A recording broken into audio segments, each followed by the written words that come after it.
Thank you, Oprah, for having me. Thank you, guys. So your father was very strict. Now, here's the thing. You've gone one-on-one with some fierce competitors in the ring, right? Okay, so first of all, what are we looking at here? We can see two celebrities on stage, two celebs, sometimes we call them famous people, right?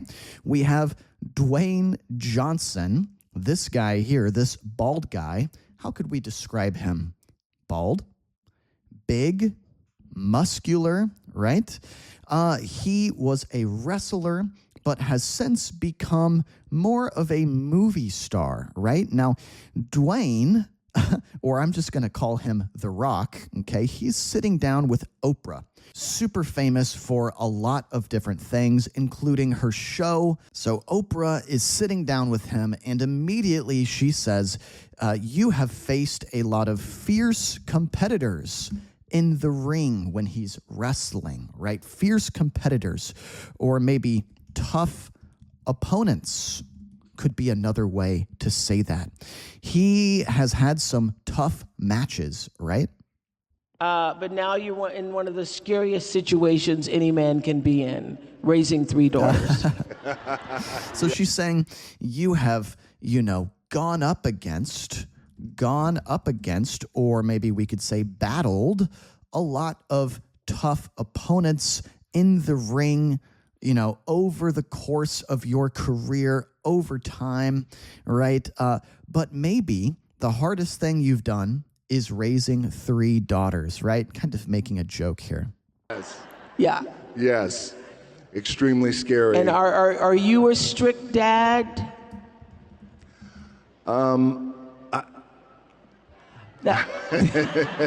She asks him, are you a strict dad? What's a different way we could say strict? How could we paraphrase? Say it in a new way.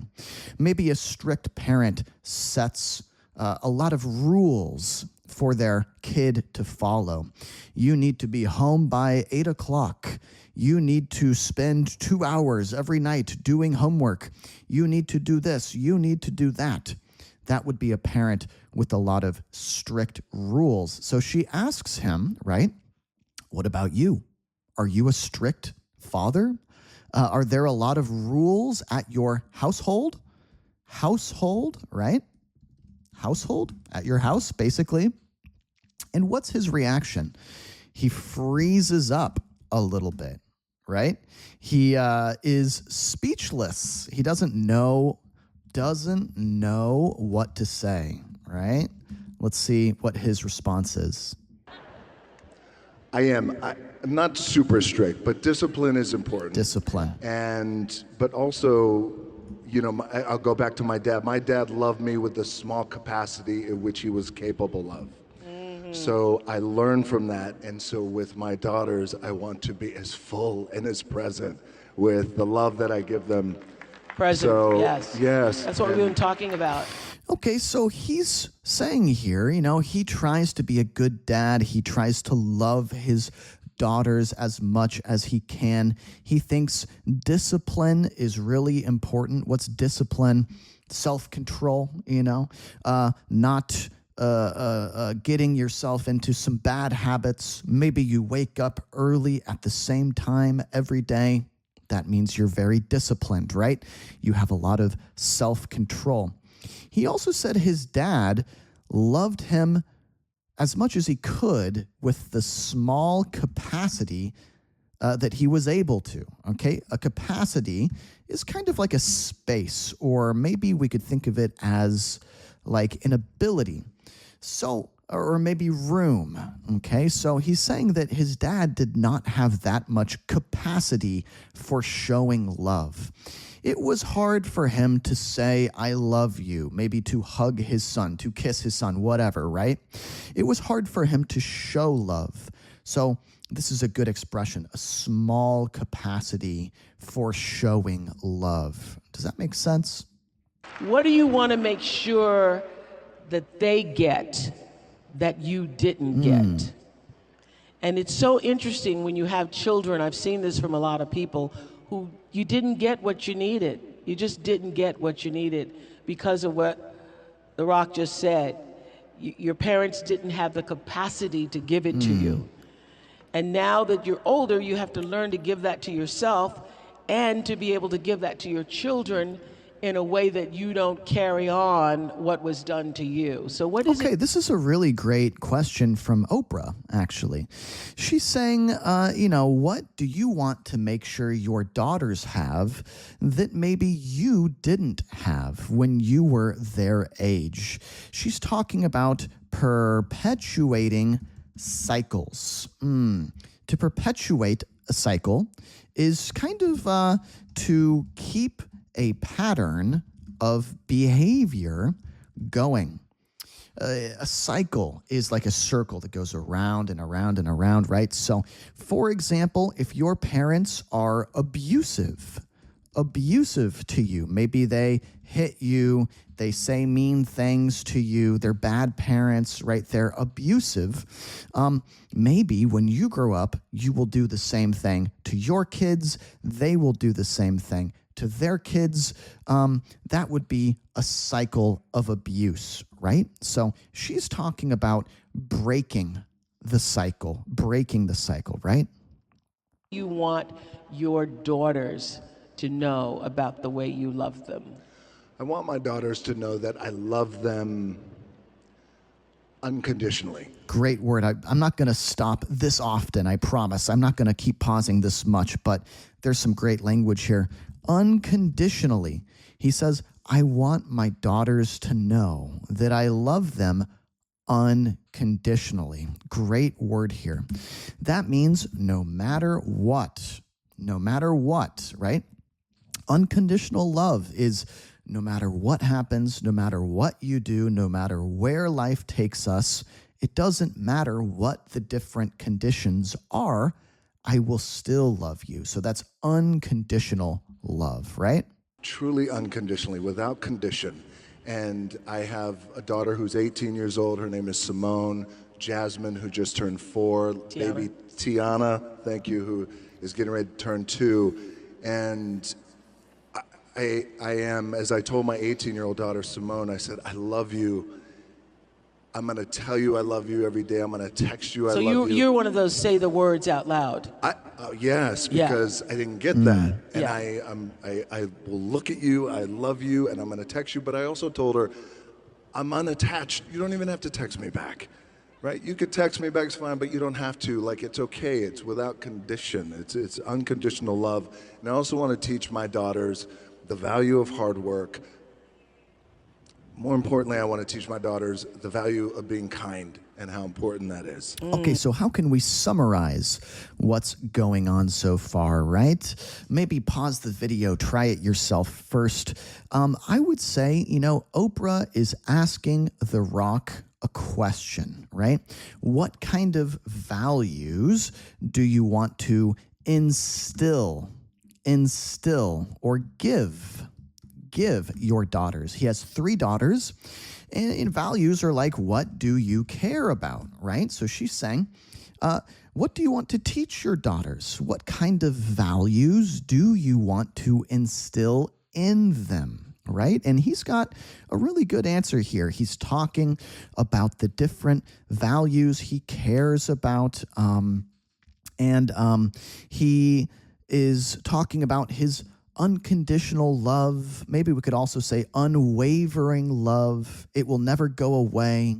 But he also says, right, that being kindness is another value he wants to instill in them. So love, discipline, and kindness are the 3 things he's talked about.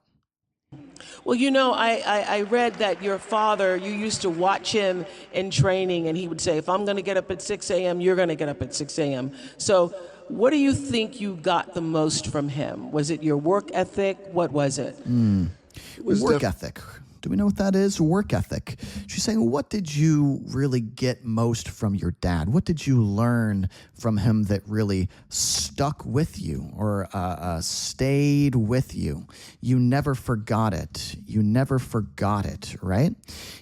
Maybe it's work ethic, or how you work, the way you work, how hard you work. That's your work ethic. My work ethic. My dad was a man who against the odds, made it. And but he would get up at usually 5:30 in the morning, and he would say, "If I get up, you're going to get up too." All right, so his dad had a great work ethic, and he used a good expression here. Against the odds, or sometimes we say against all odds, he made it, okay? In other words, he succeeded even though, here's another expression, even though the deck was stacked against him. Even though the deck was stacked against him, or the odds were not in his favor, meaning that life was hard for him. You know, everything wasn't just handed to him on a golden platter, right? He had to work hard for his success, and it was a very, very small chance of success, but against all odds, he made it.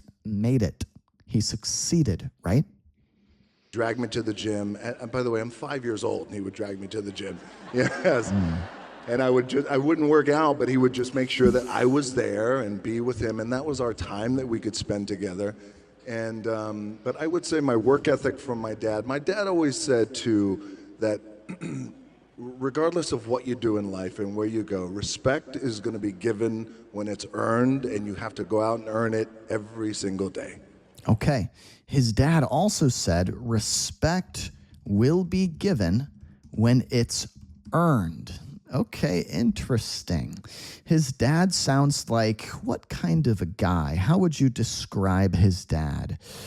His dad sounds like a pretty tough guy, maybe pretty old school, pretty by the book. We could also say, just in other words, a kind of traditional dad, right? And he's saying, look, people aren't going to just respect you for no reason at all.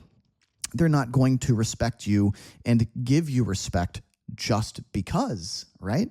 Just because, or without a reason. Just because, without a reason.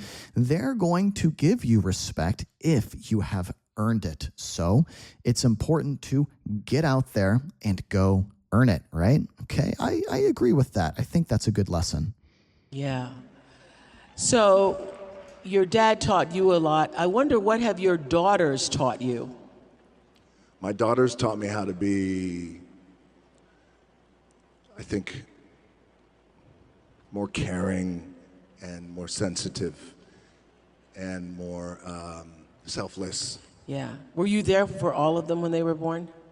I was right there. Right there. I mean, right there. Yes. In the room, right there. I mean, you were right there. I was right there, yes. And bring it on. I mean, this is our moment, yes. Yeah, yeah. And is that a life-changing moment when that happens for you? It's the greatest thing that I have ever experienced in my life. Meaning the birth of his 3 daughters. He was there in person for the birth of these daughters, right? And he's saying it was the greatest thing he's ever experienced. He's saying it was really amazing. And it gave me such a profound respect for my baby's mamas. It gave me a profound respect. What's profound? Maybe a different way to say profound could be deep.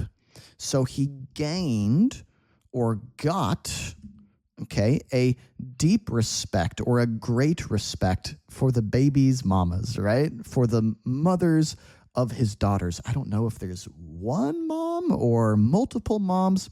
Seems like there might be more than one, right? I have 2. I was once married, and now I'm happily married. Lauren is back there. We've known each other for 13 years now, but I have, it has been the most profound experience of my life, because also too, you know, when you meet, so as a man, you meet someone, you meet a woman, and this is going to be the one, and you want to get married, and my first marriage didn't work out.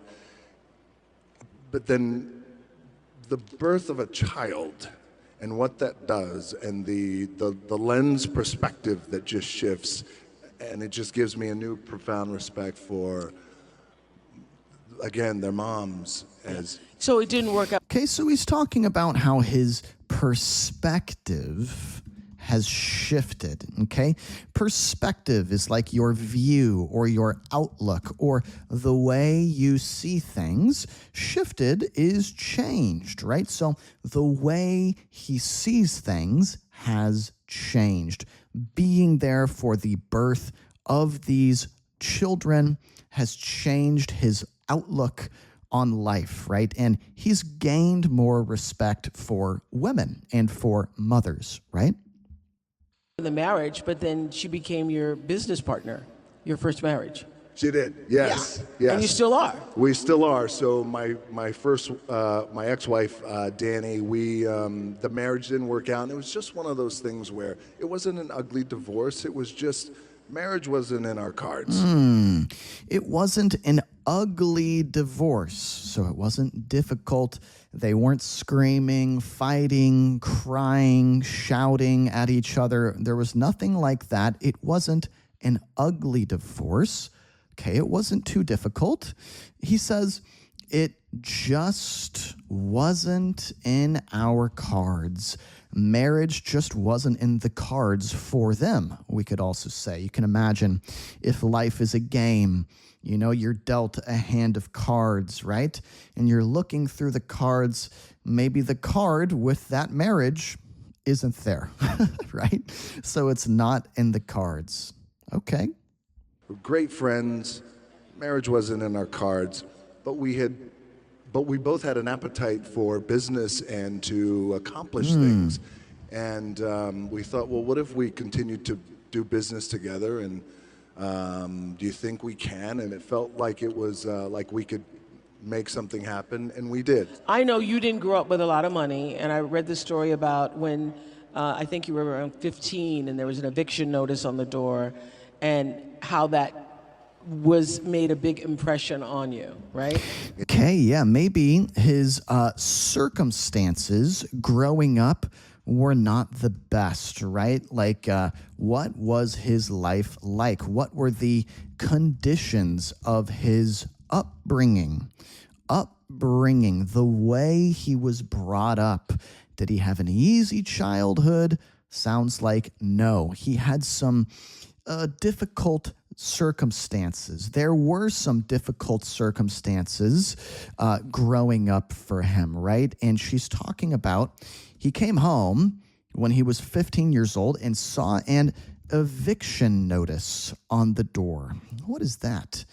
If you want to evict someone from a home, you want to get them out of the home, make them leave, right? So an eviction notice means you haven't paid your bills. You need to leave before, whatever date. You need to leave by the end of the month because you have not paid us the money you should have paid us, right? Now that would be difficult as a kid. Maybe it would shock the system a bit. Maybe it would even be a bit traumatizing, right? Traumatizing. In other words, it would really affect you, and it would keep on affecting you throughout the course of your life, right? It would be hard to forget or get over that. Did. Now, Yes. Now, you're one of the highest paid actors in the world. Oh, thank you. I do all right, thank you. I do all right. Really humble. I do all right. He's being humble, right? So he's trying not to brag. He's trying not to brag or show off or make people think that, he's better than them. He's really just saying, I'm the same as anyone else. There's nothing that great about me. I do all right. I do all right. All right. And does that title, the sexiest man alive, the highest paid in the what do those titles mean, if anything? Good question. You're the greatest, you're the most popular, you're the most followed, you're the most.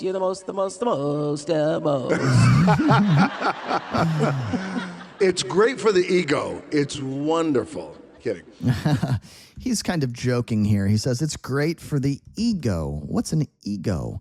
That's, how you see yourself. But we usually say if someone has an ego, that means they think very highly of themselves, right? So they think they're the best. They think they're all that. That's a great expression. They think they're all that, or, better than everybody else, kind of, right? So he's making a joke here. The better question is, how do you keep your ego in check when all of that is happening all around you? Sure. Yeah. Very important. So how do you keep it in check? In other words, how do you not get a big ego, right? How do you make sure your ego doesn't get out of control? Or sometimes we call it an inflated ego. If you think of your ego like a balloon, most people have a little ego, right? And they're like, yeah, I'm just a person. But maybe if you're The Rock and you are a billionaire and a, super famous, super handsome movie star, that balloon of ego starts to inflate, get bigger, inflate, get bigger. So how do you keep that in check? How do you control it, right? People I have around me and how important that is. Do you have anybody who can tell you the truth at this point? Yeah, she's called my wife. Yes. Okay. Absolutely. Lauren can tell you the truth. Yes, Lauren can tell me the truth. But by the way, and this is where it's the tricky thing for us too, being in this position, is we want to make sure that we have people around us who are inspired to do well and reach for and continue to share our vision, but also at times say, well, I'm not quite too sure if that's the right thing to do. So look, I've had a wonderful career, especially coming from being evicted, and those titles are nice and everything is fine. But honestly, I'm so grateful to be in the position I'm in, and I never take anything for granted. I try not to. Aren't you glad that you were once evicted? Because it gives you such an appreciation for what you have now. It just gives so much perspective. When we were 14 years old, we lived in Hawaii, and we lived in a small efficiency apartment. Okay, great question from Oprah here. She's saying, aren't you actually kind of glad that you got evicted as a little kid? Because it gave you some perspective. If you've always been rich and famous and successful, well, then when you get more famous, more rich, more successful, that's not going to mean very much, right? That's not going to feel meaningful. However, if you came from nothing and then built your way up to success, well, that's going to feel meaningful. That's going to feel a lot better, right? And give you some perspective. You will remember where you came from, right? And my mom and I came home, and I'll never forget, the rent was $180 a week. And there was an eviction a week, and there was an eviction notice on the door, and this was the one. It was the final eviction notice. Like, that's the last one. My mom started crying, and I never forgot in that moment. It was a seminal moment for me because I felt like I never want to be in this position again. What can I do? He said this was a seminal moment. A seminal moment is a moment that is really important, and it becomes a building block of who you are. Maybe we could also say a foundational moment, right? Just a really important moment that makes you into the person you are, if that makes sense, an important part of your history. So at 14 years old, I thought, well, the heroes in my life, Muhammad Ali, for example, professional wrestlers, they're all men who have worked hard with their hands and they built their body. Yes, that's what I'm going to do. I'm going to do what my dad taught me and these other heroes. I'm going to go build my body so we're never evicted again. But being evicted, by the way, has, as you were saying, has not only given me just great perspective, but also great gratitude, but also and my team and my family, we laugh at it, but I feel this way. Like, oh, well, you know, we're a month away from being evicted. I got to go to work. Like, I still have that in my head. You still have that. I still have that in my head, you know, but it keeps you grounded, by the way. Yeah. It keeps you grounded. What's a different way we could say that? You know, basically, he's saying, even though I'm so rich and successful and famous now, you know, I still have that feeling in me. I still remember that sensation, that feeling of, okay, we need to leave in a week. We have a week to, you know, make this money and make sure we don't get kicked out. I need to get to work, you know, pedal to the metal. Let's go, right? So he still has that memory and that feeling in him. And he says that keeps him grounded. Maybe it keeps him down to earth, we can also say. Maybe it keeps his ego from getting out of control, right? He remembers where he came from and all of the fame and success. That way it doesn't go to his head. Yeah, because I that's why the most this and the most that, again, it's wonderful, but the alternative is what I once was. And it also doesn't change the way you're wired, because I still save toast. I do. I will save toast rather than throw it away. So Oprah also came from a pretty poor background, I think. And, you know, she is a billionaire now. She is one of the richest women in the world. And she's saying, you know, fame and success, it doesn't change the way you're wired, okay? Sometimes we talk about our brains and our personalities, our behaviors as being wired, kind of like how we are programmed, right? As if we are computers, you know, as if people are computers, the way you're wired, okay? Now, when you are growing up, you're like a little sponge absorbing the world, right? And that has a big impact on the way you are wired, the way you see the world, the way you interact with the world, right? So she's saying that even though she's super rich now, she still will not throw toast away, right? This little piece of bread that you put in the toaster, okay, pops out. Now it's toast, right? It's worth what, a couple cents? But rather than throw it away, she will hold on to it. She will keep it. It's still in her wiring, right? That frugal mindset. Frugal mindset. Frugal means wanting to save money, wanting to be careful with finances, right? Okay. And I know there's going to be more toast, but I still do because there's something in me, because when we were growing up, we had to save it.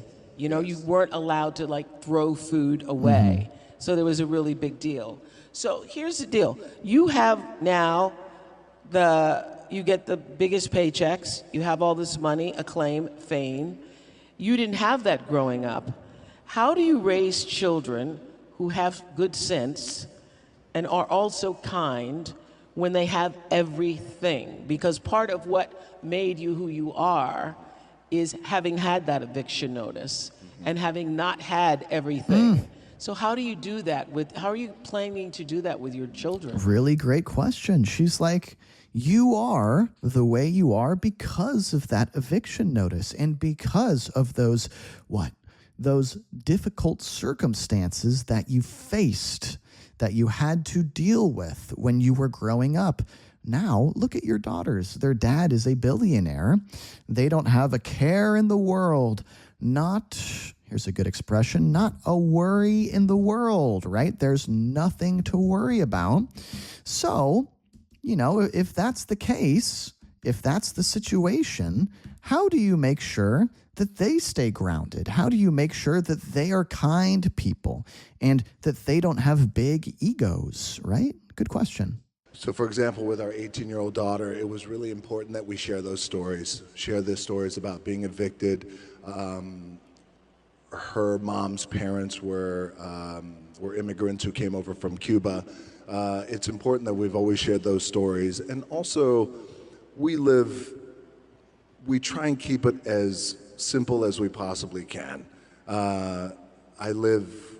We have a farm in Virginia. Happily to say that I've moved my family here to Atlanta. So Yay.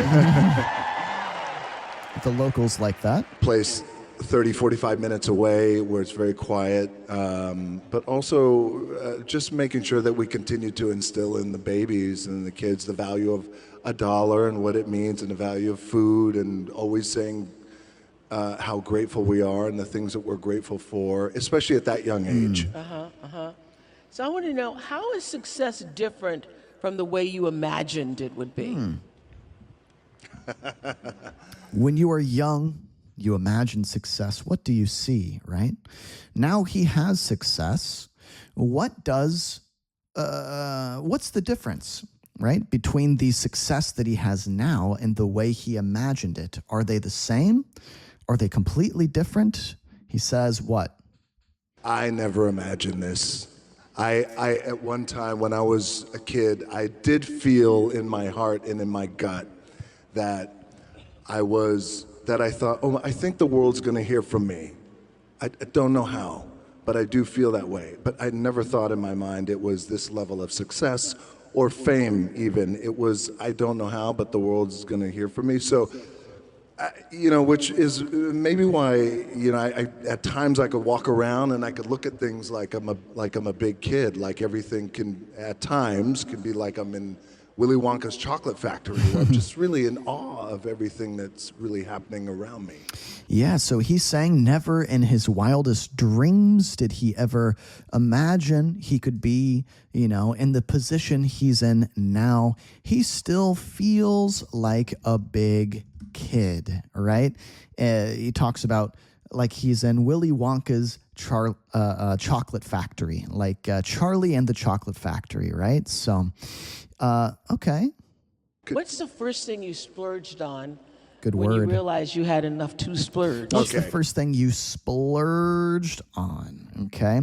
Splurge is to spend a lot of money on something. Maybe if you've got some money to spend, you just got paid, you want to treat yourself or you want to treat someone else, maybe you splurge a little bit. Okay. What's he going to say here? So, all right.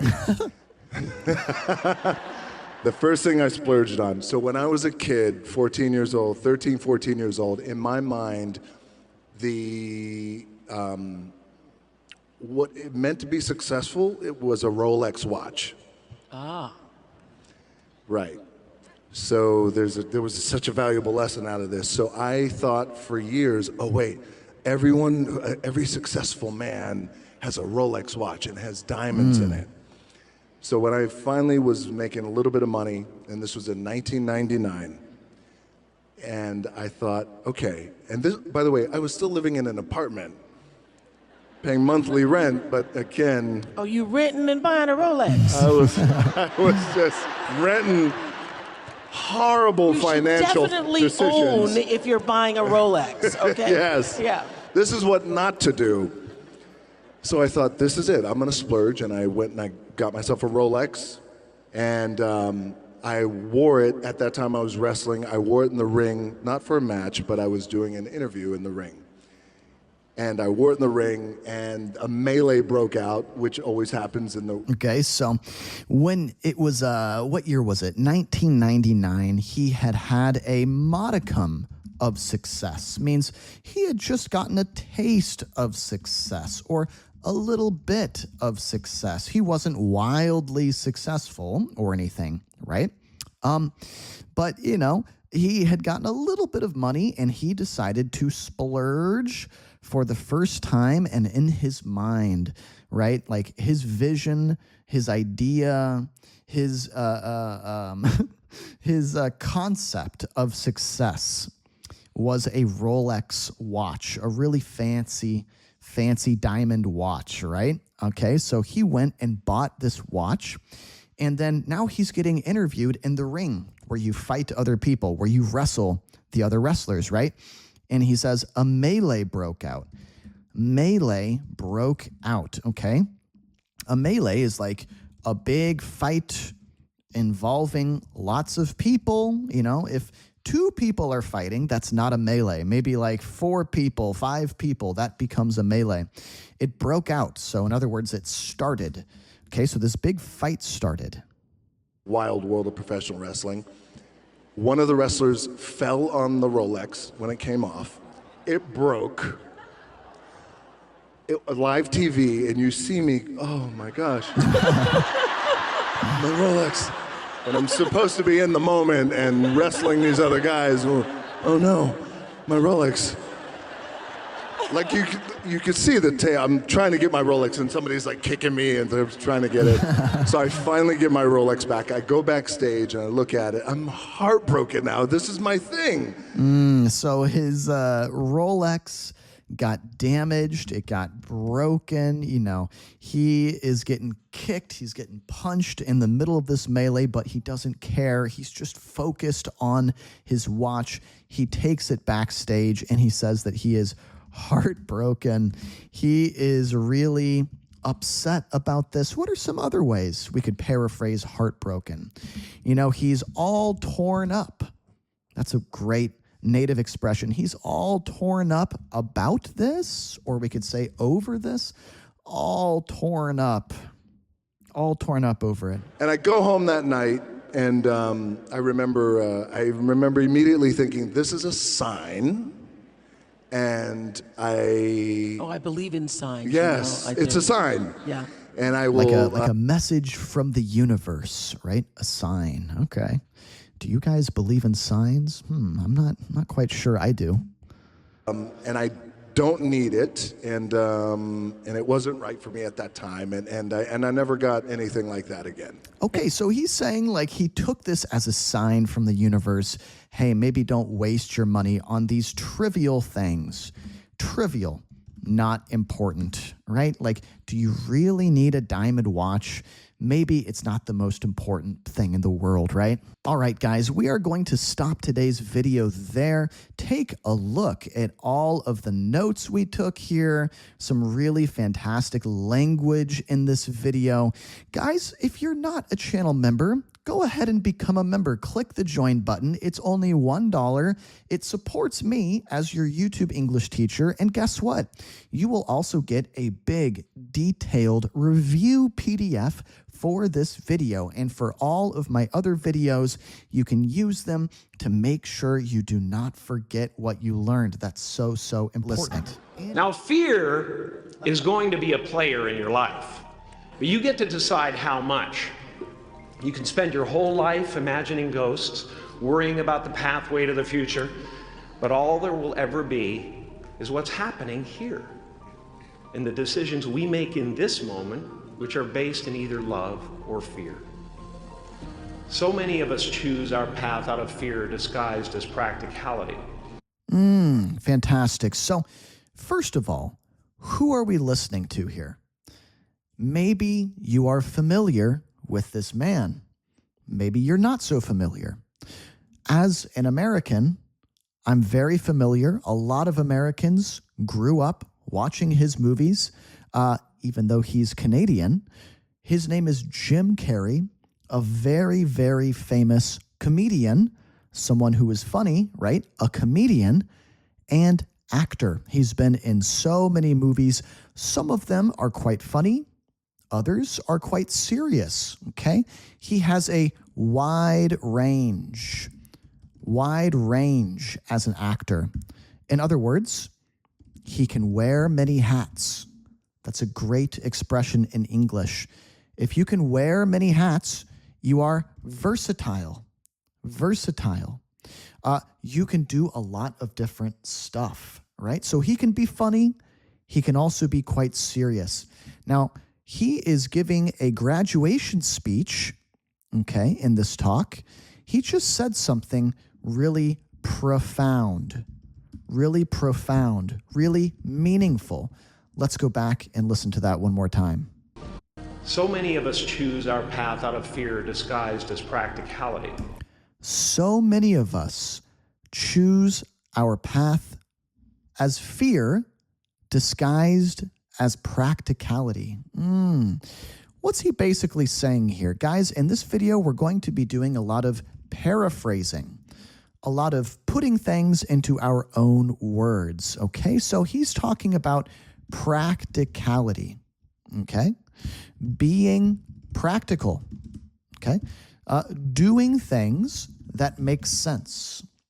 And he's talking about choosing your path in life, right? He's speaking to a bunch of students who are about to graduate from college, right? And they are going out into the world, choosing a path. He's talking about what that can look like, right? Okay. And he's saying, let's hear it one more time. So many of us choose our path out of fear disguised as practicality. So many of us, say it with me one more time. So many of us choose our path out of fear disguised as practicality.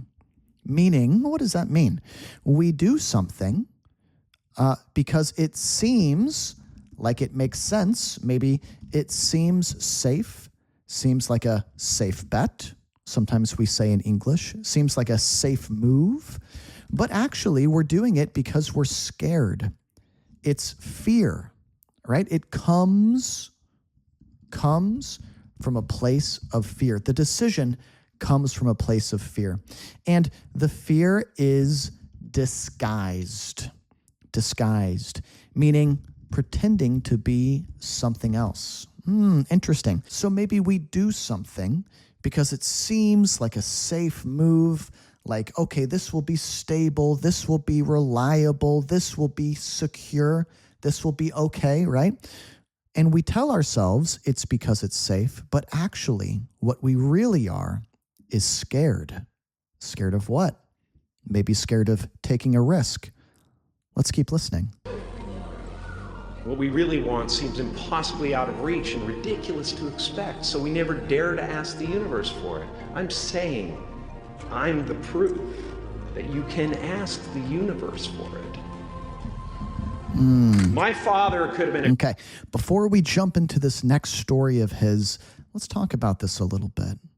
He's saying sometimes it feels scary to ask the universe for what you really want, right? Let's take him as an example. He wanted to be in movies, right? That goal seemed really out of reach. Now, I'm going to give you guys a little test here. Before we talk about it, why don't you pause this video, try it out yourself down in the comments. Leave me a comment. What's another way, a different way we could say that something is out of reach? Out of reach. If a goal, right? There's something you want to achieve, something you want to do, but it seems out of reach. What's a way we could paraphrase that? How could we say it a different way? This is a great way to train your English. Pause the video, try yourself down in the comments. Okay, I would say if something is out of reach, maybe it seems unattainable. Unattainable. Say that with me.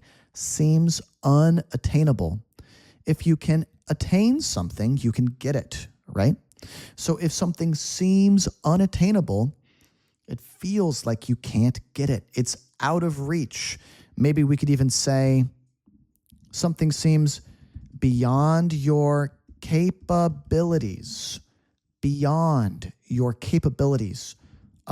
It is more than what you are capable of. Capable just means able, right? So what are you capable of doing? What are you able to do? Those are your capabilities. Your capabilities are what you are capable of. Are you capable of running a mile in 6 minutes? Are you capable of writing a novel? Are you capable of this or that or this or that? Those are your capabilities. So if something seems out of reach, if it seems unattainable, then it's beyond your capabilities, all right? Okay. Let's listen to this story about his father. He's saying, my father could have been a great comedian. Let's listen. Great comedian, but he didn't believe that that was possible for him. And so he made a conservative choice. Instead, he got a safe job as an accountant. And when I was 12 years old, He was let go from that safe job, and our family had to do whatever we could to survive. Okay, great. So he's telling the story of his father, right? His father could have been a great comedian. Maybe his dad was funny, just like Jim. He liked to tell jokes.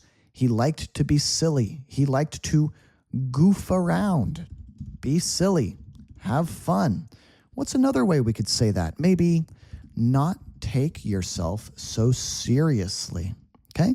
Maybe he was pretty lighthearted. Yeah, he wasn't a super serious person, okay? He could have been a great comedian. But instead of pursuing that, how could we say pursuing a different way? Maybe going after that. Maybe trying to achieve that. Instead of pursuing becoming a comedian, he decided to play it safe, right? Play it safe. Don't take any risks, right? He decided to play it safe. He decided to do what? What did he decide to do? Instead, he got a safe job as an accountant. Instead, he got a safe job as an accountant. Accountant, working with money, managing bank accounts, right? Okay, great. But then what happened? He got let go from the safe job. Yeah, let go is kind of a nice way of putting it, a nice way of saying it. It doesn't sound as harsh, harsh as fired. But there are also other ways we could say someone got canned. If you get canned, you get fired. If you get sacked, you get fired, you get let go, right? Okay. But this is a really interesting story, right? Because Jim Carrey's dad, he tried to play it safe. He didn't think he was taking a risk. He took the safe job, but then he got sacked. He got canned. He got fired. He got let go. He lost the job, right? The job he thought was safe. And our family had to do whatever we could to survive. I learned many great lessons from my father, not the least of which was that you can fail at what you don't want. So you might as well take a chance on doing what you love. Ooh, wow. You can see Jim Carrey start to get emotional as he says this. He's tearing up. His eyes, how could we say that a different way? His eyes are looking watery, right? He's teary-eyed, right? Teary-eyed, okay? He's getting emotional. Of course he is. This is a really sensitive and touching story. It's very heartbreaking. It's heartbreaking, right? His dad wanted to play it safe, probably for his family. Think about why his dad may have wanted to do that. He was trying to be what? How can we describe a person like that? He was trying to be, let's see if you guys can guess it. Starts with an R. Responsible. He was trying to be responsible, but things didn't work out anyway. So let's listen to this one more time. Which was that you can fail at what you don't want. You can fail at what you don't want. You can fail at what you don't want. So you might as well take a chance on doing what you love. So you might as well take a chance on doing what you love.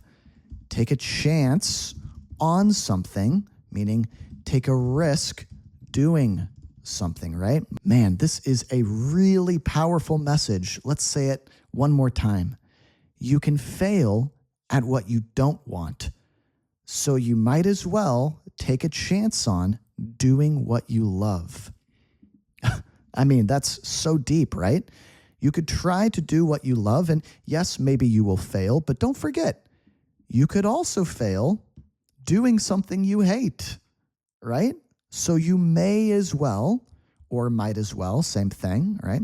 You may as well, you might as well, meaning it couldn't hurt to do what?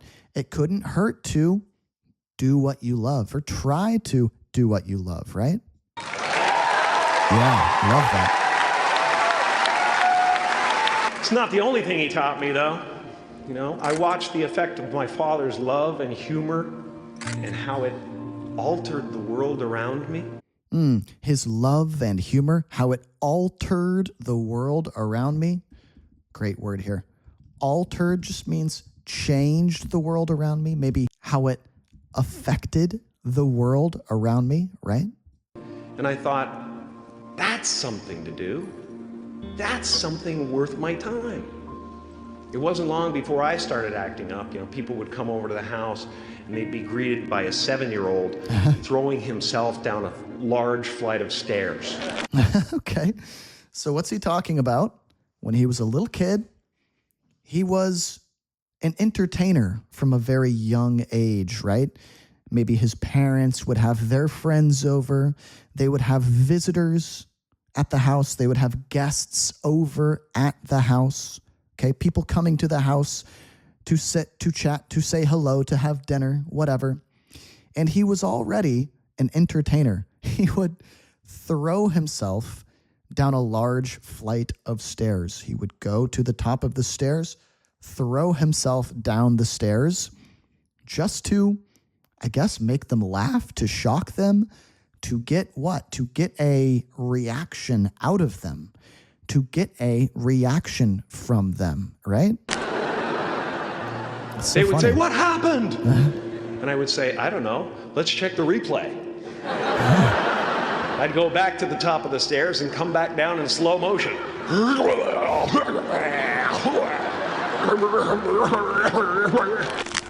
I love Jim Carrey, man. He's so good. His face is like rubber, you know? He can make all of these different crazy faces. He was destined to be a comedian, a famous actor, right? It was his destiny. So destined to be what? It was his destiny. Okay, he's saying it was a very strange household. His environment, his home, his household, right? A very strange household. And he treated my talent as if it was his second chance. Ooh. Gotta hear that again. As if, and he treated my talent as if it was his second chance. He treated my talent as if it was his second chance. Say that with me. Practice your speaking. Let's say it slow. He treated my talent as if it was his second chance. Ooh, meaning what? Meaning, you know, Jim's father saw a lot of himself in his son. He looked at his son reminded him of himself, right? And remember, he didn't take the risk. He didn't take the chance on what? On being a comedian, on following his dream, right? So when he saw that his son also had that ability, had that capability, had that talent, he thought, this is like my second chance. Supporting my son, giving my son a chance. Maybe he can be the one to follow his dreams. Even though I personally wasn't able to, maybe he can, right? When I was about 28, after a decade as a professional comedian, I realized one night in LA that the purpose of my life had always been to free people from concern. The purpose of my life had always been to free people from concern. What's concern?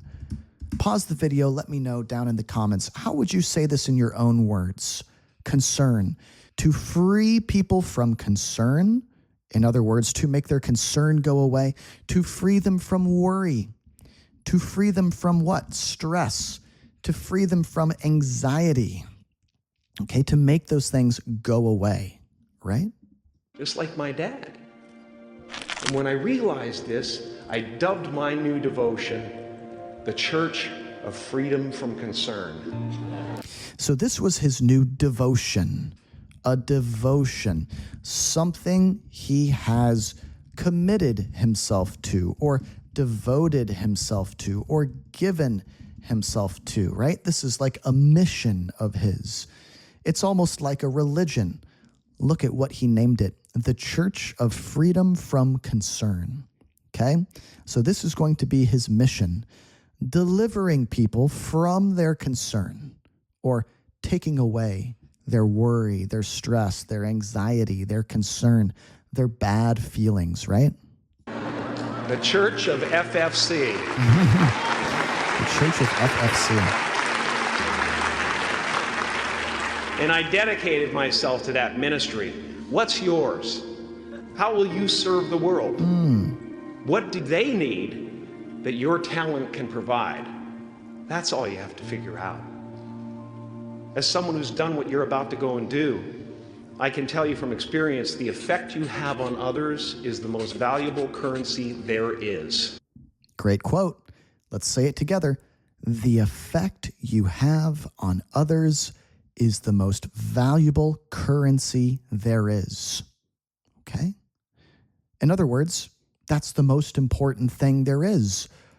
How you affect other people or the effect you have on other people. Do you guys know the difference between these two words, affect and effect? Affect is a verb, right?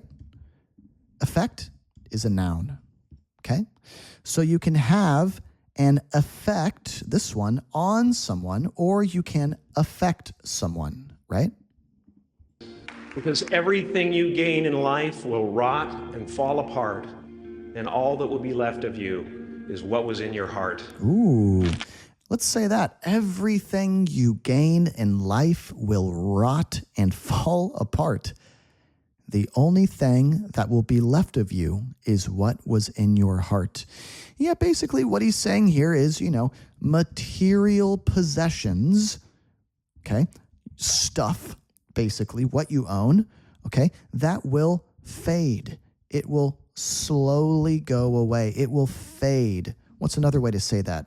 It will dissipate. It will dissipate. It will slowly disappear, right?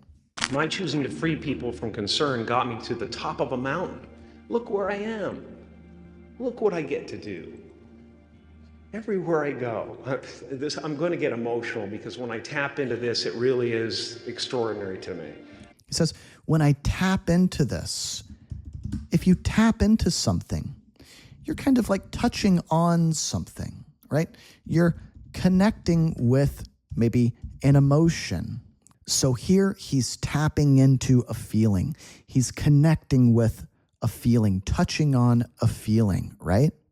I did something that made people present their best selves to me wherever I go.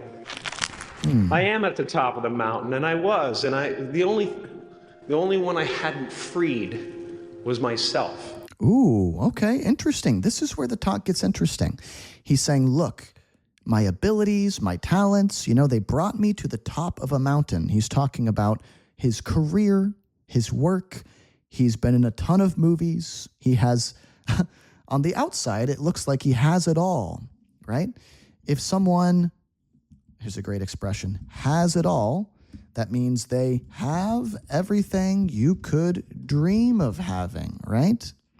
Maybe, for him, he's rich, he's famous, he's created art that has moved people, right? Like touched people, or maybe we could say made an impact on people, made a difference in people's lives, right? Okay? He's done all that, and he felt like he was at the top of a mountain, but there was only one problem.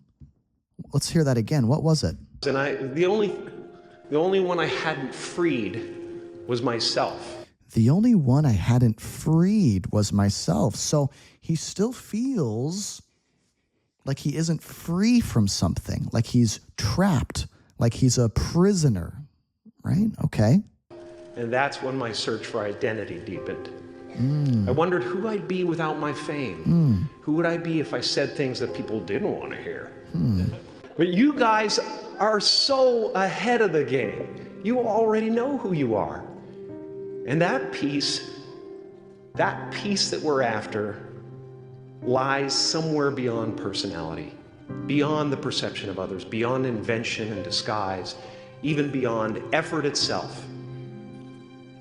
You can join the game, fight the wars, play with form all you want, but to find real peace, you have to let the armor go.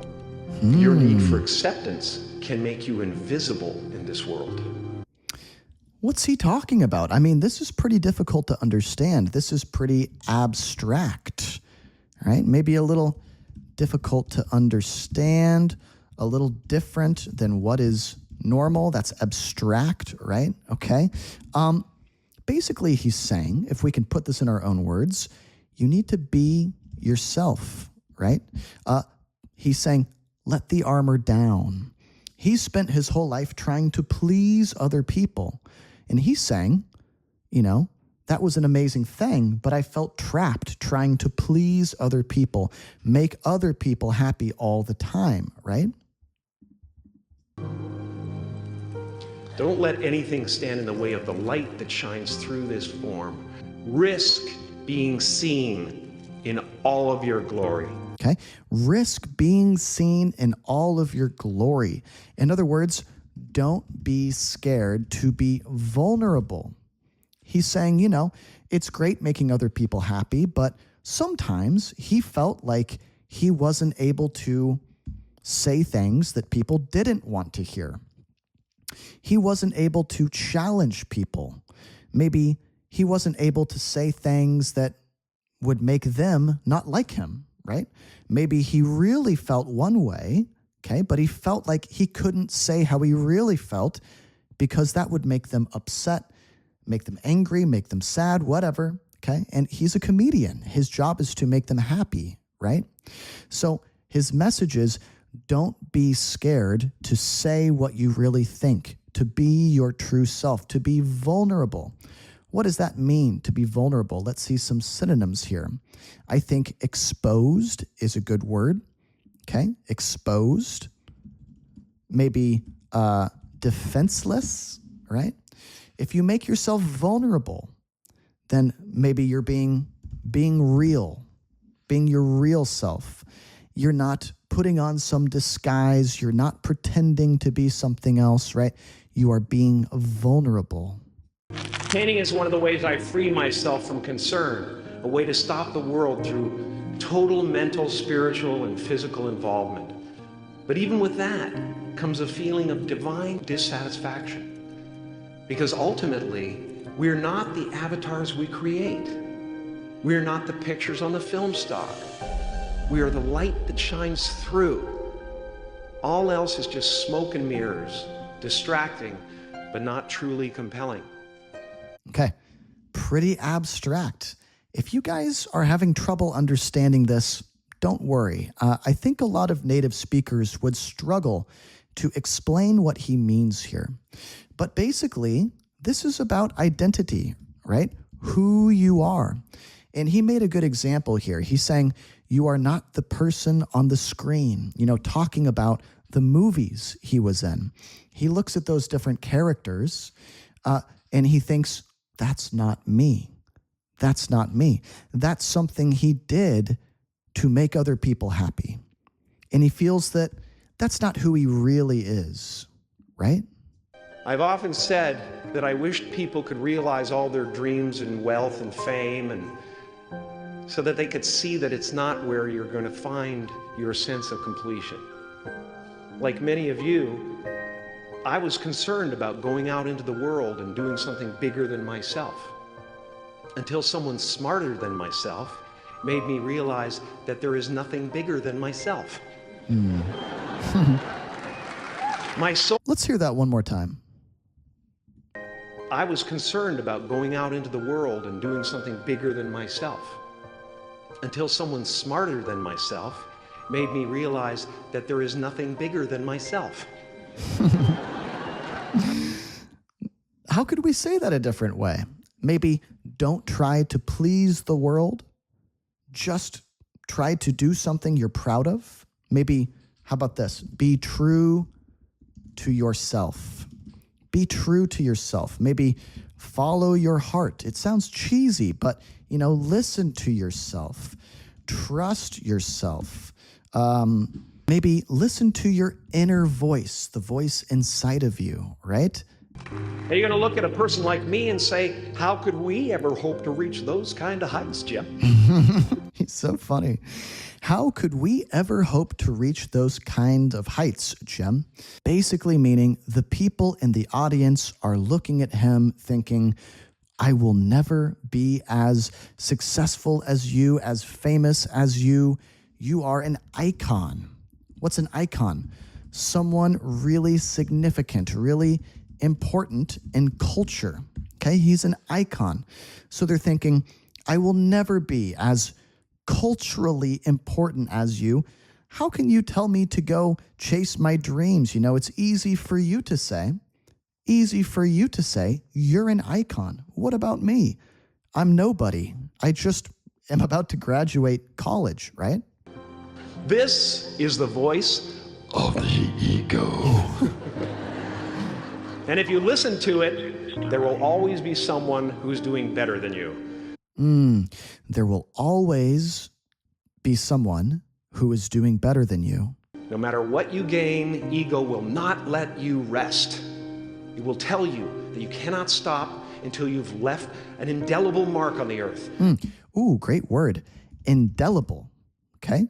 What are some synonyms for that? Indelible. I think, permanent is a perfect one. Permanent. An indelible mark, meaning a mark that cannot be erased. So let's hear that one more time. Tell you that you cannot stop until you've left an indelible mark on the earth. So your ego, all right? Sort of the person you're trying to be, right? That's your ego. The person you're trying to be, okay? It won't let you stop. It won't let you rest. It won't let you take a break. It will always tell you you're not doing enough. You're not good enough. And it will keep saying that until what? Until you've left an indelible mark on the earth. So until, you've done something so incredible, so amazing that you will be remembered in history, right? He's saying that's what the ego does. It won't let you be vulnerable. It won't let you rest. This is something that he struggles with, right? He feels like it's never enough. No matter how much money he makes, how many movies he makes, how many people he makes laugh, he feels that he hasn't left that indelible, that permanent mark that will last forever. Until you've achieved immortality. How tricky is this ego that it would tempt us with the promise of something we already possess? Relax and dream up a good life. As far as I can tell, it's just about letting the universe know what you want and working toward it while letting go of how it comes to pass. Okay, great. Let's hear that one more time. A good life. As far as I can tell, it's just about letting the universe know what you want and working toward it while letting go of how it comes to pass. Life is all about letting the universe know what you want and working toward it while at the same time letting go of how it comes to pass. Comes to pass, meaning how it happens, okay? What that looks like. So basically, he's saying it's good to have goals and to ask the universe for something, dare to dream big, have big dreams, have big goals, ask the universe for that, work toward it, try to make progress doing it, but don't worry at the same time about how it will happen. Basically, as long as you try, that's all you can do. Just try, just keep going. That's all you can do, right? The rest is what? Out of your control. Your job is not to figure out how it's going to happen for you, but to open the door in your head. And when the door opens in real life, just walk through it. And when I say life doesn't happen to you, it happens for you, I really don't know if that's true. I'm just making a conscious choice to perceive challenges as something beneficial. I'm just making a conscious choice to perceive challenges as something beneficial. Okay? He is looking at the obstacles, the challenges, the hurdles, the problems in his life. These all mean the same thing, right? The difficult stuff that you have to deal with. And he's making a decision, right, to perceive or see those things as something beneficial, good for you. Basically meaning there are different ways of looking at life, right? And it's going to be good if you are able to see challenges as something that can help you, something beneficial, something good for you. So that I can deal with them in the most productive way. In a healthy way. You'll come up with your own style. That's part of the fun. Oh, and why not take a chance on faith as well? Not religion, but faith. Not hope, but faith. I don't believe in hope. Hope is a beggar. Hope walks through the fire and faith leaps over it. Whoa, let's hear that again. Wow, this is really cool. Why not take a chance on faith as well? Why not take a chance on faith as well? Okay, take a chance on faith. Not religion, but faith. So he's drawing a distinction here. Distinction, meaning there is a discrepancy here. Another big word. There is a difference here. There is a discrepancy between religion and faith. There is a distinction between religion and faith. There is a difference between religion and faith. All of that means the same thing. It all means those are two different things. He's saying, I'm not talking about believing in God or going to church, blah, blah, blah. I'm talking about something else. Not hope, but faith. Again, a distinction between hope and faith. He's not talking about hope. I don't believe in hope. Hope is a beggar. Hope walks through the fire and faith leaps over it. Hope walks through the fire and faith leaps over it. That's so interesting. How about you guys let me know down in the comments what you think that means? I'm not sure there's only one correct interpretation or way of thinking about it. There are many correct interpretations. What's your interpretation? You are ready and able to do beautiful things in this world. Oh, you are ready and able to do beautiful things in this world. Wow, what an incredible video here. Let's take a look at some of the comments, shall we? Now, this video was posted just a month ago, and it's got over 1 million views. Let's see what people are saying. 2026 will be a great year. Remember, they tried to say Jim was crazy because he spoke the truth and continues to do so. Yeah, he's keeping it real, isn't he? He's keeping it real. And some people, they can't handle the truth, right? A lot of people look at what he's saying and they think it's too far out there. They think it's too crazy. Jim Carrey is one of the few celebs with a soul still intact. What is intact? In one piece, right? His soul is still there. It hasn't been broken apart by fame and money, right? This part was really touching. He treated my talent as if it was his second chance when he was talking about his dad. Video. All right.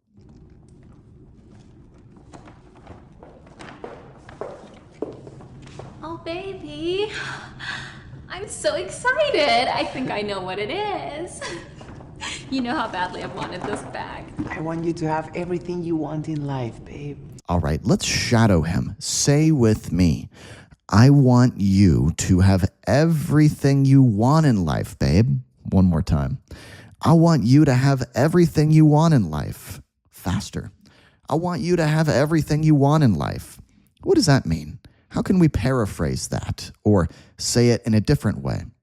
Basically, it means I want to give you the world, right? I want to give you the world. I want you to have a great life with everything you've ever wanted, right? To have everything you want in life, babe. Wait, what is this? Uh-oh. Kate Spade? Uh-oh. I can't be caught wearing Kate Spade. I can't be caught wearing Kate Spade. That's a great expression. I can't be caught doing something, in this case, wearing a certain brand, right? So what does that mean? I can't be caught doing something. That means I don't want people to see me doing something because I would feel how? How would she feel if people saw her carrying around this Kate Spade bag? Maybe she would feel embarrassed. Maybe she would even feel what's more than embarrassed. We could say humiliated. Humiliated. That means really embarrassed, right? She says, I told you I wanted a Louis Vuitton bag. I told you I wanted a Louis Vuitton bag. I know, but Bella, things are pretty tight right now. Ooh, another great expression here. Things are pretty tight right now. Okay, what do you guys think that means? He wants to give her the more expensive bag, the Louis Vuitton bag, right?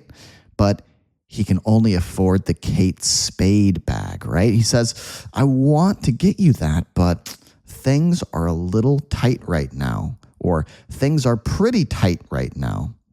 That means I don't have a lot of money right now. Yeah, things are pretty tight.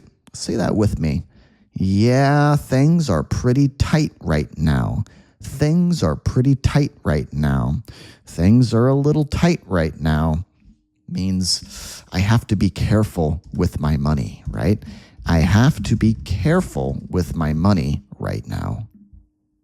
Baby, I promise, once my business takes off, I'll buy you any bag you want. Baby, I promise, once my business takes off, I'll buy you any bag you want. What is takes off? Takes off, all right? Once my business takes off, okay? Takes off means starts doing well, all right? Once my business starts doing well, I will buy you any bag you want, anything in the world. You name it, it's yours. You name it, whatever you want, it's yours. Or we could also say, you want it, you got it. Okay? You want it, you got it. Okay, let's keep watching. Just have some faith in me, please. Have some faith in me. Whatever. That stupid idea of yours, it's never gonna take off. I won't be caught dead wearing a cheap bag like this. Okay. I won't be caught dead wearing a cheap bag like this. I won't be caught dead wearing a cheap bag like this. Okay? I like this expression too. I won't be caught dead. All right? I won't be caught dead. I can't be caught doing something. This is like an even stronger version. I won't be caught dead, blah, blah, blah, blah, blah. Right? It means I would rather die than have people see me carrying this bag around, right? She thinks it's too cheap, right? It's not expensive enough. Anyway, I'm hungry. Let's go. Let's go. Oh no. All right. What's this expression on his face? How would you guys describe his expression? How's he feeling? He's feeling frustrated, definitely. Yeah, frustrated, like things aren't going the way he wants them to go, and he doesn't know what to do. The situation feels a bit out of his control, so he feels frustrated. Maybe he also feels a little disappointed in her behavior, his girlfriend's behavior, right? He really wanted to give her this present, and that was very what? That was very thoughtful of him to get this bag for her. And maybe he was even a little taken aback by her reaction. taken aback. In other words, he didn't expect that. What kind of reaction did she have? An intense reaction, right? Didn't expect her intense reaction. Oh, I feel bad for this guy, right? Poor guy. So they're going out to eat now. They're getting in the car. Okay. So what do you feel like What do eating? you feel like eating? So I'm craving steak and wine. I'm craving steak and wine. Say that with me. I'm craving steak and wine. I'm craving steak and wine. I'm craving steak and wine. Okay. Craving something. Do you guys know what that means? That means you really want to eat a specific food. Yeah, today I'm really craving strawberries. Just a random food, right? If you're craving something, there's something in particular that you want to eat. Something specific that you want to eat. I was thinking maybe something a little less expensive. I was thinking maybe something a little less expensive. Say that with me. I was thinking maybe something a little less expensive. Denny's. How about Denny's? Denny's? Uh-oh. Are you Are kidding? you kidding? You're gonna take me, a girl that looks like this, into Denny's for dinner? Car engine not starting. He's got car trouble also. Uh-oh. No, come on. Oh, come on. Come on, please start. Here we go again. When are you finally gonna get rid of this junk and get a nice car? She's terrible, huh? Let's say this. When are you finally gonna get rid of this junk and get a nice car? When are you finally gonna get rid of this junk and get a nice car? Junk, of course, is like trash, right? Yeah, she's calling his car a piece of junk, a piece of trash. Now, in English, there's another word we can use to describe kind of a bad car, a crappy car that doesn't work very well. We can call it a lemon. That car is a real lemon. Did you guys know that? Lemon. Maybe an old car or kind of like in poor condition, in bad shape. We could also say a car that's in bad shape. Yeah, it's a real lemon. That car's a real lemon. It could break down at any second. Bella, I'm telling you, once this business takes off, I'm going to be able to take you wherever you want to go. How many times do I have to tell you that your stupid idea is not gonna work? No, she's so mean. Let's say this together. You guys ready? How many times do I have to tell you that your stupid idea is not gonna work? One more time, a little faster. How many times do I have to tell you that your stupid idea is not gonna work? How many times do I have to tell you your stupid idea is not gonna work? So she really has no faith in him at all. She has zero confidence in her boyfriend.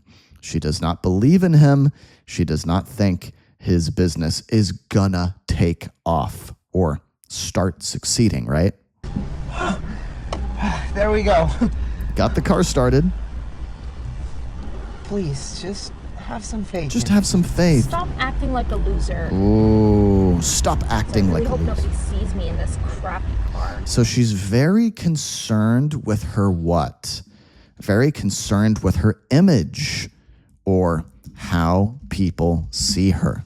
She doesn't want to be caught in this lemon of a car, right?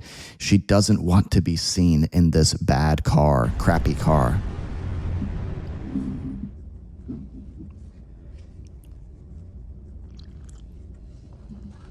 Oh no.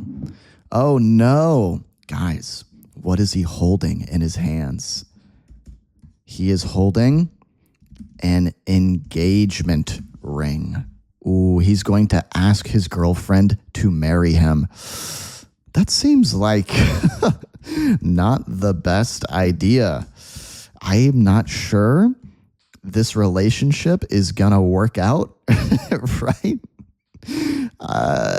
If I were him, right? If I were in his shoes, if I could trade places with him, if I could trade, or we could say swap places with him, that is not the decision I would make. This girlfriend of his seems like a real handful. What does that mean? If something is a real handful, that means you have your hands full, right? That means it's difficult to handle or manage or deal with. Another way to describe this kind of person is high maintenance. A high maintenance person, okay? Basically meaning they take a lot of work. They take a lot of effort to keep them happy, right? She seems very high maintenance. Hey, babe. Hey, babe. What is going on here? Uh-oh. I'm excited you're here. Oh, you were able to get the bag you wanted. You were able to get the bag you wanted. You were able to get the bag you wanted. You were able to get the bag you wanted. You were able to get the bag you wanted. That bag that you wanted, you were able to get it. How? Yeah, well, you weren't gonna do it, so I had to take care of it myself. Ooh, yeah, well, you weren't gonna do it, so I had to take care of it myself. One more time. Yeah, well, you weren't gonna do it, so I had to take care of it myself. Uh-oh, I've got a bad feeling. Well, I'm happy for you. I'm happy for you. Anyways, take a seat. Take a seat. Have a seat. Take a seat. Sit down. So, babe, we've been together for almost a year now. He's proposing to her after 1 year. Not even a year. Not even a year. Almost a year. We've been together for almost a year now. This is really not the best idea. I'm so grateful to have you in my life. I'm so grateful to have you in my life. Grateful. Thankful, right? I can't imagine my life without you. I can't imagine my life without you. So, Bella, Oh no. Don't. will you marry me? No. Guys, I'm really invested in this video. What does that mean? I really care a lot. I'm really invested. I don't want him to propose to her. She's going to break his heart.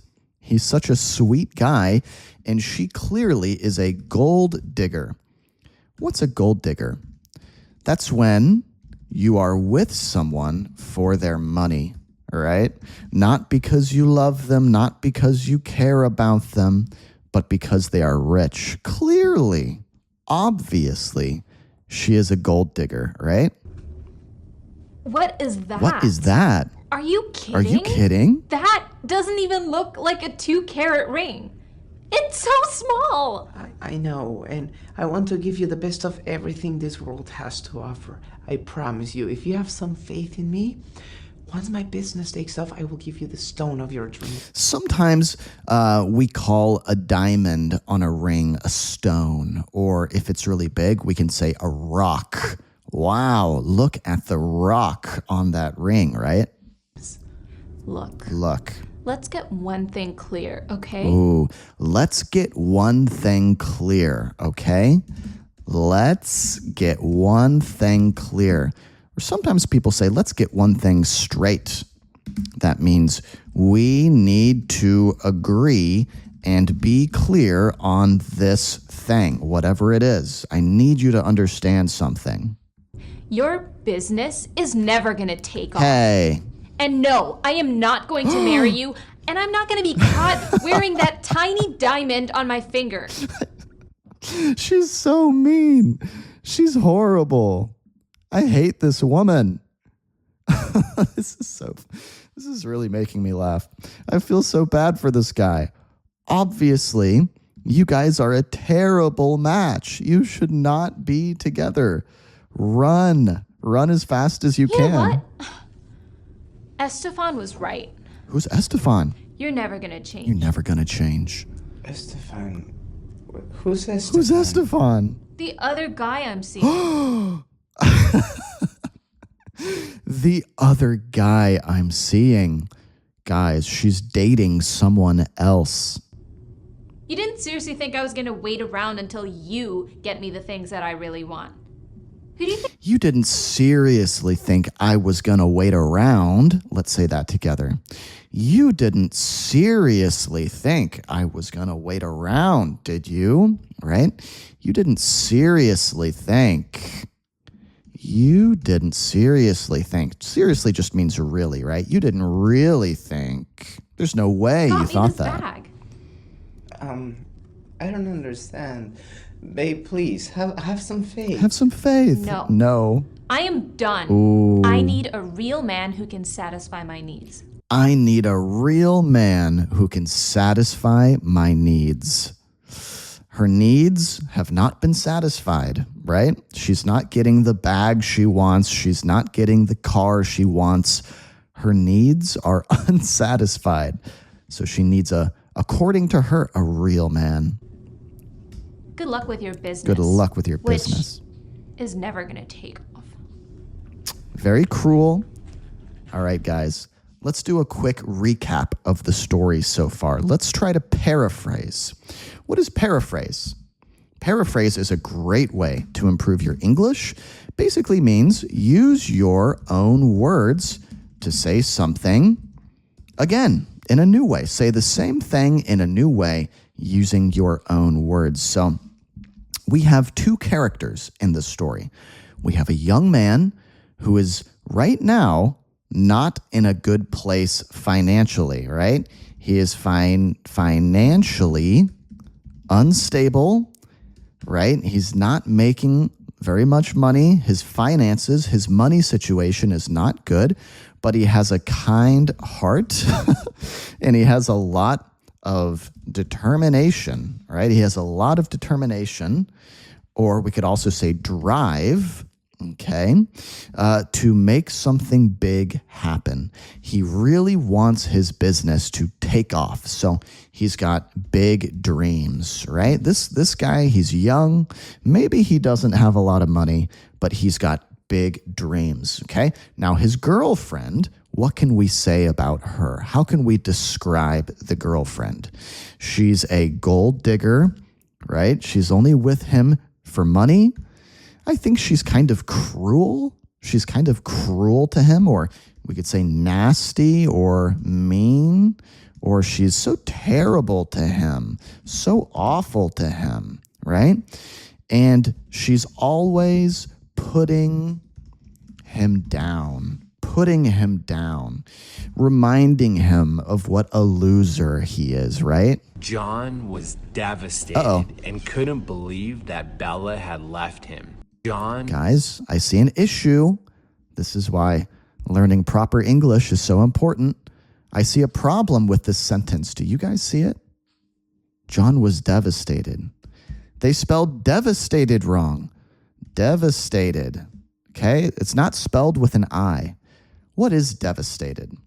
Devastated means you feel completely destroyed.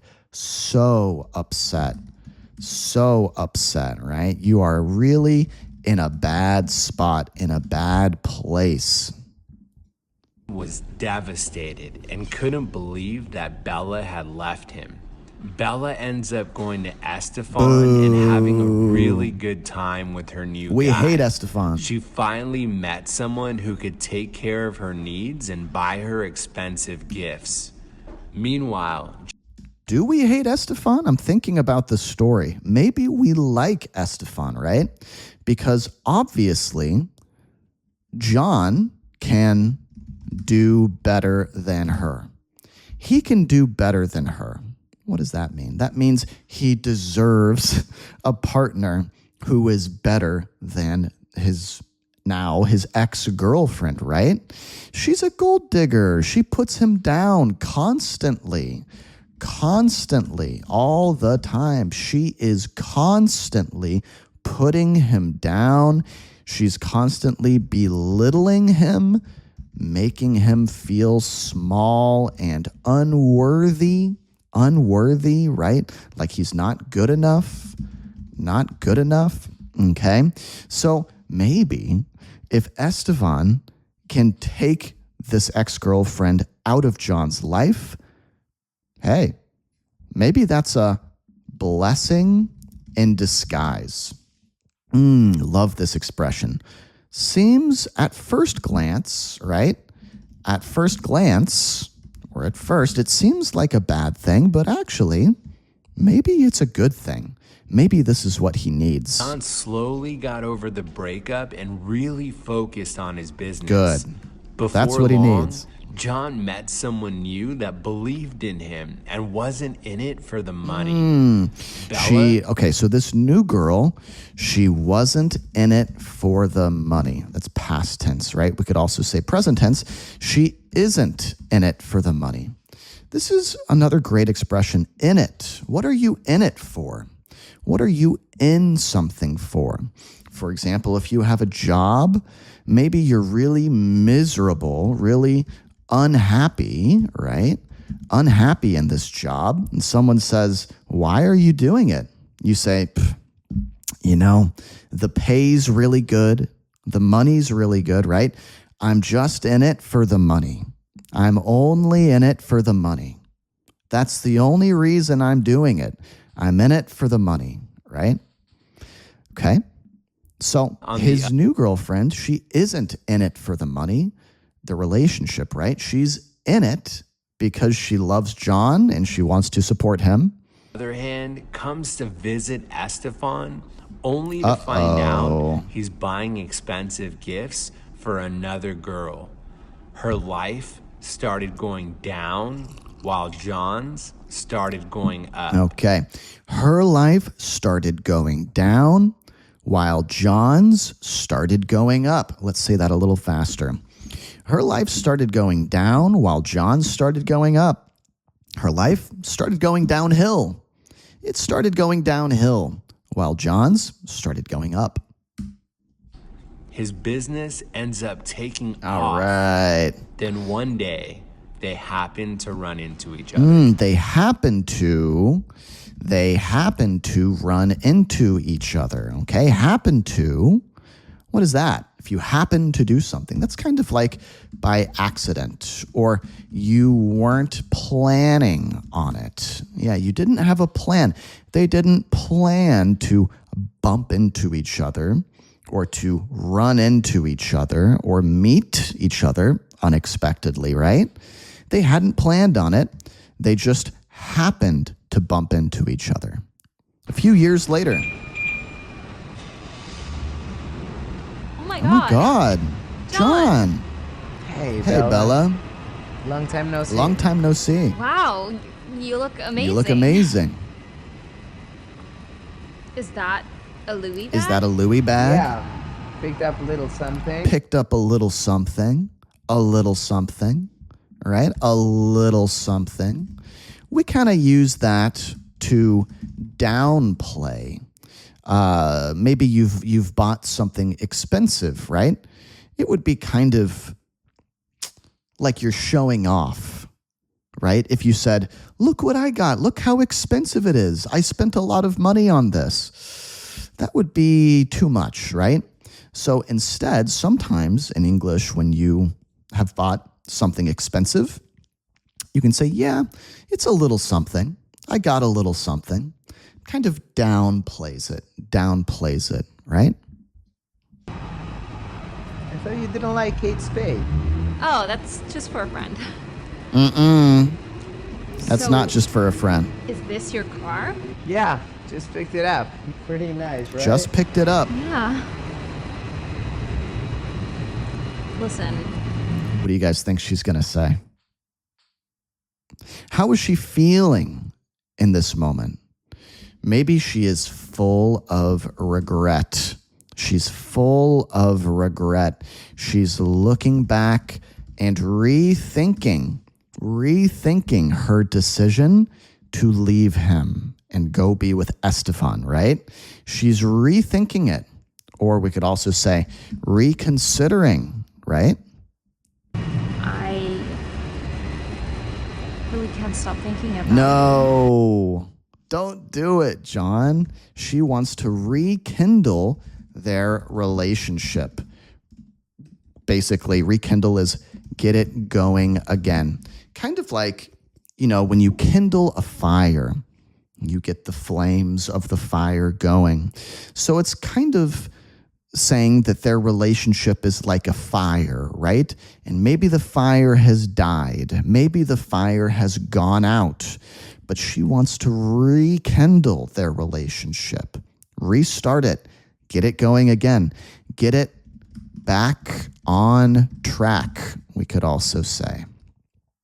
Obviously, John should refuse, right? I don't understand. I don't understand. What about your new boyfriend? Yeah, what about your new boyfriend? Estefan? The rich guy. Oh, that's over. That's over. He ended up... Anyway. He ended up... She couldn't even finish her sentence. Maybe he ended up leaving her. He ended up moving on. Dumping her means breaking up with her, right? Dumping her, breaking up with her. Maybe he dropped her like a wet towel. He dropped her like a wet towel. That's an expression that means he was so done with her, right? He dropped her like a wet towel. Remember that ring you got me? Remember that ring? I've been thinking, and actually, I'm really fine. Oh, now she's fine with it. Now that he's rich and successful. This up. There she is. There she is. Hey. You look beautiful. You look beautiful. Oh, let me introduce you, Bella. This is Rose, Bella. We used to date like years ago. We used to date like years ago. So many years. I barely even remember it was so long ago. Nice to meet you. Nice to meet you. I didn't realize you had a new girlfriend. I didn't realize you had a new girlfriend. I didn't realize that you had a new girlfriend. I didn't realize that you had a new girlfriend. Oh. Actually, it's fiance. Ooh, actually, it's not girlfriend. It's fiance. Ooh. They are fiancés now. They are engaged to be married. John proposed a week ago. Isn't it amazing? Look at that rock. I told him he didn't have to do Look at so that much. rock. I want you to have everything you want in life, babe. Aw. Aw. Thank you, babe. Thank you. Are you ready You to ready to go? We're going to be late for our dinner reservation. We're gonna be late for our dinner reservation. We're gonna be late for our dinner reservation. That dinner reservation you made, that reservation, yeah, we gotta get going. Let's hit the road. Let's hit the road. We're gonna be late. Right, we wouldn't want you missing the steak and wine. Oh, right in front of her. We wouldn't want you missing the steak and wine. We wouldn't want you missing the steak and wine right in front of his ex, who, of course, that was what she wanted from him, right? Steak and wine. You missed out. It was nice seeing you, Bella.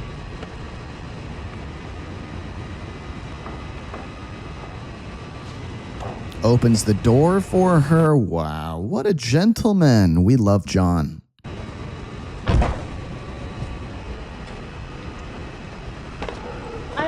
I don't understand.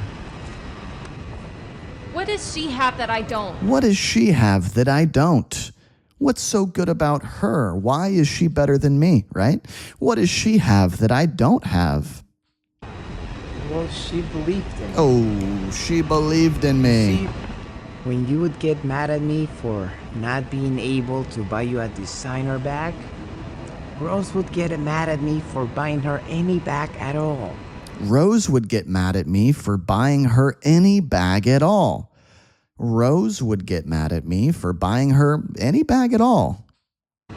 She wanted me to invest my money in the business instead. She wanted me to invest the money in the business instead. And when you would get upset at me when I couldn't buy you expensive dinners, Rose would get upset at me if I tried to take her out at all. Rose would get upset at me if I tried to take her out at all. She would cook me homemade meals so I could focus on my work. She would cook me homemade meals so I could focus on my work.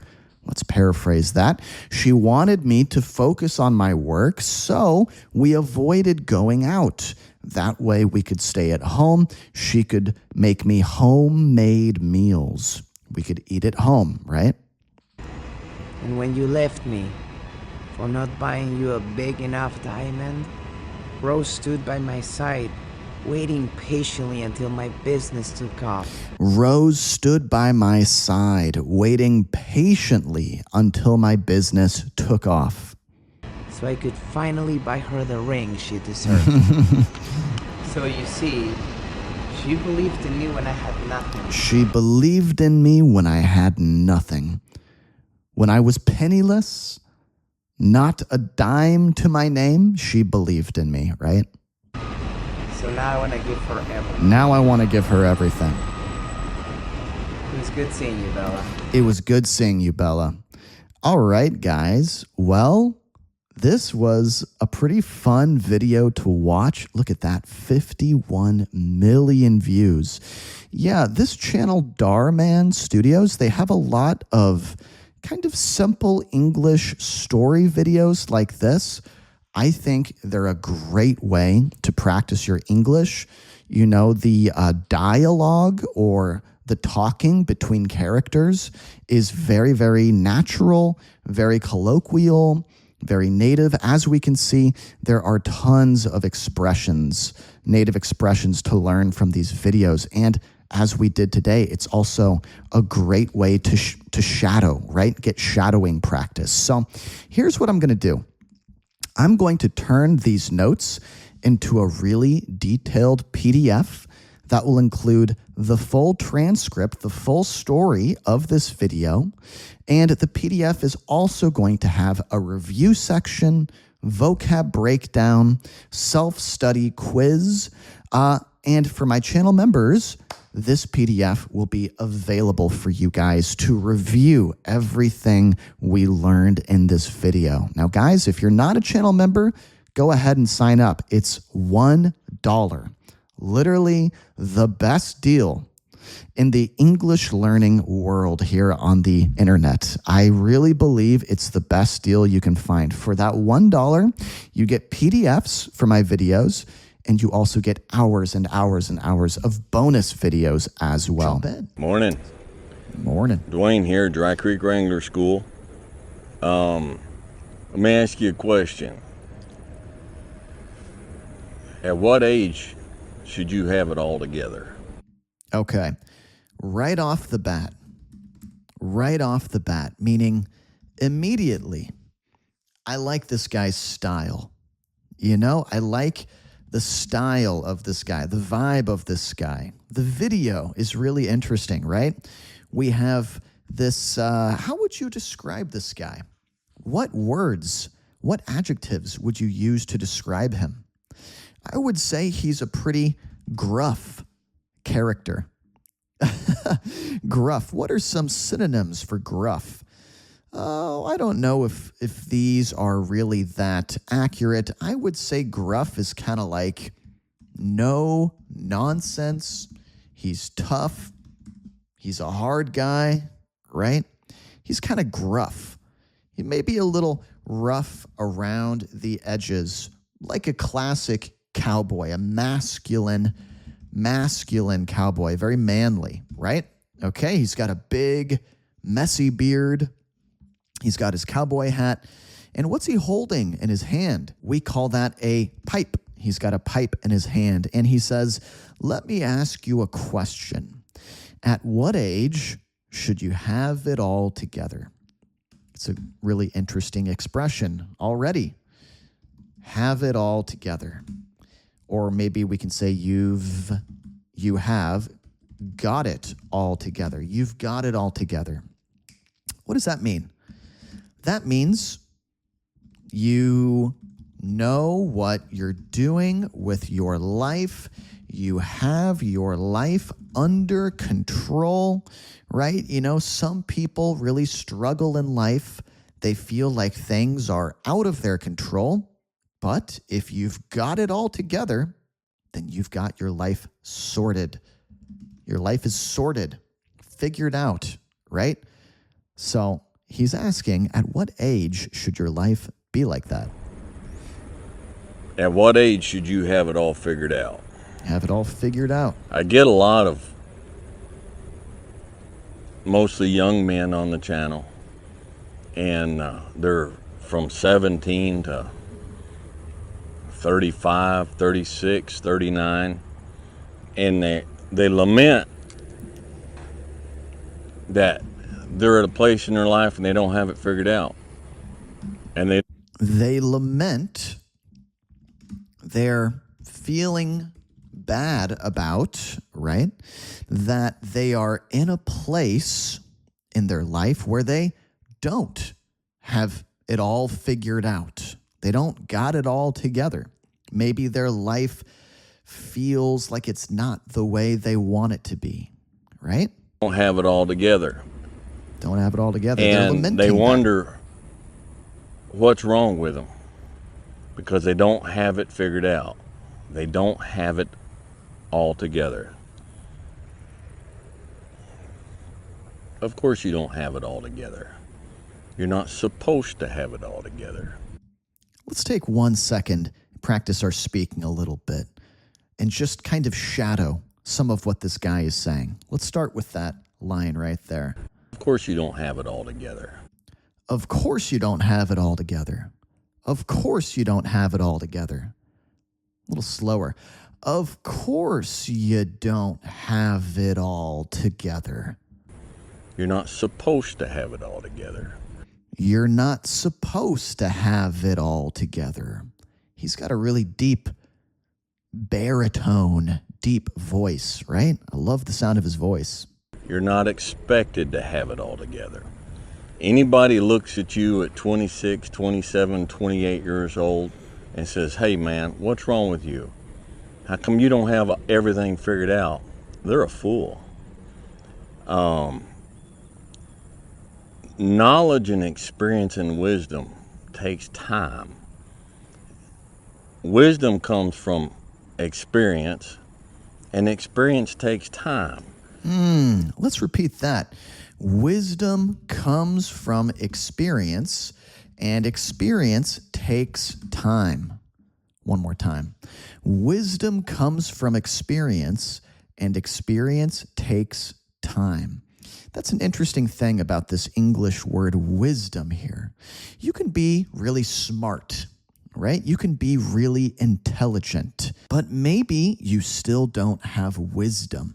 Maybe you're still not wise, right? In English, there's a difference between knowing a lot about the world and being wise, having had experiences in the world and learning from those experiences. Usually when I think about wisdom, I think about someone older who has learned a lot of life lessons. This guy looks pretty wise, doesn't he? He looks like he knows a thing or two.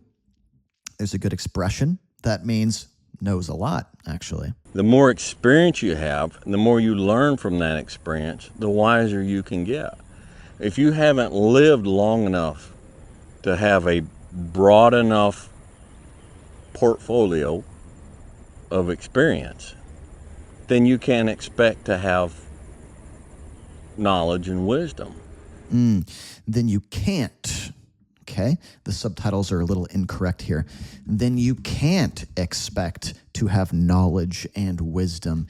He's saying you need a broad portfolio of experience. Okay, broad means wide or maybe extensive, right? Portfolio is how you show off your work or your experience, right? So he's saying, basically, that's a fancy way of saying you need a lot of experience, then you can expect to gain or get some knowledge or wisdom. We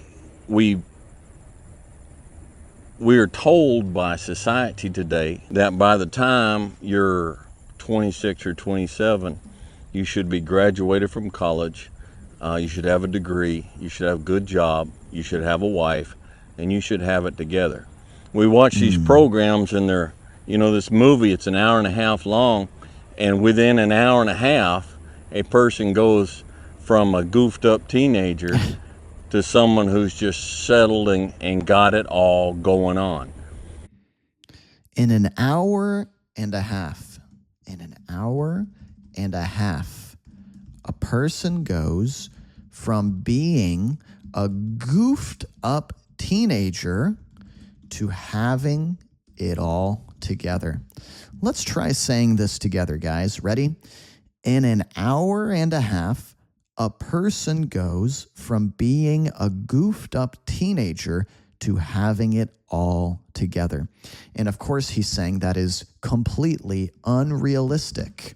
These expectations are unrealistic. He's saying that's not what the real world is like, right? And they get the job.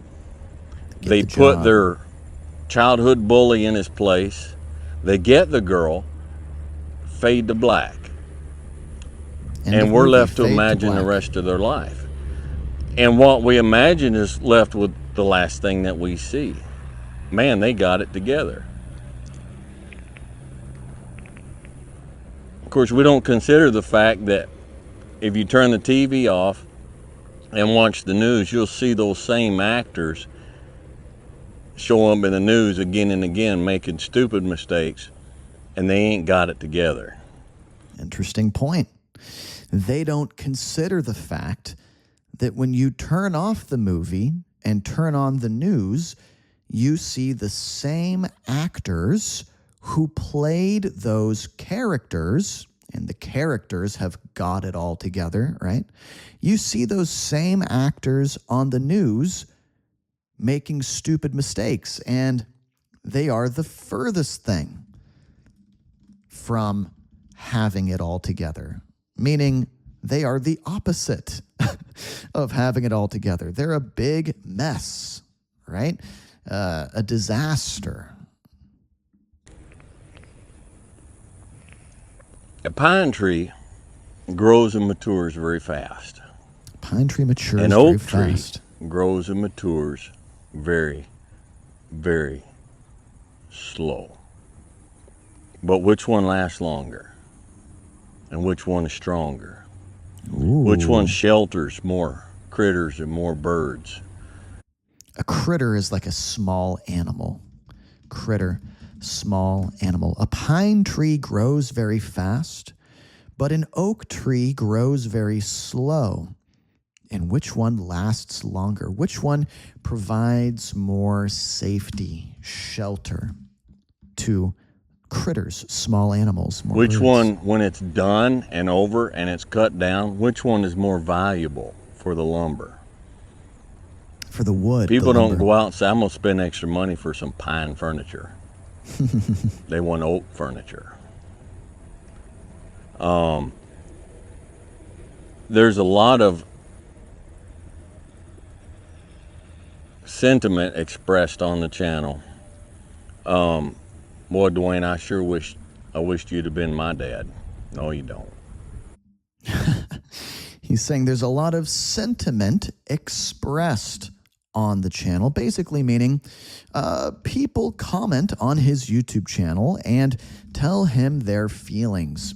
A sentiment is like a feeling, right? What are your sentiments about blah, blah, blah? What are your feelings about blah, blah, blah, right? He says, people comment all the time and say, hey, man, I wish you had been my dad. And he says, no, you don't. What does he mean? No, you don't. There's sentiments expressed on there. Sentiments, not sentiments. That, I'm flattered, but I know better. I don't take it serious. He says, I'm flattered by these comments, meaning they make me feel really good, right? I'm flattered that you would say that. I'm flattered that you would say that about me. That makes me feel good you would say that about me. But at the same time, he's saying, but I don't take those comments serious because I know better. Nobody bursts from their mother's womb ready for the world. Nobody's born ready, right? Nobody bursts from their mother's womb aged and mature and wise. And I'm not wise. I'm not saying I'm wise. I just say that happened. That's why that happened. So, man, maybe we ought not do that. I don't know. To me, that's a kind of a shallow, easy definition of wisdom. But I'm 55 years old, and I'm just now starting to get a little bit figured out. I'm 55 years old, and I'm just now starting to get it a little bit figured out. Say that with me one more time. I'm 55 years old, and I'm just now starting to get it a little bit figured out. I hear middle-aged people use this expression a lot. That, even though I'm a bit older, I'm just now starting to get my life together or get things figured out, right? It means I'm not as grown up as you think I am. I'm not as adult as you think I am. I'm not as mature as you think I am, right? There's a song that Ian Tyson sings. And if you like cowboy music and you're not familiar with Ian Tyson, you ought to look him up. But he's got a song called The Old Double Diamond. And it's about an old cowboy that the ranch he's worked on for years is getting sold. And there's and he says on there, when I first hired on to the Old Double Diamond, I was a darn poor excuse for a man. Yeah, Mama's laughing back there. I edited that for you. It says, I never learned how to aim when the spirit was tame. I couldn't see all the cards in my hand. Well, son, a lot of what your difficulty is right now is you have not yet learned how to aim while the spirit is tame. And you can't see all the cards in your hand. It's not saying the cards aren't there. It's just you haven't matured enough to see them. And there will come a time you keep going and you keep learning and you keep growing. That one day you'll look down and the card you needed was there and it's been there all along. But that ain't going to come for a while. And my encouragement to you is stop being so hard on yourself. Great expression. Being hard on yourself. What do you guys think that means? If you're hard on yourself, what are some ways we could paraphrase that or say that a slightly different way, but have it mean the same thing? If you're hard on yourself, then you have high what? High expectations of yourself. Maybe we could say you demand a lot from yourself or of yourself, right? You expect yourself to perform or achieve or maybe even overachieve, meaning achieve a lot more than most people could, right? So he's saying, take it easy, You don't need to do that. Lower your expectations. Be kind to yourself. Be gentle to yourself. Be what? What am I going to say? Do you know? Forgiving, right? You know, one of the things I have encouraged my wife in for years, and she's a very natural mother. She's a natural mother. And she has a natural tendency to take care of people. Love this word, a tendency. Have you guys heard this before? A tendency or a natural tendency just means by nature or by character. That's just who you are, just who you are. You act a certain way, you are a certain way, a particular way. And he's saying that his wife is a natural caregiver. A caregiver, right? She has a natural tendency, this natural characteristic to take care of people, right? Very motherly, like a mother would do. Worry about stuff. And I've had to tell her over the years, look, that's not your burden to carry. That's not your burden to carry. Let's say that together. That's not your burden to carry. See how he blurs these words together? To carry, to carry. That's not your burden to carry. Meaning, you don't need to deal with that. That's not your responsibility, right? You feel like you need to deal with that, to sort that, to figure that out, but you don't. A burden is something weighing down on you, right? He's saying that's not your burden to carry. You have enough burdens at your young age that are rightfully yours for you to worry about carrying. You've got your own problems, right?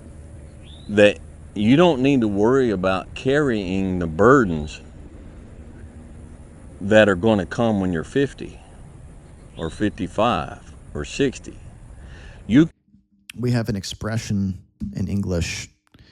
I've got enough on my plate as it is. I've got enough on my plate as it is. Meaning, I can't handle any more problems than I'm already handling, right? I've got enough on my plate as it is. I already have all of these problems, all of these issues. I'm full, right? My workload is full. That's kind of what he's saying right here. He's saying, focus on the problems you have right now. You have enough on your plate as it is. You don't need to spend all this extra energy worrying about future problems, stuff that may or may not even happen, right? To even begin to think about having things figured out and having it together until you're in your 50s.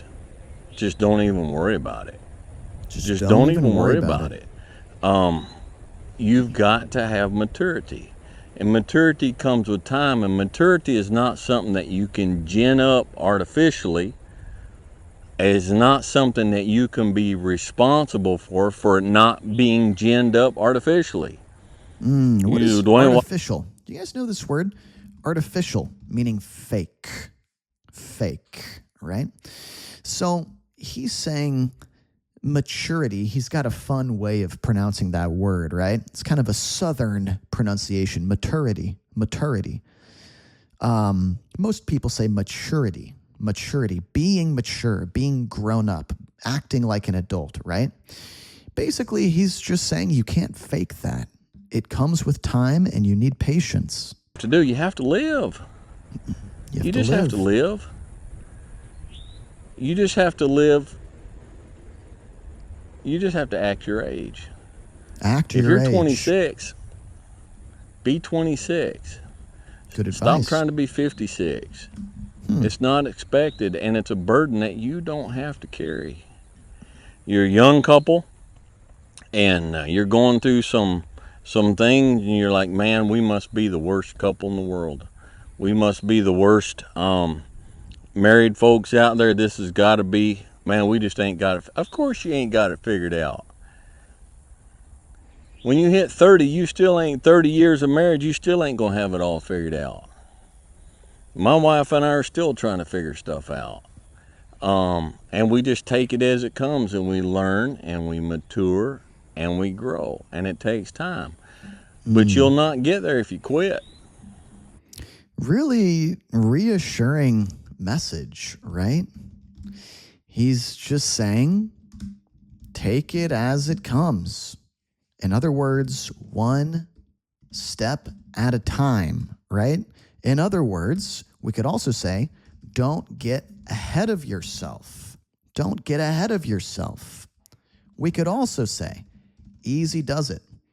Easy does it. These are all English expressions that mean basically the same thing. Focus on your life right now, on the present moment, right? Focus on the present moment. Don't worry about the future. You live the life that's happening right now, not the life you'll have someday, right? Very reassuring. Fellas, you'll not get there if you quit, if you just say, forget it. You know, I can't be the man that I wanted to be. Well, of course you're not right now. You will not be the man that you want to be until you grow into it. You have to grow into it. So the whole point of this video is just to encourage you, chill out, man. Just chill. You guys chill out. Take that it are easy. contacting me and saying, man, I got a degree and I just lost this job.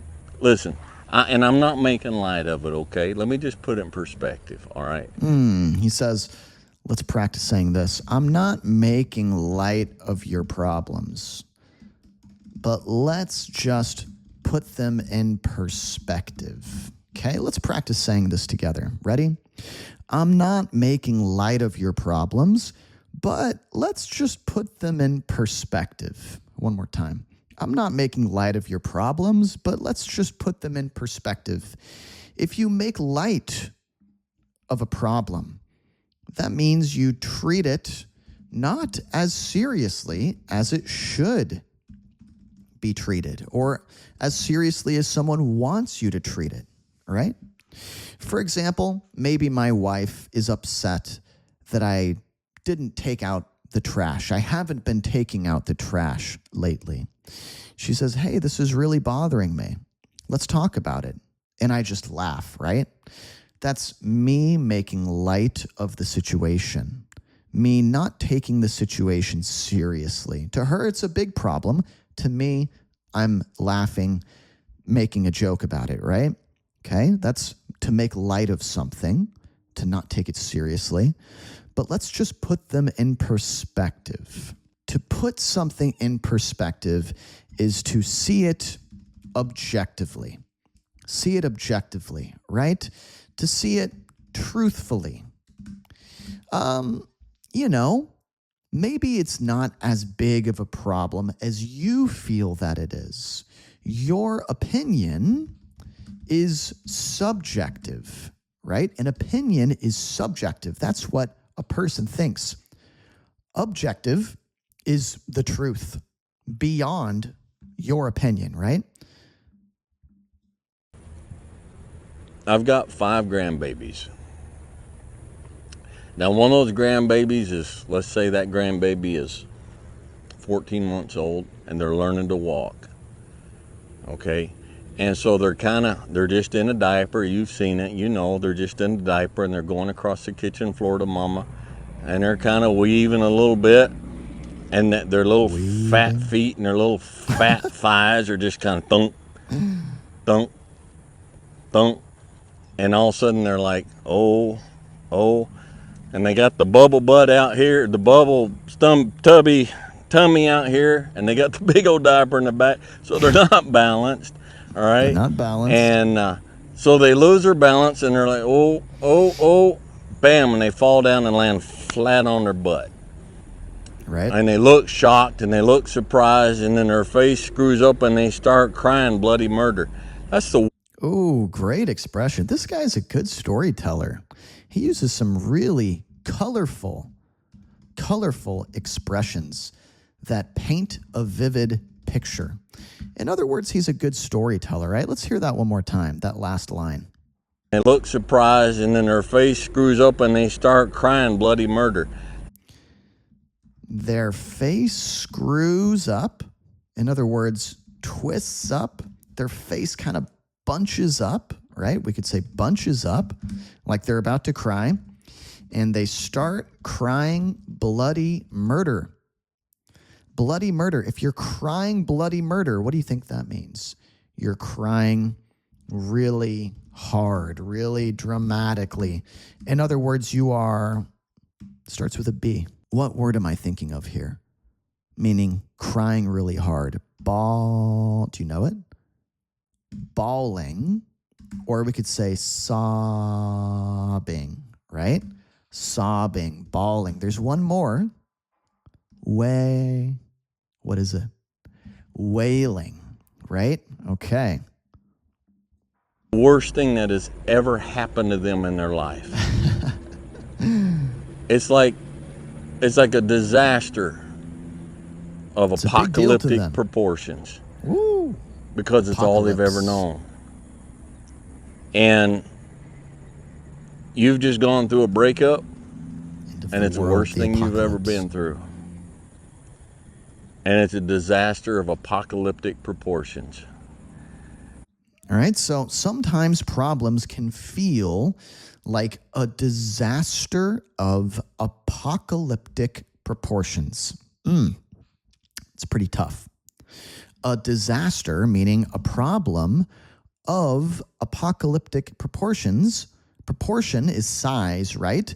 Apocalyptic is end of the world. So a problem that feels so big, that it seems like it's the end of the world, right? Because you haven't had the time and the experience yet to develop worse and to turn around and look at that in relation to the realities of a long life well lived. Wow, that's very well said. Basically, he's saying, why does this problem feel like it's the end of the world? Maybe it's because that's the worst you've experienced so far, right? You haven't had a chance to experience anything worse than that, right? So to you, that feels like the end of the world just because you lack experience. And one day you're going to try and look back and you're going to say, that really wasn't such a disaster. And in fact, that was probably the best thing ever happened to me. Some of you lost your job and you thought that job was it. And it was a good paying job. And you went 4 years of college in order to get the degree to get that job. And then you got the job, and then COVID happened, or layoffs and different stuff. And now all of a sudden you lost that job. It's the worst thing you've ever been through. And so all of a sudden you're sitting there and you're thinking, man, I thought my life was together. Now it's in shambles at my feet. No, it's not. In shambles, meaning in pieces, meaning broken, meaning it has fallen apart or come apart, right? He's saying, no, it's not. No, it's not. No, it's not. It's not. It's all right. It's all right. You're not supposed to have it together. All right. Those who go to college, get out of college, get a job, and stay in that job until they retire, then retire and buy property down in Florida. That's an anomaly. That's not normal. It happens, but it's... That's an anomaly. An anomaly, meaning something that is unusual or rare or not the norm, not the standard, not what most people experience, right? That's an anomaly. It's an outlier, we could also say.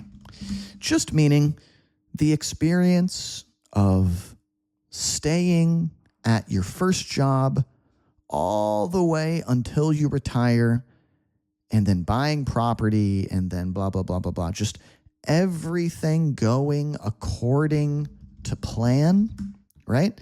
That is an anomaly, because life throws sticks in your spokes sometimes, meaning life throws problems at you.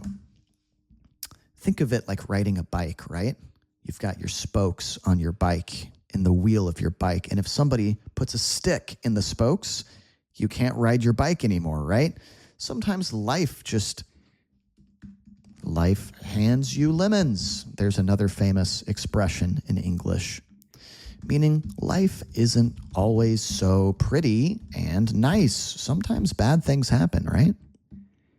The idea that you're going to go through your entire life without facing hardship, facing trauma, problems, issues, is unrealistic, right? Everybody deals with stuff. Anomaly.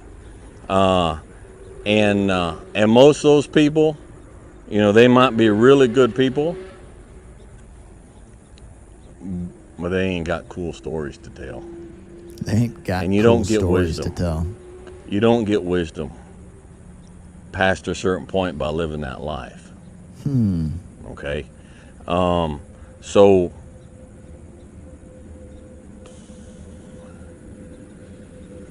two or 3 years ago, I made a whole series of really, really bad decisions. Really bad decisions. And it brought me to the point at 50, over 50, where I was like, I ain't got it together. Wow. He's saying a few years ago, he made a series of decisions, meaning not just one, multiple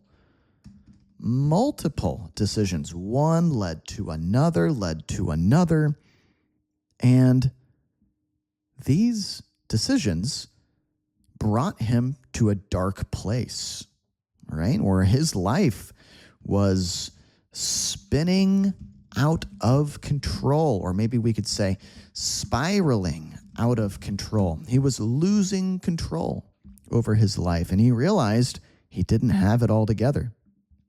I'm not mature, I'm not grown, I'm not the man I'm supposed to be. And I started working on it. And the man that I am today, the father that I would be today, if children were to come along today, that's not the man I was before, and that's not the father I could have been before. Okay? A blade does not become strong. It does not become tempered until it's been through the fire.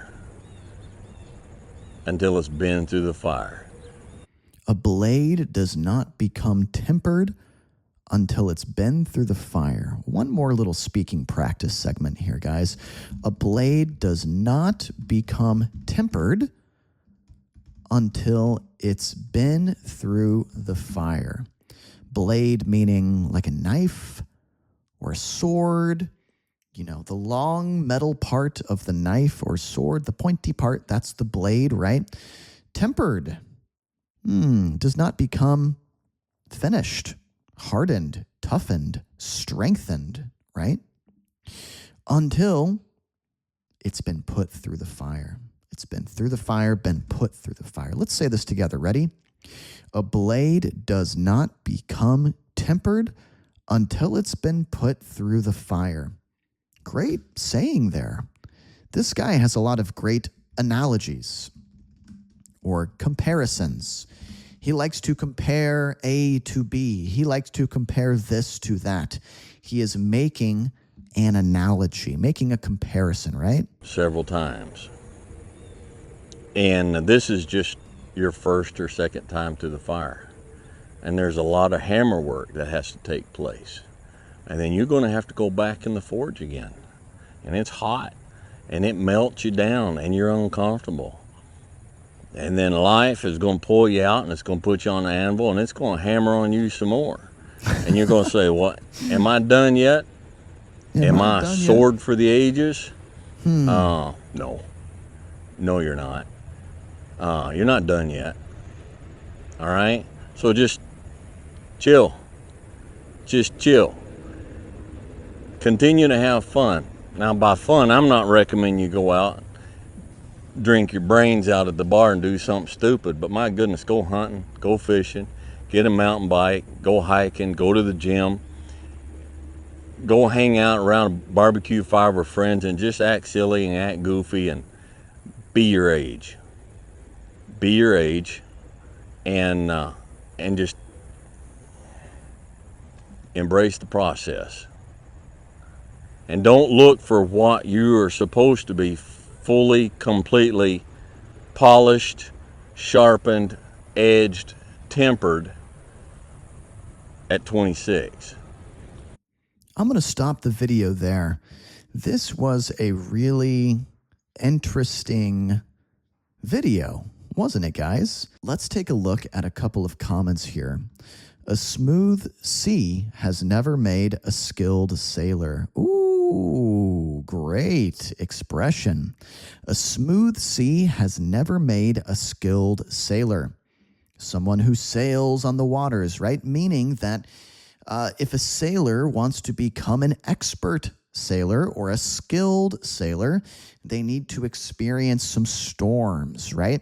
And a smooth sea is not going to give them any experience. Hearing a stranger on the internet say, "It's all right, you're not supposed to have it all together," is one of the most comforting things I've ever heard since my life took a turn for the worse. So this guy is really struggling, and he's saying this video was very comforting to him. Let's read one more. Maybe a couple more. These are really interesting, huh?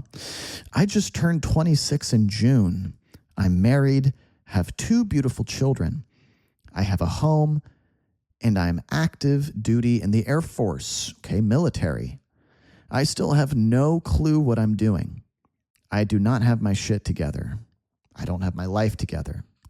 It looks on the outside like I got everything together. Absolutely not. I don't. I'm struggling with my marriage, struggling to be a father, struggling in my career, but I'm still pushing. It's all about perseverance. That means never giving up. You miss 100% of the shots you don't take. Don't give up. Last one here. Well, Dwayne, I'm 75. And I'm here to tell you, I don't think you ever get it completely figured out. We are all our own worst enemy. Guys, I hope you found this video useful. This was a really interesting talk. And if you want to improve your English, this is the kind of real world language you need to be listening to. And I'm here to listen to it with you. We learned...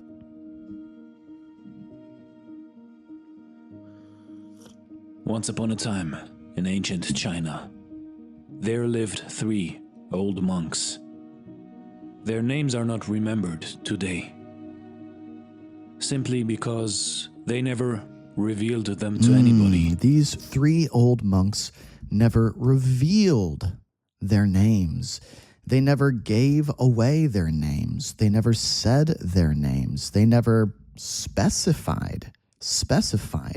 They were never specific about that, right? So we don't know their names, these 3 old monks. Interesting. In China, they are simply known as the 3 laughing monks. The 3 laughing monks. They always traveled together and did nothing else but laugh. They entered a village or a town, stood in the center of its main square, and started laughing. Oh no. I see an English mistake. I see an English mistake in the sentence. Can you guys spot it? It's. Should there be an apostrophe here? No, this means it is, right? We should take away this apostrophe. to show possession, right? Okay, no problem, no problem. Slowly but surely, the people who lived and worked there, and the passers-by, couldn't resist and had to start laughing as well. Great expression there. Slowly but surely. Yeah, what's a different way we could say that? Maybe gradually, right? Gradually. Slowly over time. Slowly but surely. Until a small laughing crowd had formed. And eventually, the laughing had spread to the whole village or town. That was the moment when the three old monks moved on to the next village. Okay, so guys, how can we use our own words to explain so far what has happened in the story? What is going on? Why don't you pause the video and just for fun, just for a little challenge, try it by yourself out loud first. Okay, and I'm going to go ahead and summarize as well. So far in the video, we're listening to this story about three old monks, right? These three old religious figures, I guess they're Buddhist figures, right? From the religion of Buddhism. And these monks, they do something a little peculiar, a little strange, right? A little out of the ordinary, unusual, weird, we might also say, right? What is this peculiar habit they have?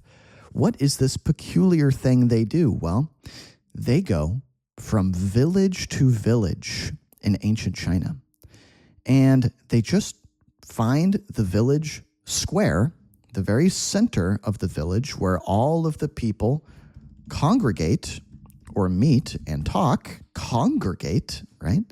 And they start laughing, right? They just simply start laughing. But this laughter, here's the interesting part, is very contagious, right? Contagious, or maybe we could say infectious, right? Contagious laughter or infectious laughter, meaning it makes other people start laughing too. Once they start laughing, other people begin to laugh as well. Once the villagers are laughing and enjoying themselves, these monks move on to the next village. They keep going to do what? To continue to spread the laughter, right? Their laughter was their only prayer, all of their teaching, because they never spoke to anybody. Never spoke. They just created that situation. All over China, they were loved and respected. Okay. The people had never known such spiritual teachers before.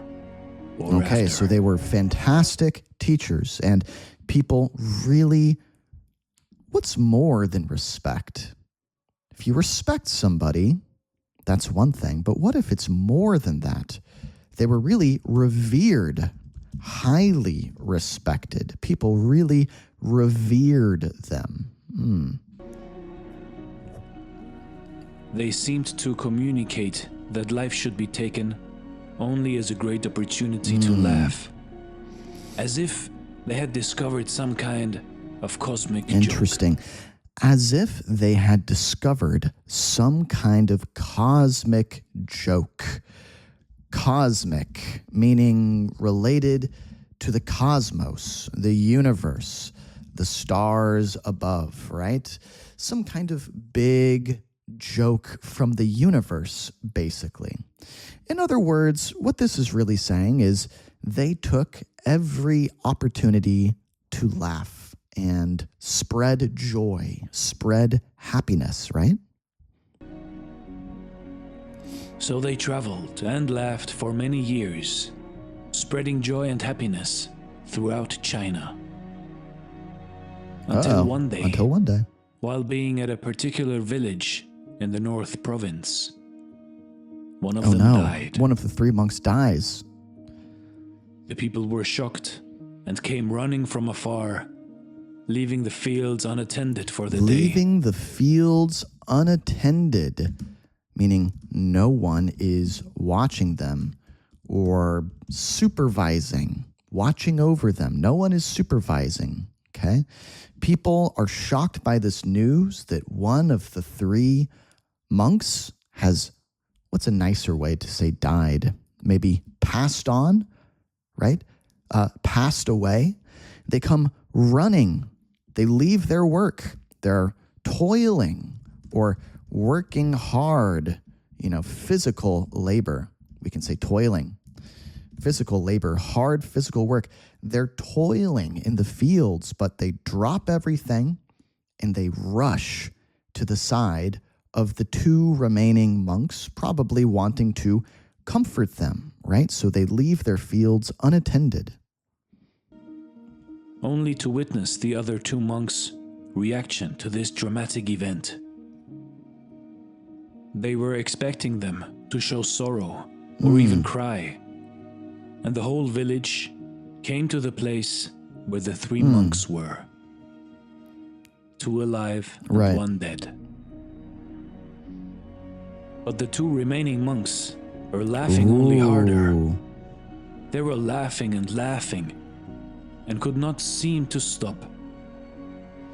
So that a few of the good people who were assisting to this scene in disbelief approached them and asked them why they weren't mourning at all for their deceased friend. Interesting.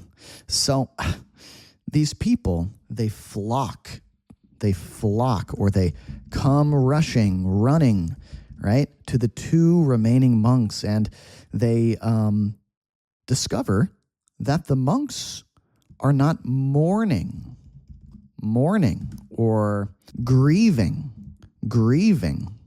feeling sad at the loss of someone or something, but mostly people, right? They're not mourning their deceased friend. Deceased, what does that mean? Dead, right? Passed away. They are not mourning their deceased friend at all. What are they doing? They are laughing hysterically. Yeah, hysterically, like laughing really hard, laughing a lot, even more than before, right? And of course, the townspeople are really taken aback to see this. They're really surprised. They can't believe that. They weren't expecting that. And asked them why they weren't mourning at all for their deceased friend. And for one time, the monks actually responded. They're about to speak for the very first time. They've never spoken before, right? Because yesterday, on our way to your village, he proposed a bet on who of us would beat the other 2 and die first. He proposed a bet. It was his idea, right? If you propose an idea, it's your idea. You are the one who brings it up. So he proposed a bet on who of us would beat the other 2 and die first. That's a weird bet.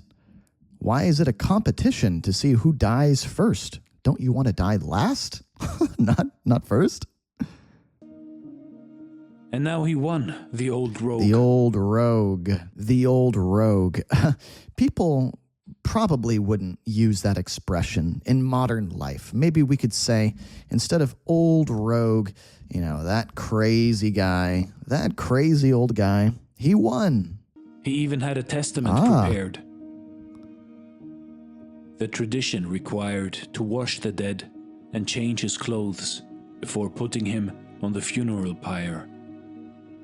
But the old monk had explicitly asked to leave the old clothes on him, since he had never been filthy for one day. Okay, interesting. So he kind of left behind this last will and testament, right? Where basically he's letting people know what he wants them to do when he's gone. And he's saying, you do not need to wash my clothes. I was never dirty. And they're talking about putting him on a funeral pyre. What does that mean? Sort of a platform where someone is burned. Their body is burned, right? After they pass on. I never allowed any of the filth of this world to reach me through my laughter. Okay, let's practice saying this line together, guys. Ready? I never allowed any of the filth of this world to reach me through my laughter. Okay, wow. Pretty intense,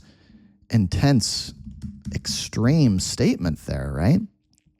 This guy, this monk, he thought the world was a filthy or very dirty place. Maybe he means it's a really dark place, right? Full of problems, right? He's saying, I protected myself from the darkness of the world through what? Or by doing what? Through my laughter or by laughing. The power of... His testament stated. Okay, that's what it said.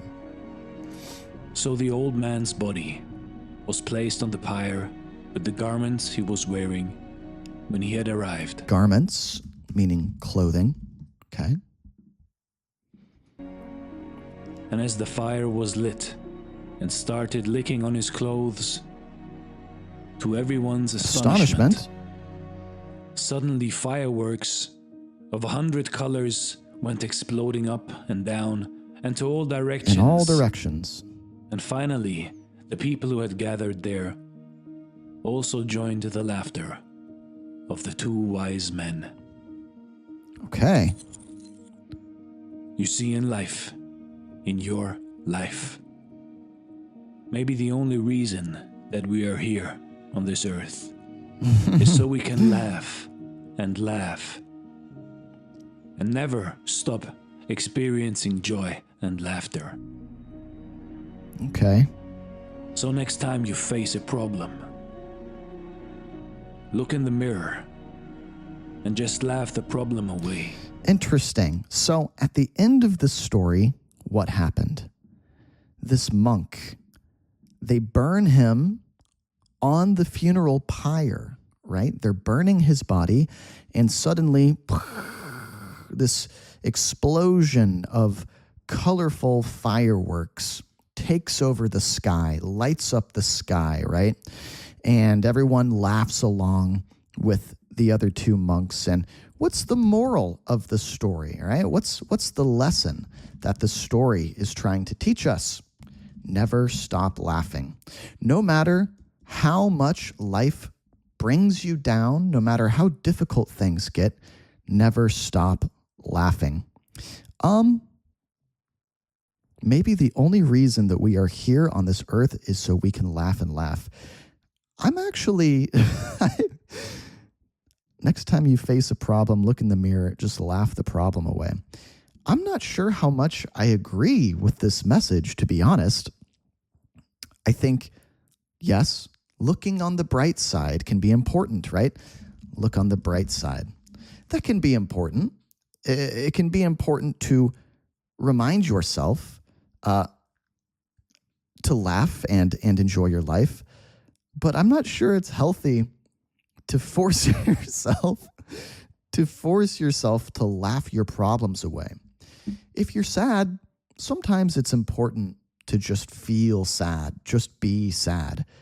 If you're unhappy, sometimes it's best to just sit there and acknowledge your unhappiness.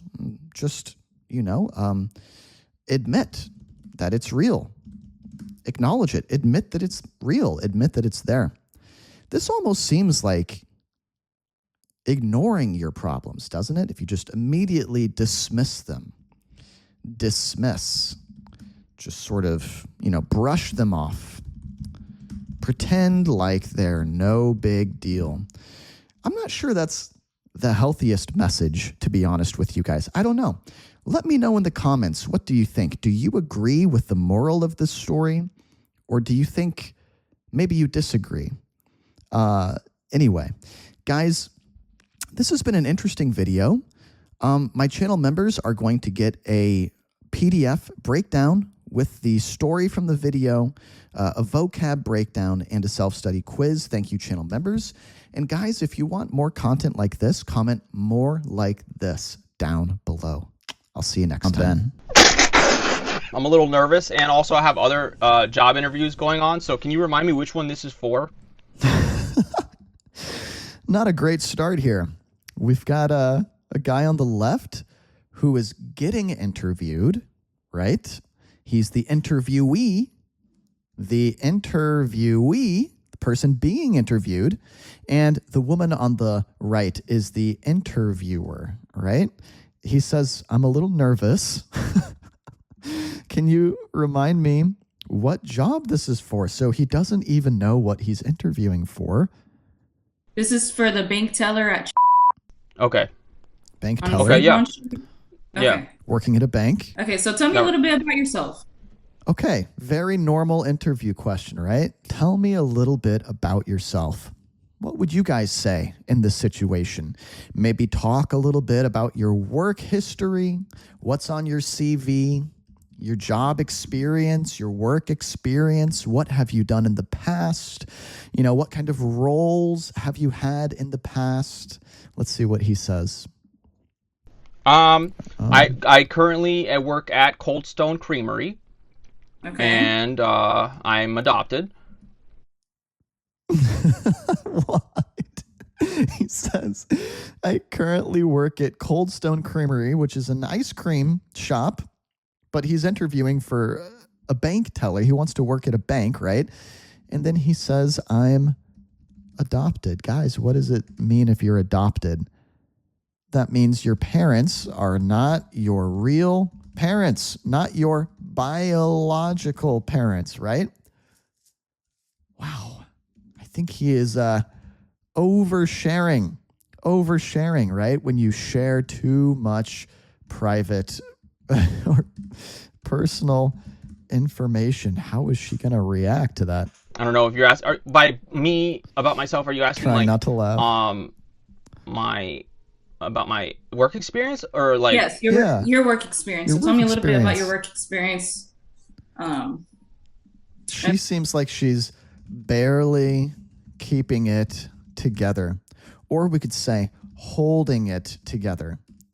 In other words, she's trying so hard not to laugh. I would be too. I don't know. She's so professional. I don't know how she's keeping it together. Basically, what's on your resume. Okay. So I know you work Resume? at Cold Stone Creamery. Yep. Do you have like any cash handling experience at Cold Stone, or Do you work with cash, money, right? This is a bank position. Do you work with money at all at the ice cream store? have you worked the register to check out Cash people? register? yeah, absolutely. I'm a manager. I work in a managerial position. I also do janitorial stuff, but He says, absolutely, yes. I work in a managerial position. He mispronounces it. He says managerial, should be managerial, meaning he manages the store, very high up position. But at the same time, he works in a janitorial position, meaning he is a janitor, a cleaner. Interesting. yeah, I take cash. I take cash all the time. Of course, not in huge amounts or anything, but I don't see why I couldn't handle thousands of dollars at your bank, obviously, you know. But yes, I'm 23, so my work experience is not too. I've been at Cold Stone. He says, I'm only 23.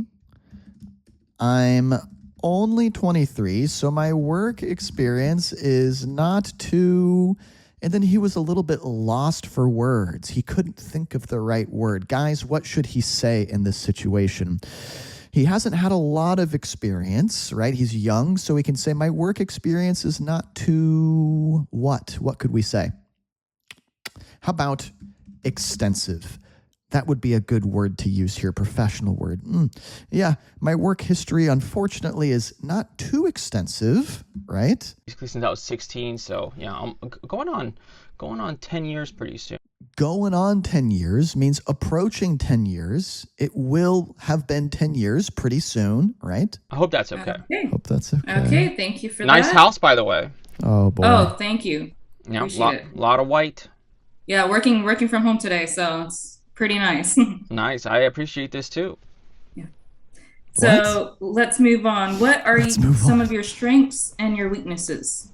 Okay, classic interview question, right? What are some of your strengths and some of your weaknesses? What do you do well, and maybe what do you do not so well? This is a pretty difficult question to answer. What would you guys say if you were in this interview right now? Down in the comments section, tell me your biggest strength and tell me your weakness, right? What would you say? It's tricky, right? It's difficult. It's a little bit touchy, a little sensitive, because you don't want to admit some huge weakness and then not get the job, right? Look at him wiping his eye. What's he going to say? She really looks like she's trying so hard not to laugh. Oh, man. I have, Take your time. I know this one is a time. little hard for people, so yeah. Take your time with this one. I'd say, and I'm being serious here, I'd say that my only weakness is having too many strengths. Look at the look on his face. I'd say that my only weakness is having too many strengths. So. That's a good answer. All right, that's the first time I hear that. They're both losing it. They're losing it. That's good. Okay. Is he crying? Are you okay? Oh my God. I got a colonoscopy yesterday. Oh. Oh, guys, what is a colonoscopy? When a doctor takes a camera and looks inside your body.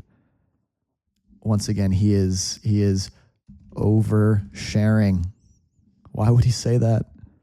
I don't know if you know what that is, but it's to treat glaucoma. Yeah. Huh? It's to treat No, it's not. Glaucoma is when you lose vision in your eyes. It's an eyesight issue. He says it's what is he talking about? It's not to treat glaucoma. Okay. Starts crying again. Take your time. We only got a couple more questions left. Only a couple more. Okay. Only a few more. You're okay? Yeah, I'm good. You're okay to move forward with the interview? No, I'm just holding my gut. No, absolutely. No, I can go for another hour or two, probably. Can go for another hour. Yeah. It won't be that long anyway, so. Oh, boy. Okay. I know you have a lot of job interviews to do, so. No, not today. This is the only one. I wasn't trying to be rude when I said that.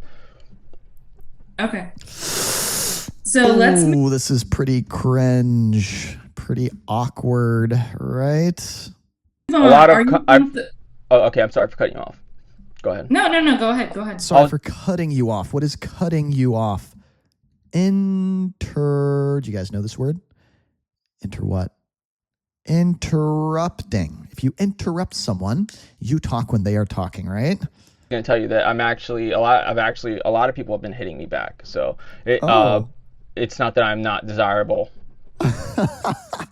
He says, actually, a lot of people have been hitting me back.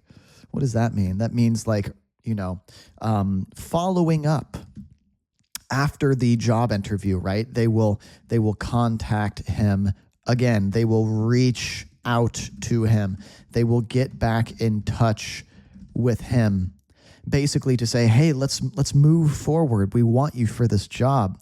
So he says, it's not that I'm not desirable, meaning it's not that people don't want me. Weird word to use here. Okay, good to know. Good to know. Okay. Are you comfortable working in a team environment? Okay. It depends on the other people. Elaborate. Are you comfortable working on a team? He says it depends on the other people. Maybe not, right? It depends on them. She says, elaborate. Please tell me more. That's what elaborate is, right? Go on, tell me more. Are you okay?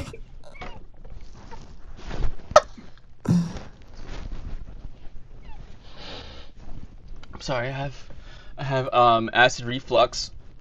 More health stuff. I have acid reflux. Part of my glaucoma. Okay, I can't do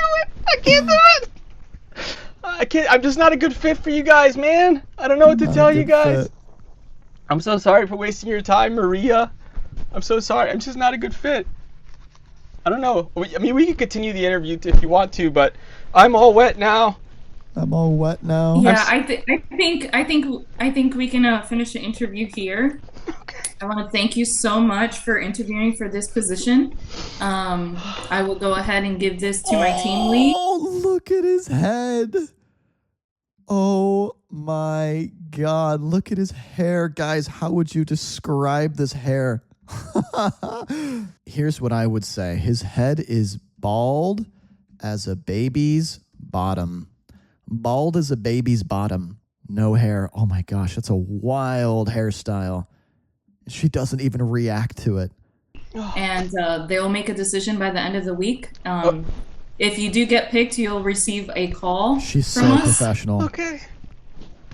Do you have any? She is a stone cold professional. What does that mean? A stone cold professional means she's so good at her job. Such a killer, right? Such a killer. She's so professional. She didn't even flinch. She didn't even bat an eye when he took off his hat and revealed that his head is bald as a baby's bottom. Flinch is kind of like have a reaction, right? Bat an eye, blink, right? She didn't even blink. She just kept right on rolling. Stone cold professional. Everywhere. Do Yeah. you have any questions for me? She says. No. Okay. I got water everywhere. All right. Well, it's nice. It's nice to meet you, Theodore. Listen. Excuse me, sir. Excuse me, sir. Sorry to bother you. What? Sorry to bother you. I'm Chris. Yeah. And I'm a photographer. I'm a portrait photographer. And I just thought that you had like a really cool look. It was, I noticed you over there. Okay. So the video begins with this guy introducing himself, right? He says he's a portrait photographer. So he takes pictures of people, right? And he approaches this stranger. Now, how would we describe this stranger? He looks a bit older, right? He's a bit older. Chris says he has a really cool look, right? A cool look. In other words, maybe he's fashionable. He dresses well. Maybe he's stylish. He has style. Check out his leather jacket and his cap, right? I do think he looks really cool. Now, when Chris approaches this guy, when he goes up to him and starts talking to him, how would you describe this look on his face? He looks a little bit taken aback, right? A little bit surprised.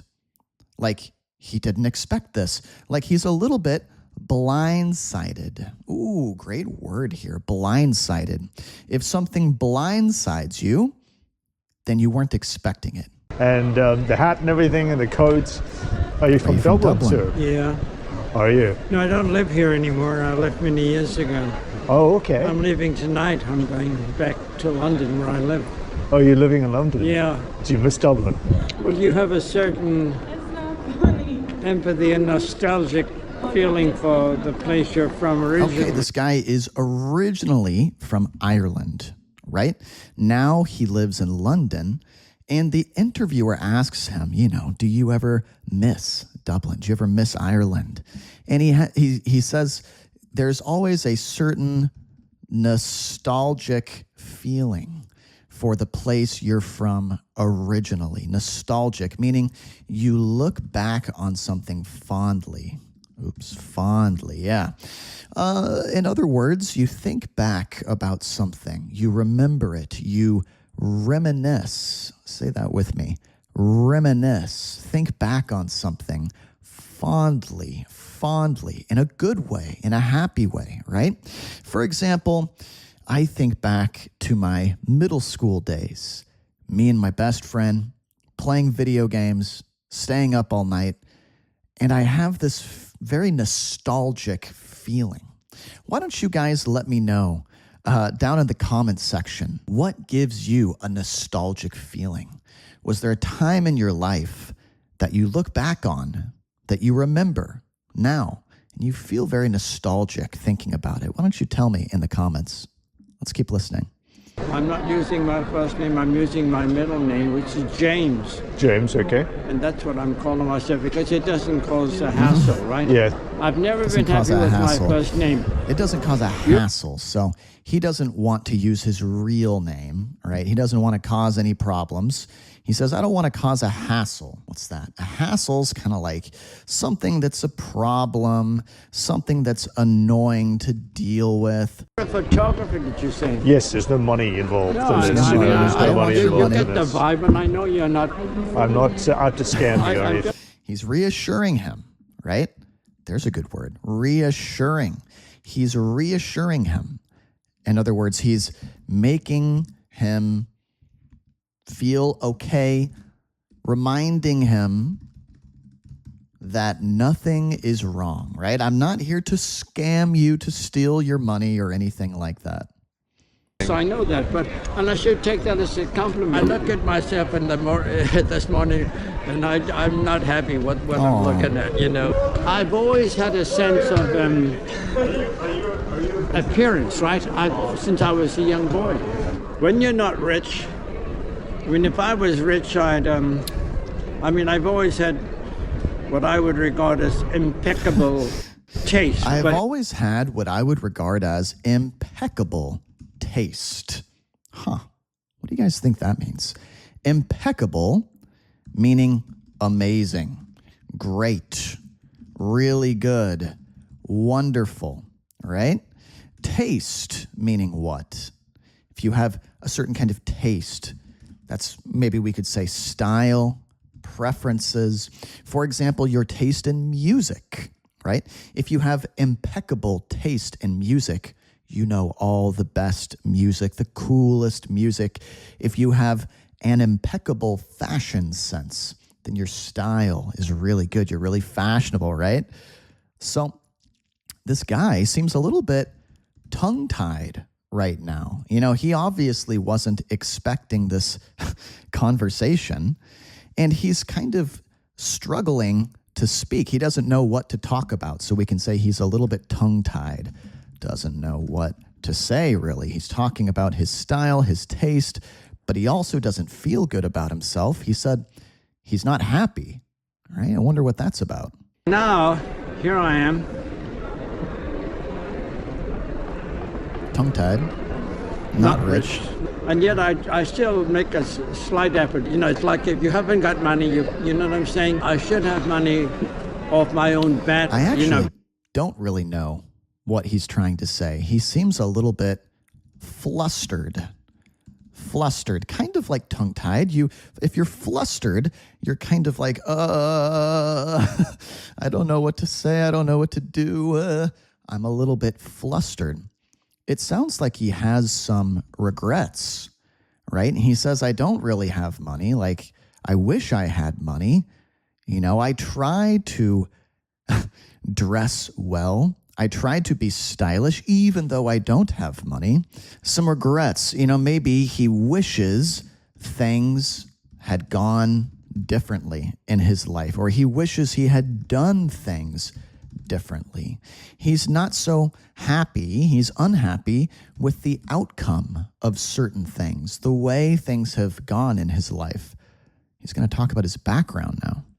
Because of my background and all the possibilities, I should, you know, be like a top lawyer or theoretically that was within my grasp. Okay. He's saying, theoretically, that was within my grasp, being a top lawyer, okay? Being a really successful lawyer. He's saying, I'm not successful. I don't have a lot of money. It's a shame, right? It's a shame because theoretically, that was within my grasp, meaning I could have done it. If something is within your grasp, you're able to get it, right? Within your grasp, you grasp it, you can get it, you can do it. So he's saying, I should have been able to do that. I should have been able to become a top lawyer, right? Right, to be a top professional and to be wealthy in that respect. Right? Yes. Have money. I missed that train. Have you ever been He says, married? I missed that train. Great expression. I missed that train. Meaning, I missed that opportunity, right? That another expression we sometimes use in English is that ship has sailed, meaning the opportunity is gone now. The chance is gone. You didn't do it. Huh. Have you ever been married? Do you have No, family? I mentioned that before. What was your name? I'm Chris. I regard myself, Chris. I regard myself as, meaning I see myself as, or I perceive myself as. The way you see yourself, right, is the way you regard yourself. The greatest failure that ever walked the planet Earth. Oh, so sad. He regards himself as the greatest failure to ever walk the planet Earth. Ooh, meaning he's the biggest loser to ever live, the biggest failure to ever live. Oh my God, this poor guy. That's so sad. Let's hear his explanation. Why does he think that? Because I didn't achieve the very basics. I'm the could have been man. I call myself the could have been man. I could have been, right? I'm the could have been man, but I ended up with nothing. I didn't even get a wife. And I tried from the age of 13, and the girl I was looking at the other geezer. Okay. This poor guy, he calls himself the could have been man, or the could have been, right? The could have been man. Meaning there are a lot of things he could have done, a lot of things he could have been, but he failed. He did not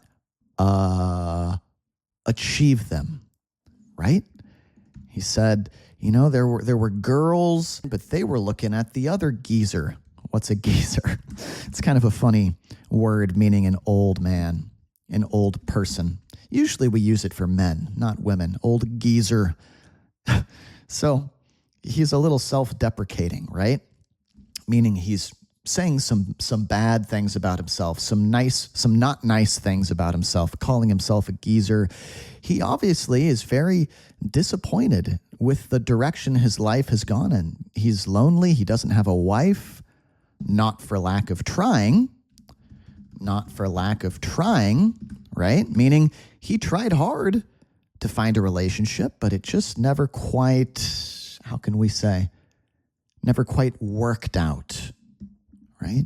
What is the most important lesson you think you've learned over the course of your life? Never wanted to put anybody down or bully, I have no tolerance for bullies or put somebody down or make fun of somebody. If you put someone down, you make them feel bad. You say nasty things about them. You do nasty things to them.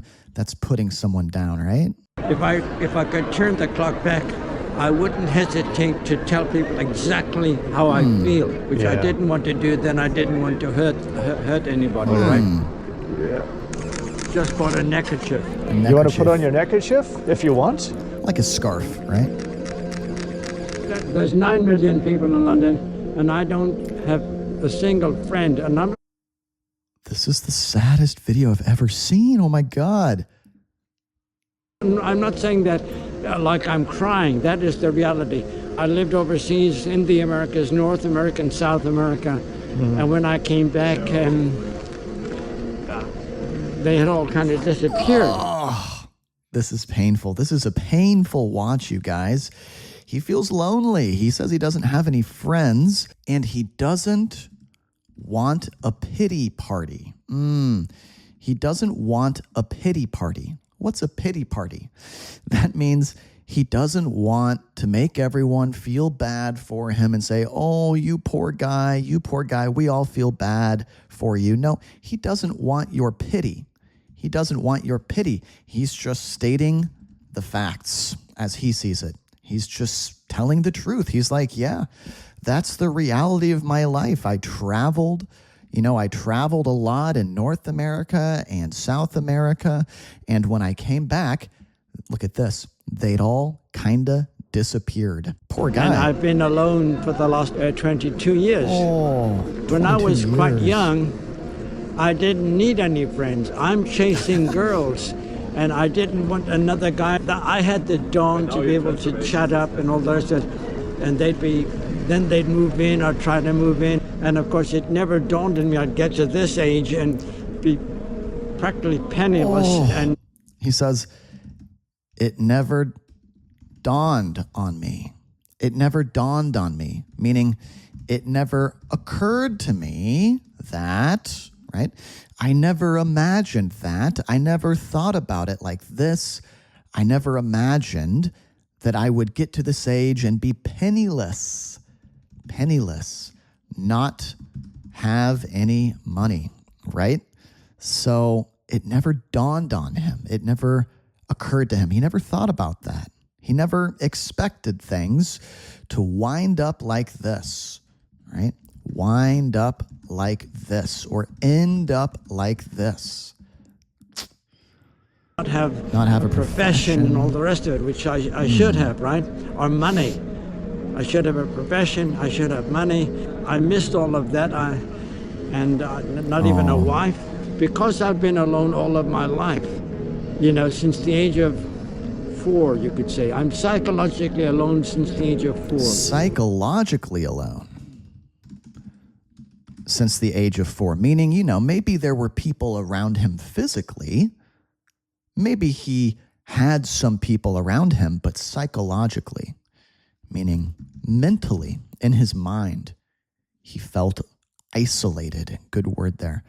Isolated, like all alone. Like he didn't have anyone. My own mother was a piece of ice. We had a horrifically bad relationship at one point. Sorry, I keep stopping, guys, but there's so much interesting language being used here. I've actually never heard this expression. My own mother was a piece of ice.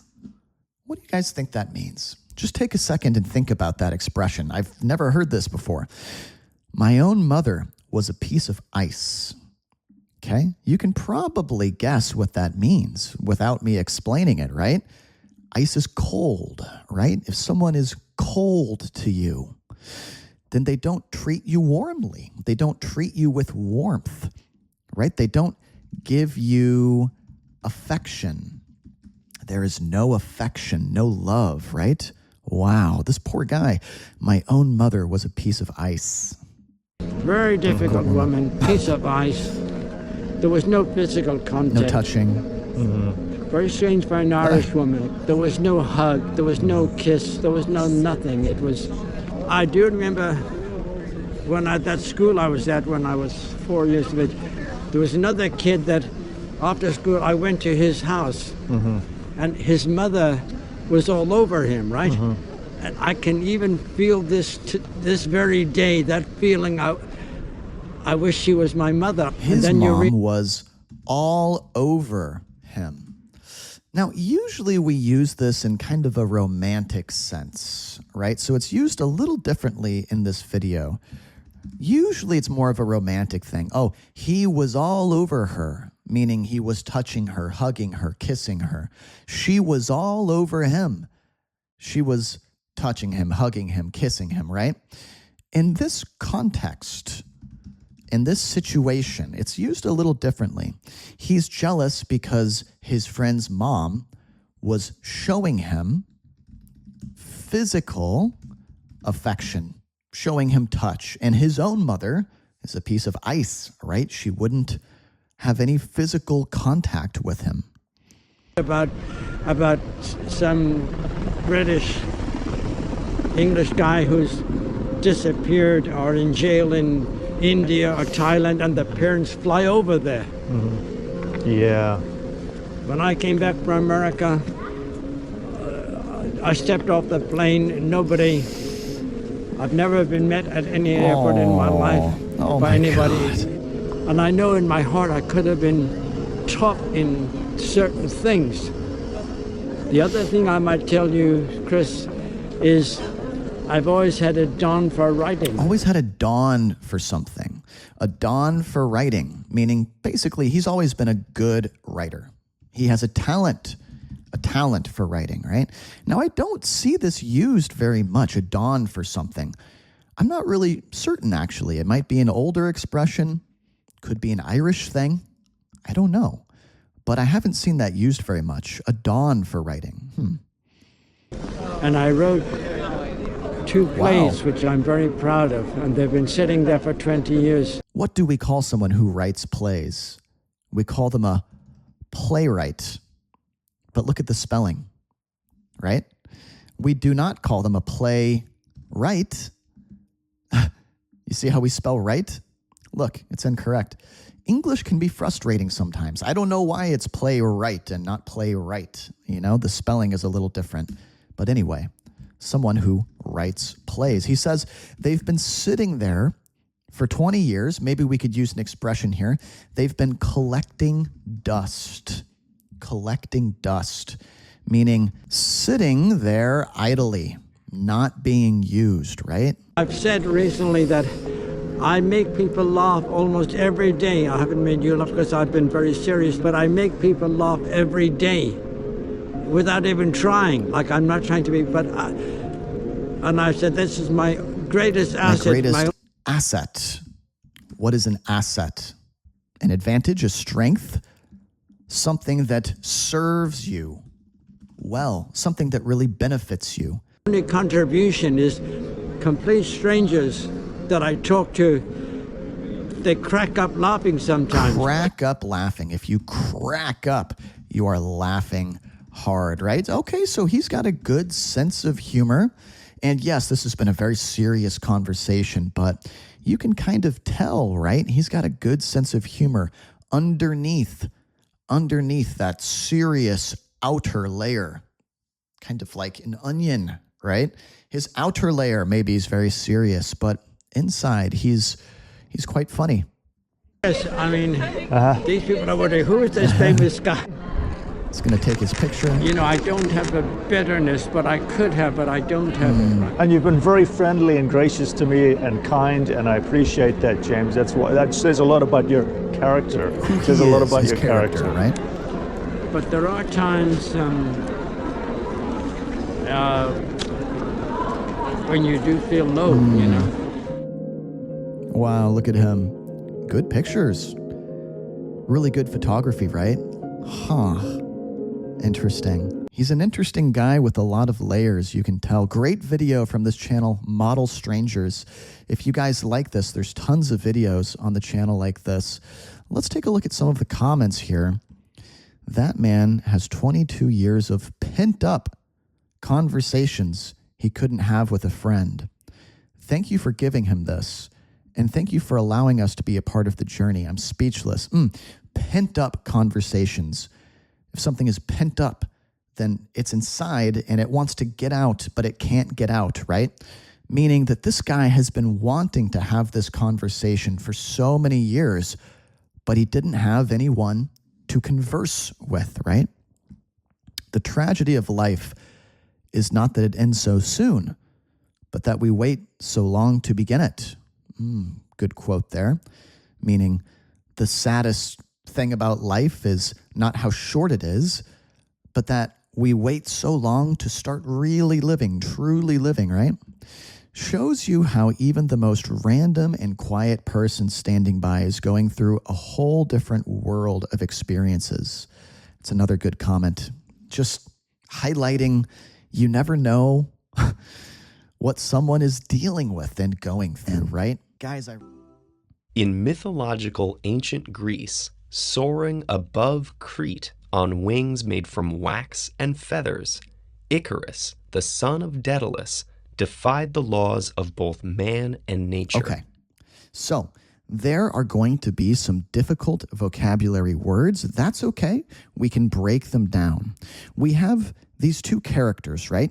Icarus, and he is the son of Daedalus, all right? Now, he is defying the laws of both man and nature. So he's breaking these laws, right?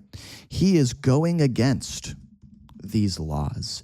How is he going against these laws? The laws of, like, the rules of nature, the rules of man? Well, he has made himself a pair of wings. Look at this. Wings made from wax and feathers. Wax, like candle wax, right? Feathers, maybe he took from a bird. And he's actually soaring or flying high in the sky like a bird with this invention of his, okay? Ignoring the warnings of his father, he rose higher and higher. To witnesses on the ground, he looked like a god, and as he peered down from above, he felt like one too. But in mythological ancient Greece, the line that separated God from man was absolute, and the punishment for mortals who attempted to cross it was severe. Ooh, okay. In ancient Greece, the line that separated God from man was absolute. That's probably difficult to understand, right? You have God on this side. You have people, normal people or mortals, right? Normal humans on this side. There's a line that separates them, and the line is absolute, meaning it cannot be broken, basically. So if you cross that line, there's going to be punishment, right? And the punishment for mortals who attempted to cross it was severe. For any mortal, for any normal person who attempts or tries to cross this line, if you try to cross it, there is going to be punishment. What kind of punishment? Severe punishment, intense, really bad punishment, right? Such was the case for Icarus and Daedalus. So, in other words, such was the case. That is what happened to Icarus and his father, Daedalus. Years before Icarus was born, his father Daedalus was highly regarded as a genius inventor. Highly regarded. Okay. People really respected him. They looked up to him. They thought he was great. Why did they think he was great? Well, he was a genius, a very smart inventor. He would create things, right? Craftsman and sculptor in his homeland of Athens. He invented carpentry and all the tools used for it. Wow, he's the father of carpentry, right? Working with wood. Interesting. And he created all of these tools as well. He designed the first bathhouse and the first dance floor. Wow. He made sculptures so lifelike that Hercules mistook them for actual men. That's a funny detail. Let's say that together. He made sculptures so lifelike that Hercules mistook them for actual men, right? The sculptures were lifelike. In other words, what's another way we could say that? They were highly realistic. They looked real. They looked so real that Hercules got confused. He's this big, strong half-god, right? And he mistook them. He mistakenly thought, right, that they were real people, actual men. Oops. Though skilled and celebrated, Daedalus was egotistical and jealous. Worried that his nephew was egotistical and jealous. Okay. He was skilled and he was celebrated. People thought he was great, right? And everyone's, yeah, we love Daedalus, we love him. Celebrated. But he was also egotistical, meaning, what's another way we could say that? He's full of himself. He's got a big head. He thinks highly of himself. Maybe he's arrogant, thinks he's better than other people, thinks he's better than others. He also gets jealous, apparently. Let's see. Worried that his nephew was a more skillful craftsman, Daedalus murdered him. Uh-oh. He had a nephew, And he was worried that the nephew was better than him, so he murdered him. He killed him. As punishment, Daedalus was banished from Athens and made his way to Crete. Very quickly. Banished. He was sent away from, not allowed to come back. He was banished. You cannot live here in Athens anymore. We're sending you far away. Preceded by his storied reputation, Daedalus was welcomed with open arms by Crete's king Minos. Okay, that might be a little confusing. Basically means, here in Crete, the king knows his reputation as a genius inventor, and so he was welcomed with open arms, meaning people were excited and happy to have him there, right? He was welcomed with open arms. There, acting as the palace technical advisor, Daedalus continued to push the boundaries. For the king's children, he made mechanically animated toys that seemed alive. He invented the ship's sail and mast, which gave humans control over the wind. He invented the mast, the central part here, see that? And he invented the sail. Wow, truly a genius inventor, right? This gave humans control over the wind. With every creation, Daedalus challenged human limitations. He was always challenging human limitations, our limits as people. What can we do and what is out of our control? Or maybe we could say, what is beyond our abilities? What is within our abilities or capabilities? What is beyond our abilities, capabilities? He's always pushing the limits, testing the limits, challenging himself. Had so far kept mortals separate from gods, until finally he broke right through. King Minos' wife, Pasiphae, had been cursed by the god Poseidon to fall in love with the king's prized bull. Let's hear that one more time. The king's wife, King Minos, right? He has a wife called Pasiphae. She had been cursed by one of the gods. One of the gods put a curse on her. This god Poseidon, god of the sea, right? He cursed Pasiphae. He made her fall in love with the king's bull. The king has this prized bull, a really beloved bull, all right? It's this amazing bull. He's really proud of it, okay? And Poseidon curses her to fall in love with it. Under this spell, she asked Daedalus to help her seduce it. Seduce. In other words, make it attracted to her, usually sexually, right? But it can be a romantic thing as well.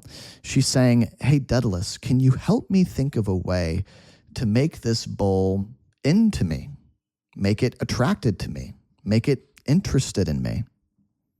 With characteristic audacity, he agreed.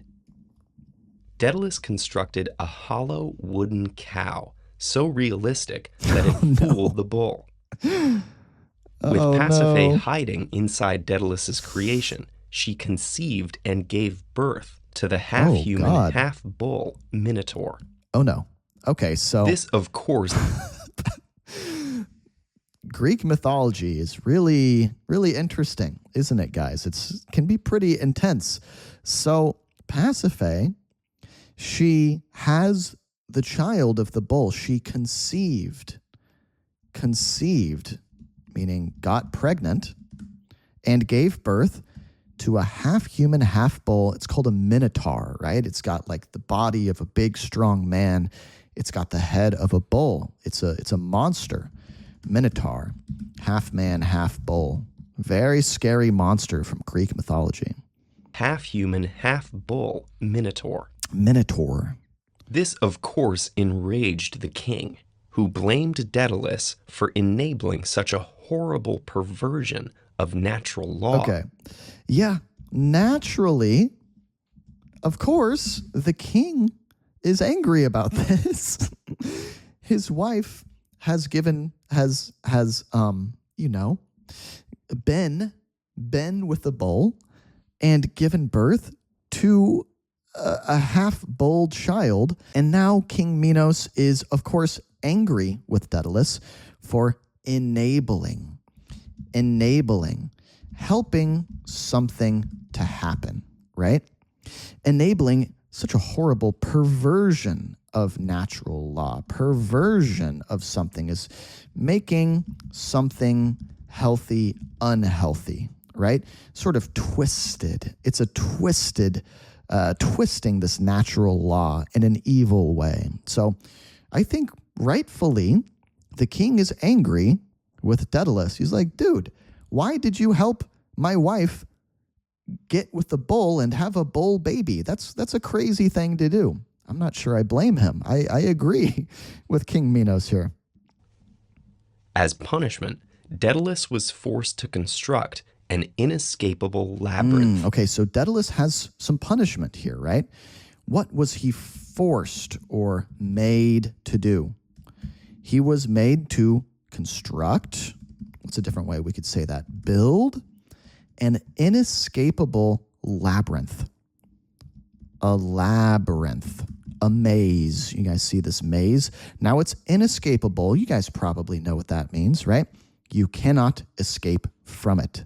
It's inescapable. Interesting.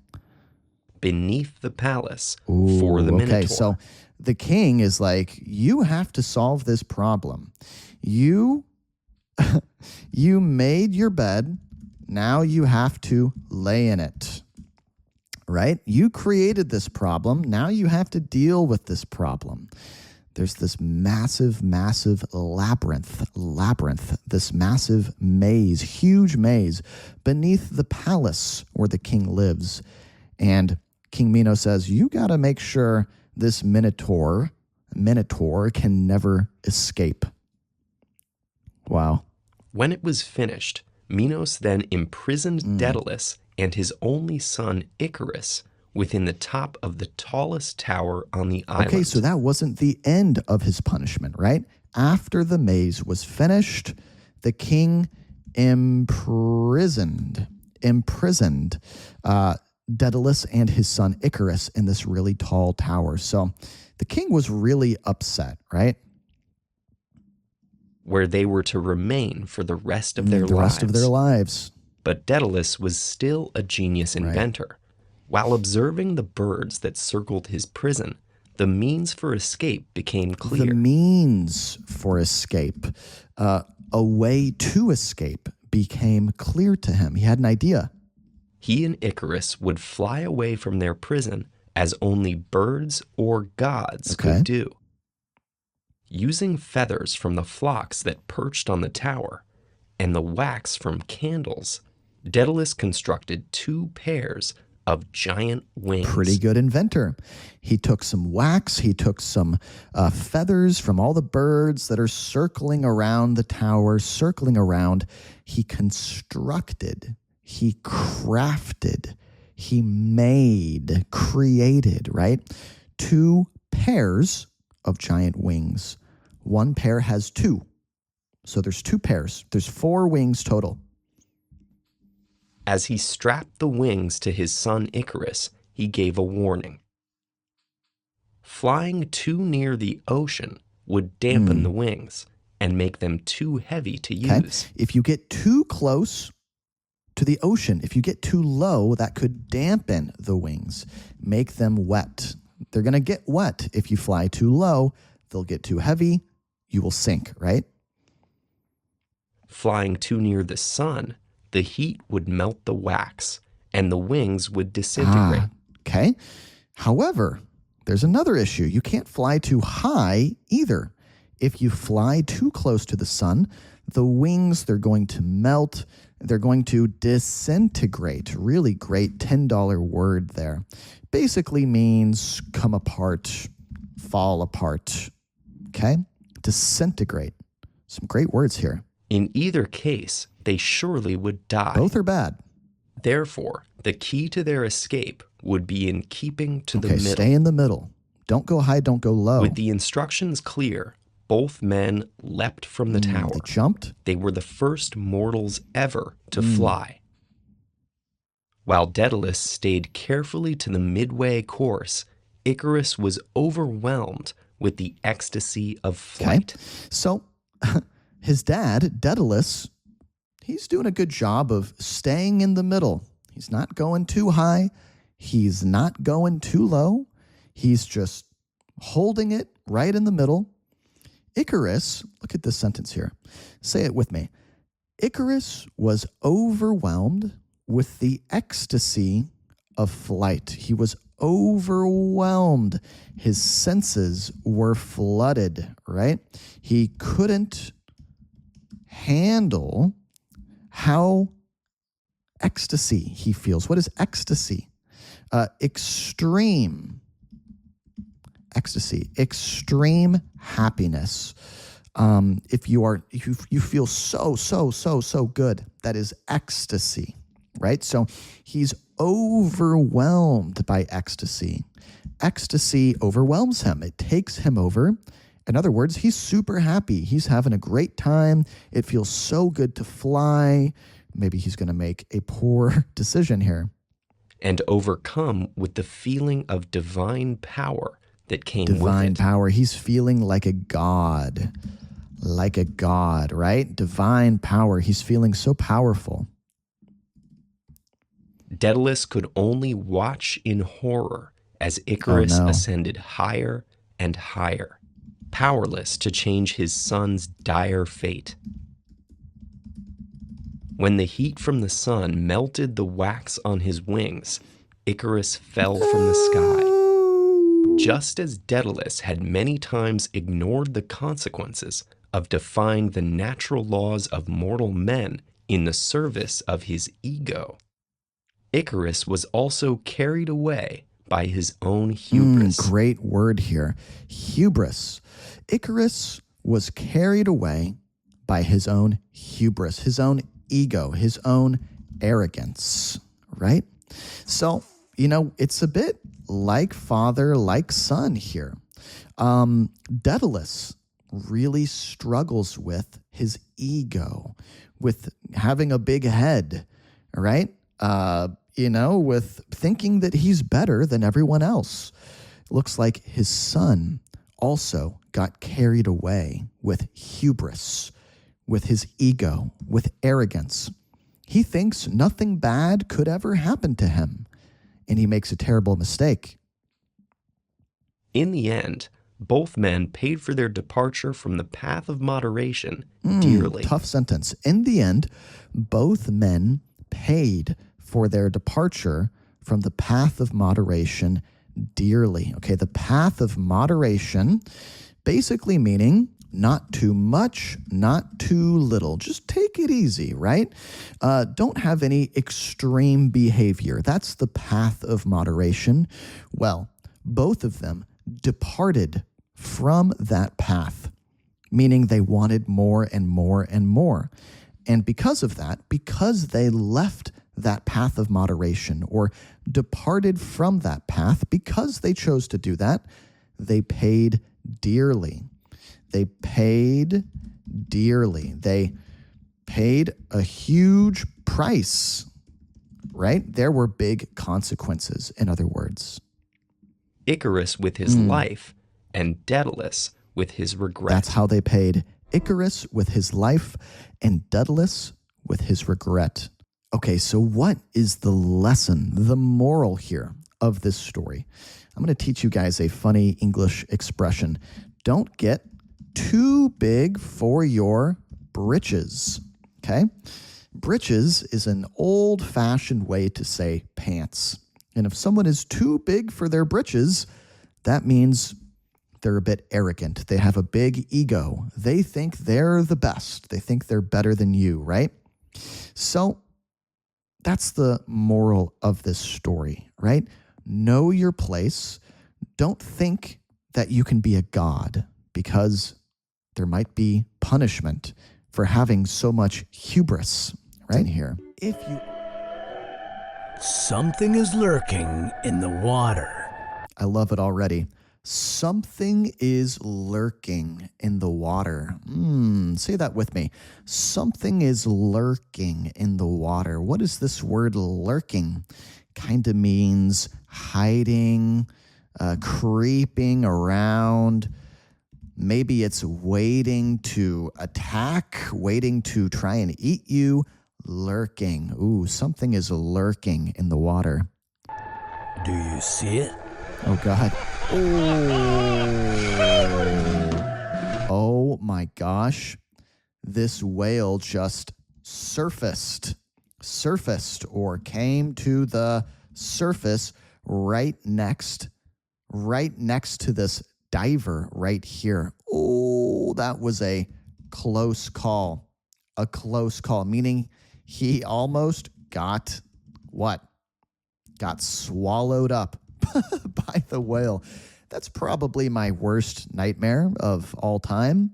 Yeah, that sounds terrifying. Very, very scary to be swallowed by a whale. Close calls like this happen with whales more often than you might expect. Close calls like this with whales happen more often than you might expect. What does that mean?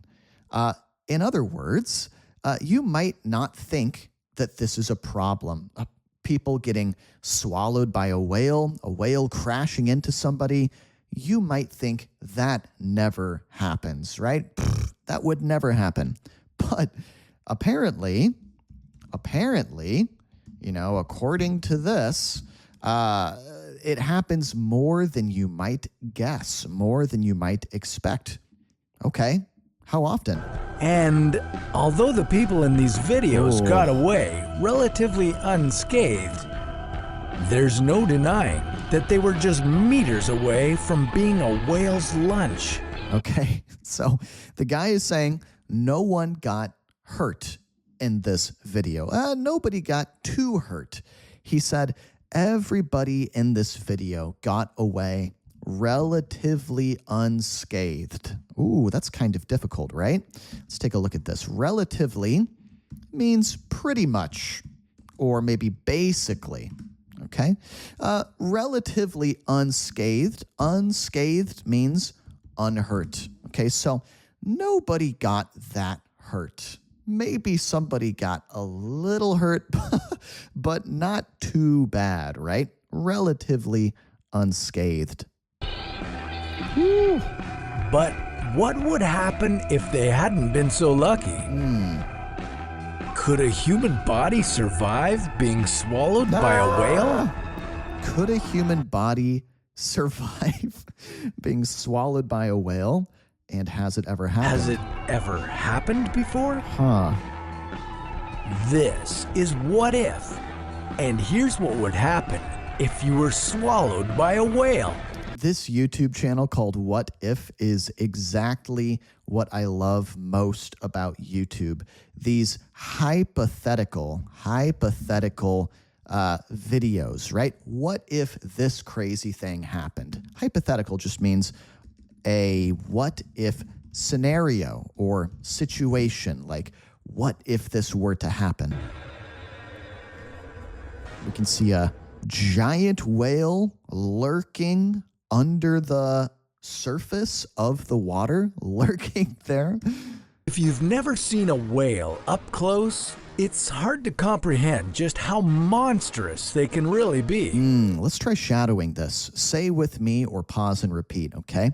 If you've never seen a whale up close, it's hard to comprehend just how monstrous they can be. Comprehend? Understand. It's hard to understand. What's another way we could say that? Maybe it's hard to wrap your head around. Yeah, it's hard to wrap your head around. What did he say? Just how monstrous. In other words, huge, colossal, gigantic, tremendous. All of these words mean big, right? It's hard to comprehend, hard to understand just how big these animals are. Monstrous they can really be. To put it in perspective, the blue whale is the largest animal on the planet. Wow, look Its at that. tongue alone weighs as much as an elephant, and Whoa. it can fit anywhere between 400 and 500 people in its mouth. It's that big? A blue whale can fit 500 people in its mouth? 500 people can fit inside of its mouth. But we wouldn't have to worry about one of these guys swallowing us anytime soon, because their anatomy makes it nearly impossible. Their anatomy makes it impossible for what? Their anatomy makes it impossible for them to swallow us. Well, nearly impossible, almost impossible. What is anatomy? The structure of a body, right? How is a body made? How is a body made, right? The structure. How is it built? How is it built? That's anatomy. Instead, we should be more concerned with their smaller cousins, sperm whales. In 1891, reports emerged that a man had been swallowed by one of these whales. And although he lived to tell the tale, he would never be the same again. In 1891, reports emerged that a man had been swallowed by a sperm whale, which is the smaller cousin of a blue whale.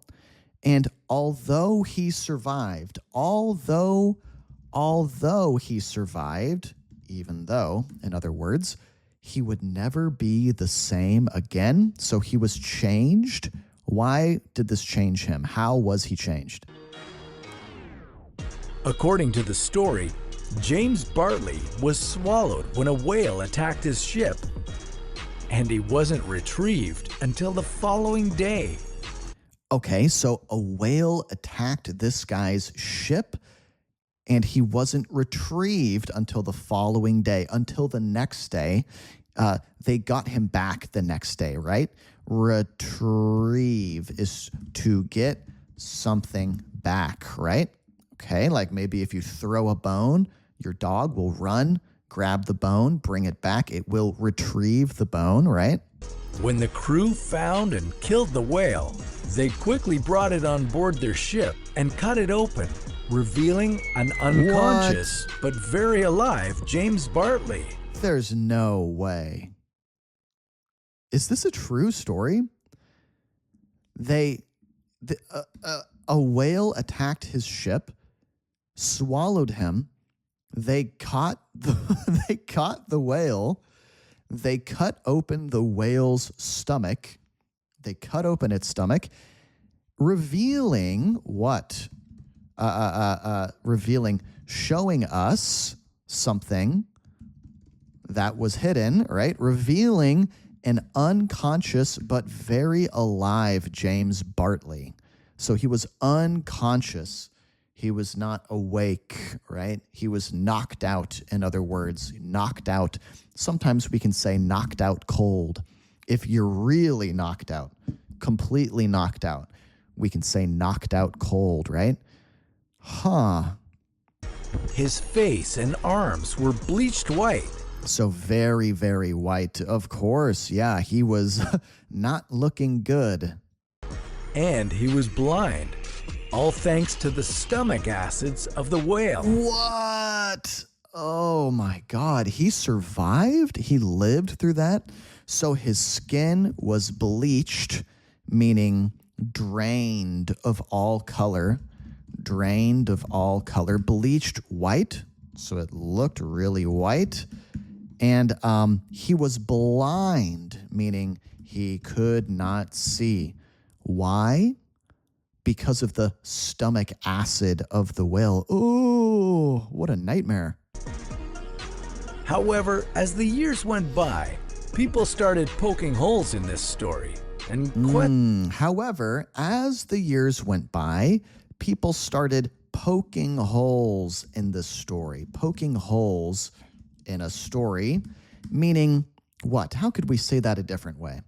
People started investigating and revealing the truth, right? Maybe we could say exposing the truth, or maybe bringing the truth to light, right? Was it a real story? Questioned whether James had really been swallowed by a whale. I mean, wouldn't the stomach acids do more damage than just bleaching his skin? I mean, wouldn't the stomach acids do more damage than just bleaching his skin? Yeah, you would think so, right? Well, with the power of science, we took a closer look. All right, what do you guys think? We're gonna find out the answer here. Is this story true or false? What do you think? Comment true or false down below in the comments. And then once you do that, play the video. Let's take a guess here. I think it's going to be a false story. There's no way. There's no way that's true. And we quickly discovered that if you get swallowed by a whale, coming back out with shiny white skin would be the least of your worries. If you got swallowed by a whale, coming back out with shiny white skin, great expression, would be the least of your worries. That would be the least of your worries. How could we say that a different way? In other words, there would be other, more serious problems to worry about. You would probably be dead, in other words, right? Okay, so the first thing you'd have to worry about once you were swallowed would be getting shredded to pieces by the sperm whale's impressive set of teeth. Okay, so probably what would happen is you would get shredded to pieces. What is shred? Well, imagine, here, hold on one second. This was from my last video. I'll use this piece of paper. Shred is like tear, right? Tear into little pieces. That's shred. I'm shredding the paper. Shredding the paper. In other words, the whale would shred him up as easily as if he were paper. The whale's teeth would shred him up as easily as if he were paper. The whale's teeth would shred him like paper, we could also say. Ooh, okay, terrifying. Each tooth is approximately 20 centimeters long. That's about the length of an average chef knife. And whales have anywhere from 40 to 50 of these. Let's say you're lucky enough to make it past all of them. Next, you'd begin your descent down the throat. So let's say that you're lucky enough to get past those super sharp teeth. Remember, each one is as long as a chef's knife, as a butcher knife, right? And you'd next, what would happen next? You'd begin your descent down the throat. Okay, descent means going down. Like if you're on a plane, you know, you're getting ready to land. Maybe you hear the pilot come on the loudspeakers overhead and make an announcement, right? Maybe the pilot would say, all right, ladies and gentlemen, we are preparing to make our descent, right? We are preparing, we're getting ready to make our descent. We're getting ready to go down. So you're going down the throat now. Not only would it be dark and slimy down here, but you'd also find it hard to breathe. Yeah. Due to the lack of oxygen and an increase in methane gas. Right. As the whale's throat muscles constricted in and out to help force you down, you'd also start to feel hydrochloric acid beginning to eat away at your skin. Oh, man. So in this nightmare scenario, the whale's throat muscles are constricting, like getting tighter, pushing you down, constricting. Kind of like a boa constrictor. Do you guys know that kind of snake called a boa constrictor? What does that snake do? It wraps around its prey and it constricts them. It squeezes them, right? Ooh, okay, so you're getting squeezed. Acid is burning your skin? I know what you're thinking. We just got into this whale and James Bartley's story already seems pretty fishy. James Bartley's story already seems pretty fishy. Do you guys know this expression, fishy? Meaning something doesn't seem quite right, or something seems kind of off, right? Kind of off.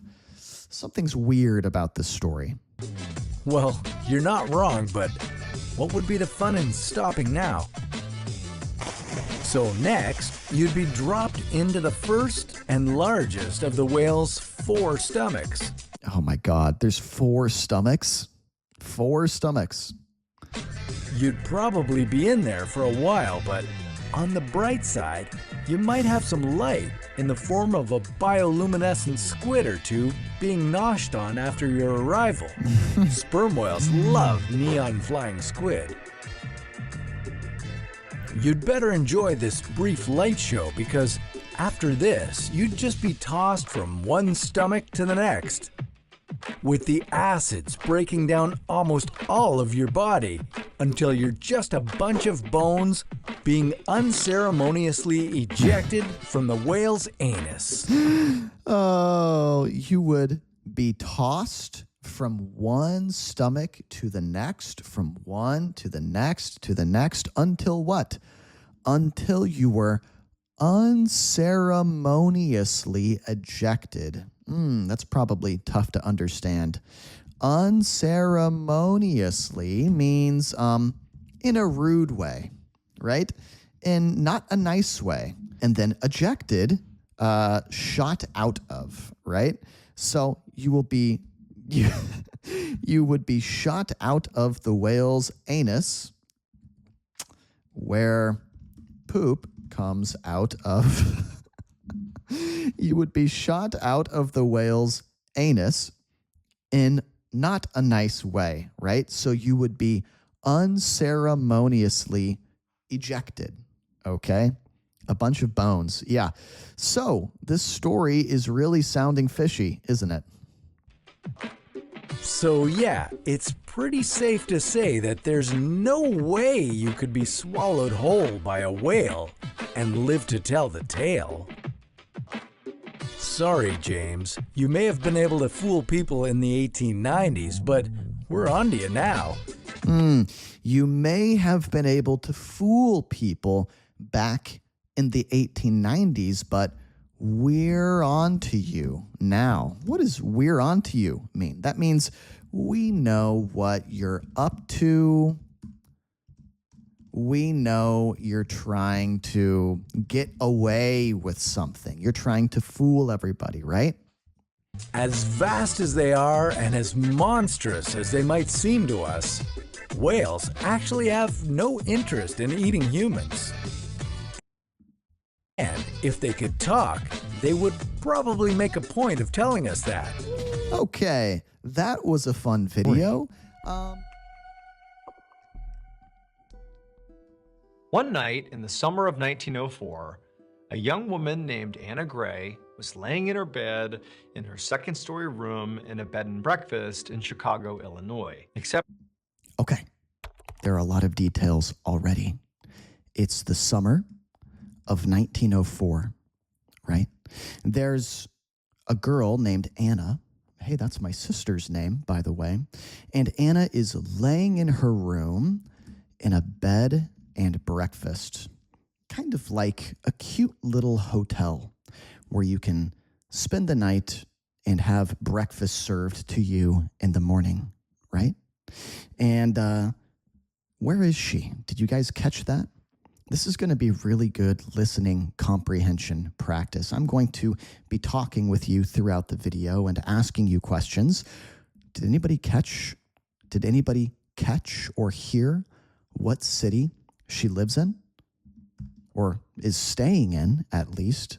Chicago, right? So it's summertime, 1904, in Chicago, in a bed and breakfast, okay? So let's keep listening.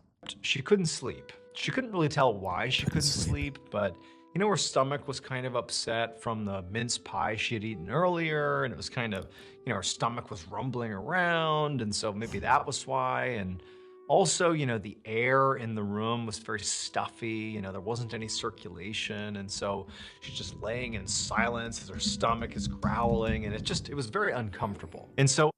Okay, so Anna is laying there in this room in the bed and breakfast, right? And she's feeling uncomfortable. Her stomach is not feeling well. He said that her stomach is rumbling around. Now, I haven't really heard that expression before, but usually we say your stomach is gurgling, your stomach is rumbling, right? Maybe it's a bit upset, right? An upset stomach. Now, he also mentions maybe another reason she felt uncomfortable was because the room was stuffy. Stuffy. What does that mean? That means it feels like there's no fresh air in the room, like the circulation is not good. The air circulation, meaning the movement of air about the room, around the room, in the room, is not very good. Eventually, Anna felt so frustrated that she was not able to sleep that finally she just threw the covers off, hopped out of her bed, and walked over to the window, and she opened it up to let in some fresh air. And okay, so she's really frustrated that she can't sleep, right? Maybe she's tossing and turning, back and forth, you know, in bed, flipping, flopping, tossing, turning, rolling back and forth. She can't sleep. The room feels really stuffy. There's no circulation, no fresh air. Her stomach is upset. It's rumbling, right? So she feels incredibly frustrated. Like she can't get what she wants, right? That's frustrated. And what she wants is to sleep. So she gets out of bed, and he says that she makes her way over to the window, right? even though, you know, her stomach still felt pretty upset, you know, having the fresh air hit her and sort of circulate through the room did, even if it was just by a small percentage, make her feel a little bit better. And now... So she got some fresh air into the room, and even if it was just a small percentage, just a little bit, a small percentage, like maybe, you know, she feels 5% better, she feels maybe 10% better. It's not a huge improvement, but she feels better by a small percentage, right? With that fresh air circulating in the room. But she was standing up near the window and sort of realizing how late it was. She suddenly did feel sort of tired. And she was like, great, I'll leave the window open and I'll go back to sleep. So she walked back to her bed, laid down, pulled the covers up over her, and sure enough, just a couple minutes later, she had fallen asleep. But several hours later, Anna suddenly woke up. She's laying in her bed, her eyes shoot open, and for a second as she's laying there, she can't quite remember where she is. She's confused, disoriented, and then she remembers, oh yeah, I'm in that bed and breakfast, I'm in Chicago, okay, I'm going home tomorrow, okay. But as she's laying there, sort of putting together what's happening, she just has this weird feeling that something just feels off in the room. She can't quite place it, but there's something wrong here. And so instinctively, Anna sits up in her bed. Okay. There's a lot of terrific colloquial spoken language in Mr. Ballen's videos, right? So I want to talk about that for a second. She's feeling a little bit better after going to the open window and getting some fresh air, breathing in some fresh air, right? And so she actually does manage to go to bed and fall asleep, but then a few hours later, her eyes shoot open, kind of explosively. They come open really fast, right? Her eyes open wide. They shoot open. She feels a little disoriented. Great word. Basically just means confused. And here's a great expression here. She's trying to put together what's happening. Kind of like it's a puzzle, right? And there are pieces of the puzzle. She's trying to put those pieces together, but she knows that something feels off. If something feels off, that means it doesn't feel quite right. Like something feels wrong, right? Ooh, interesting. Let's keep going. She kind of just surveys this small room that she's in. And at first, everything seems totally in order. There's nothing odd here at all. It's just a late night inside of a bed and breakfast. It's still, it's quiet. There's nothing going on here. But then as she scans the room one more time, her eyes stop on the open window because now there is a man sitting on the windowsill looking into the room right at her. Oh my gosh. I knew this was going to be fun. Guys, this is a true story too. This is a real story. Oh my God. Okay. And I haven't heard this yet. This is the first time I'm hearing this. Really creepy already, right? Okay, so she's looking around the room, surveying the room. We could also say she's taking in the room, right? She's looking around basically. She's scanning the room. We could also say she's scanning the room, looking around, and everything seems totally in order. Basically, that means everything seems the way it's supposed to seem. Nothing seems out of the ordinary, right? Nothing seems out of the ordinary. Everything seems totally fine until her eyes land on the windowsill, the open window, right? She's scanning, surveying, and then her eyes fall on the window. We could say her eyes fall on the window, her eyes land on the window, her eyes reach the window, she looks at the window. Guys, what does she see? She sees a figure, a man, someone sitting there on the windowsill with the window open. Maybe he climbed into the room. She's on the second floor, right? I think he said the second story of the building. Oh my God. Let's keep listening. Unflinching, just staring right at her. And Anna, in an instant, is looking at the sky and a million thoughts go through her head. She's thinking, oh my God, he's here to hurt me. He must have climbed up and he's about to come in here and attack me. Like, what's going on here? She doesn't know if she's dreaming. She's just completely panicked. And unlike a lot of people who in this situation might freeze completely or scream and try to hide or run away, Anna's fight or flight response was to fight. And so it was almost like in a fraction of a second, she had leapt out of the bed. Oh, okay. So she is looking at this guy, right? This stranger in her room. And Mr. Ballin, the storyteller here, is telling us that in this situation, a lot of people would react by running. Okay. We have this thing in English called the fight or flight response. I'm curious how you guys say this in your native language, because this is a very human thing. Everyone has this in their language. And basically, it's something that happens to people when they are met with a life-threatening situation. If they are in a very scary situation, your fight or flight response will kick in, right? For example, you see a hungry lion running at you, okay? Your fight or flight kicks in. It's like your brain is not really thinking anymore. Your body is doing the thinking for you without your brain. It's acting instinctively from instinct, right? And there are two things that happen. You either fight or flight, means run away, right? And this is a really interesting part of the story. Because even though she feels panicked, like nervous, anxious, afraid, scared, most people would choose flight. Their body would just take them away from the situation. and they would run away from the stranger in their room, right? Well, not Anna. She chooses fight, and she leaps at this stranger. She leaps at him, jumps out of bed, right? A leap is like a powerful jump. So she leaps at this stranger.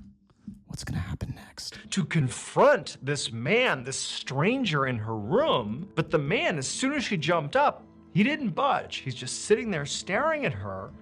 And then almost like delicately, he leaned backwards and fell out the window. And ooh, okay, so she's leapt out of bed. She's going to confront him, right? Basically meaning she's going to challenge him, fight him, deal with him head on, right? She's going to confront him, but he doesn't budge. This is a great expression. If you don't budge, or maybe we can say you don't flinch, that means you don't move at all, right? You know, if somebody leapt at you, they jumped at you, most people would go, ooh, that's a flinch. Ooh. If you jump back a little bit, that's a flinch, right? Budge just means move a little bit. Like, you know, I'm going to budge my microphone a little bit. Look at that. I'm budging it back and forth. Maybe I try to move my microphone, but it's fixed in place. It's from our last video. Fixed in place, and it won't budge.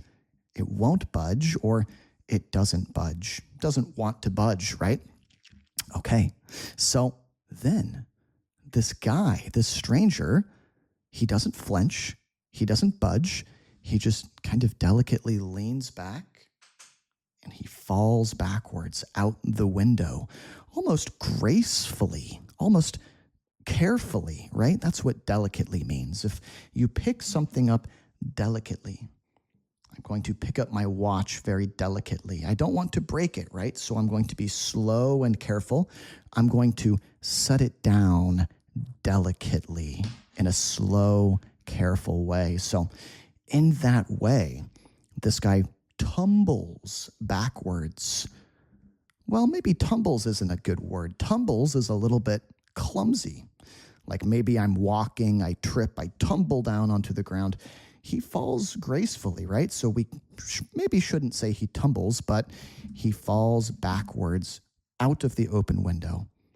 And what happens next? Let's listen. now Anna's thinking, oh my God, is he okay? She doesn't know who he is, but you know, it's a serious fall. They're on the second floor. And so she runs to the window, looking out, expecting to see this guy, you know, with a broken neck down on the ground. But she looks down and there's nobody there. You know, the window's wide open. You know, she left it open before. And so she's kind of looking around to make sure, did he really fall out the window? Did he come into the room? But no, she's all alone in her room. And so she's looking down to see if maybe he kind of, you know, ran up against the side of the house and maybe he's going to show himself, but there's nobody. And then at some point she notices there's this long, dark car that's parked out on the street underneath the streetlight. And she couldn't remember if that car had been parked there the whole time. It seemed sort of out of place, but she just couldn't remember. And so she's looking at this vehicle and she realizes there's somebody in the car. And as she's staring at the car, the driver begins to move. They sort of position their bodies down low and they look up at Anna, and Anna realizes it's the same guy who was just sitting in her windowsill and fell out the window a second ago. Okay, so this guy, what a crazy story. He fell backwards out of the window. It looked like a really serious fall. A serious fall, like looked like he could have gotten seriously hurt, right? Seriously, what's a different way to say that? We could say seriously hurt. Seriously starts with an I. Let's see if you guys can guess it. Injured, right? Seriously injured. You know, the window was wide open, and so he fell backwards out of the window. And she's looking down. She's looking around for him. She can't see him anywhere. Nothing looks out of place at first glance. basically meaning everything appears normal, right? At first glance, at a look, at first, everything seems fine, seems normal. But then she notices, right? She notices a long, dark car. And who is driving that car? Who is in the driver's seat? Who is in the driver's seat? Looks like the same man, right? The same guy who she had just seen moments before, just moments before, right? Just moments before, she had seen that same guy sitting on the windowsill in her room, right? In this car. And so Anna, she's just frozen looking at this guy, wondering how could this be happening? Is this a nightmare? Is this real? She doesn't know. But as she's looking, this guy who's looking up at her, he extends his hand out the driver's side window and begins beckoning to Anna, telling her, ooh, I'm scared, to come down and get in the car with him. And so, oh, this is good, you guys. He extends his hand and he begins beckoning her. Okay, if you extend something, then you stick it out, right? So basically, his hand comes out of the car, did he say window? Out of the car window, and begins to do this, like, come here, come here. He's beckoning her, telling her to come over, beckoning. If you beckon someone, you make a gesture. You use your hand to try to get them to come over to you, right?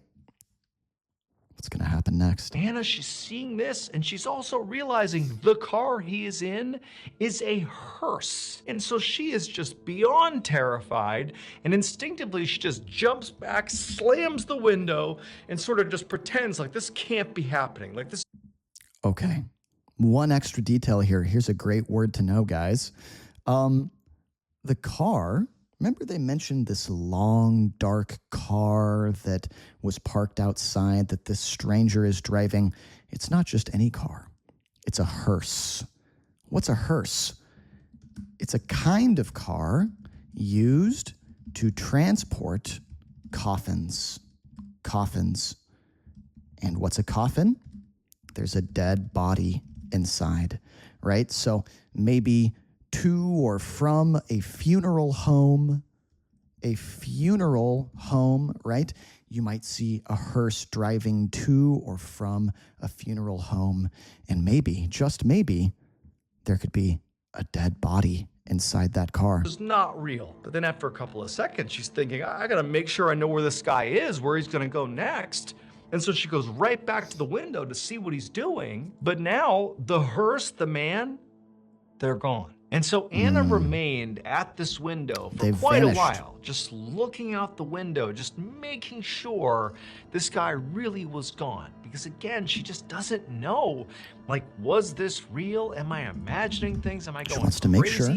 Was this a nightmare? Am I going crazy? Like, she doesn't know. And so she's just standing there waiting, watching, but you know, this guy doesn't reappear, the hearse doesn't reappear. And so eventually she crawls back in bed, and after what felt like forever, she drifted off into a fairly light sleep. And would you guys be able to go back to sleep after an experience like this? I would be wide awake, right? I would be terrified. There's no way I'd be able to go back to bed. I wouldn't get a wink of sleep. What does that mean? I wouldn't get a wink of sleep. I wouldn't get a wink of shut-eye. Just means I wouldn't get a single second of sleep. I wouldn't sleep at all. All right, so yeah, what's going on? Anna, you know, she was watching this hearse, this long, dark funeral car outside the window, but then suddenly the car vanished. The man inside of the car who had just been in her room vanished as well. And she decides, I guess I'm just going to go back to bed and try and get some sleep. Now, once again, if it were me, I would be out of luck.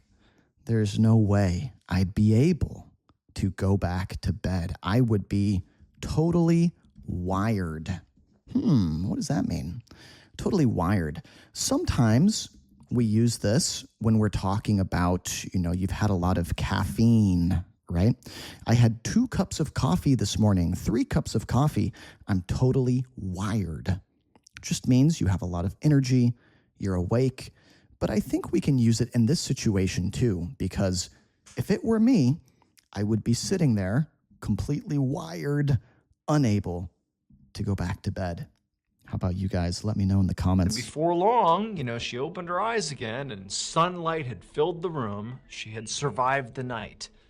And Okay, so it's now, the next day. feeling the comfort and safety of light in the room and knowing that it's a new day, she told herself, wow, that was crazy. That was terrifying. That had to have been just a particularly vivid nightmare. There's Really good. That she's trying to reason with herself, right? She's trying to make sense of this weird situation because right now it seems really inexplicable. Great word to know. Seems really inexplicable, right? This weird thing happened. It can't be explained. So it's inexplicable, cannot be explained, right? She's trying to make sense of this weird situation. no other reasonable explanation for this. It had to be a nightmare. So It had to have been a vivid nightmare. What's vivid? Just seems really lifelike. Seems really lifelike. Seems real, right? So she's telling herself, you know what? Man, it seemed real. It seemed really vivid, but maybe it was just a nightmare, right? Anna got out of bed, convinced she was just fine, that nothing strange has happened here at all. She got herself together and she left the bed and breakfast and she headed out to this brand new department store that had just opened up in Chicago. She wanted to go and have a nice day of shopping. And so Okay, so she managed to get herself together. Good expression. Get herself together. Just basically means compose herself, or sometimes we say pull yourself together. You know, if you're feeling a bit frazzled, if you're feeling a bit all over the place, if you're feeling a bit scattered, these are all different ways of saying the same thing. Basically meaning you do not feel good. You feel like your mind is really messed up. Maybe you're a little confused, you're a little anxious. So this is how she was feeling, right? She was feeling frazzled, all over the place, scattered, still kind of thinking about the scary night before. But she managed to get herself together. She managed to compose herself. She managed to pull herself together, we could also say. And she headed out. Do you guys know this expression? To head out, to leave. And she's going to a department store. You guys ever been to a department store where every floor is something different? Maybe you can shop for furniture on the second floor, shop for clothes on the third floor. There's candy on the fourth floor, stuff like that. We call that a department store. Okay, so what's going to happen next? Anna gets to this department store and it's so vibrant and it's bustling with people and there's 4 floors of all this incredible stuff that they're selling. And for the next several hours, Anna just has a great time walking all around, picking out things she likes, and just basically enjoying shopping. Vibrant and bustling, these two words are really similar. Really similar. They both mean that there is a lot of energy in something. There's a lot of life. There's a lot of activity. We usually describe a city or a scene or a place as being vibrant, as being bustling. For example, maybe you go to a market, right? And there are a lot of people, Lots of things are being bought and sold. There are lots of conversations going on, lots of people talking. There are cars driving around. There is a lot happening, right? This market is really full of energy, full of life, full of activity. So we can say it's a vibrant market. It's a bustling market. Okay, so she's out at this vibrant, bustling department store, enjoying herself, having a good time shopping. Eventually, when she was up on the fourth floor, after she had purchased all the things she was going to buy, she decided it was time to leave. Now, by this point, she had basically completely forgotten about, whatever happened the night before. The sky, the hearse, all of it. It was completely out of her mind. She is back. Okay, eventually she was done shopping, ready to leave. This stuff from the night before, this vivid nightmare, like a bad dream, right?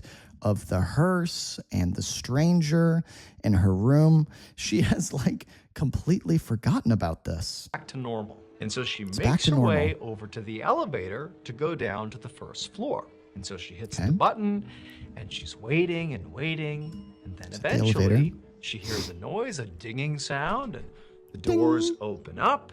And there's loads of people on this elevator car. It is packed. And so, like most of us would do in this situation, Anna kind of waved them off and said, I'll take the next one. And she's expecting that, the doors will close and these folks will go down. And, when it comes back up, she'll get on. And that's that. This is.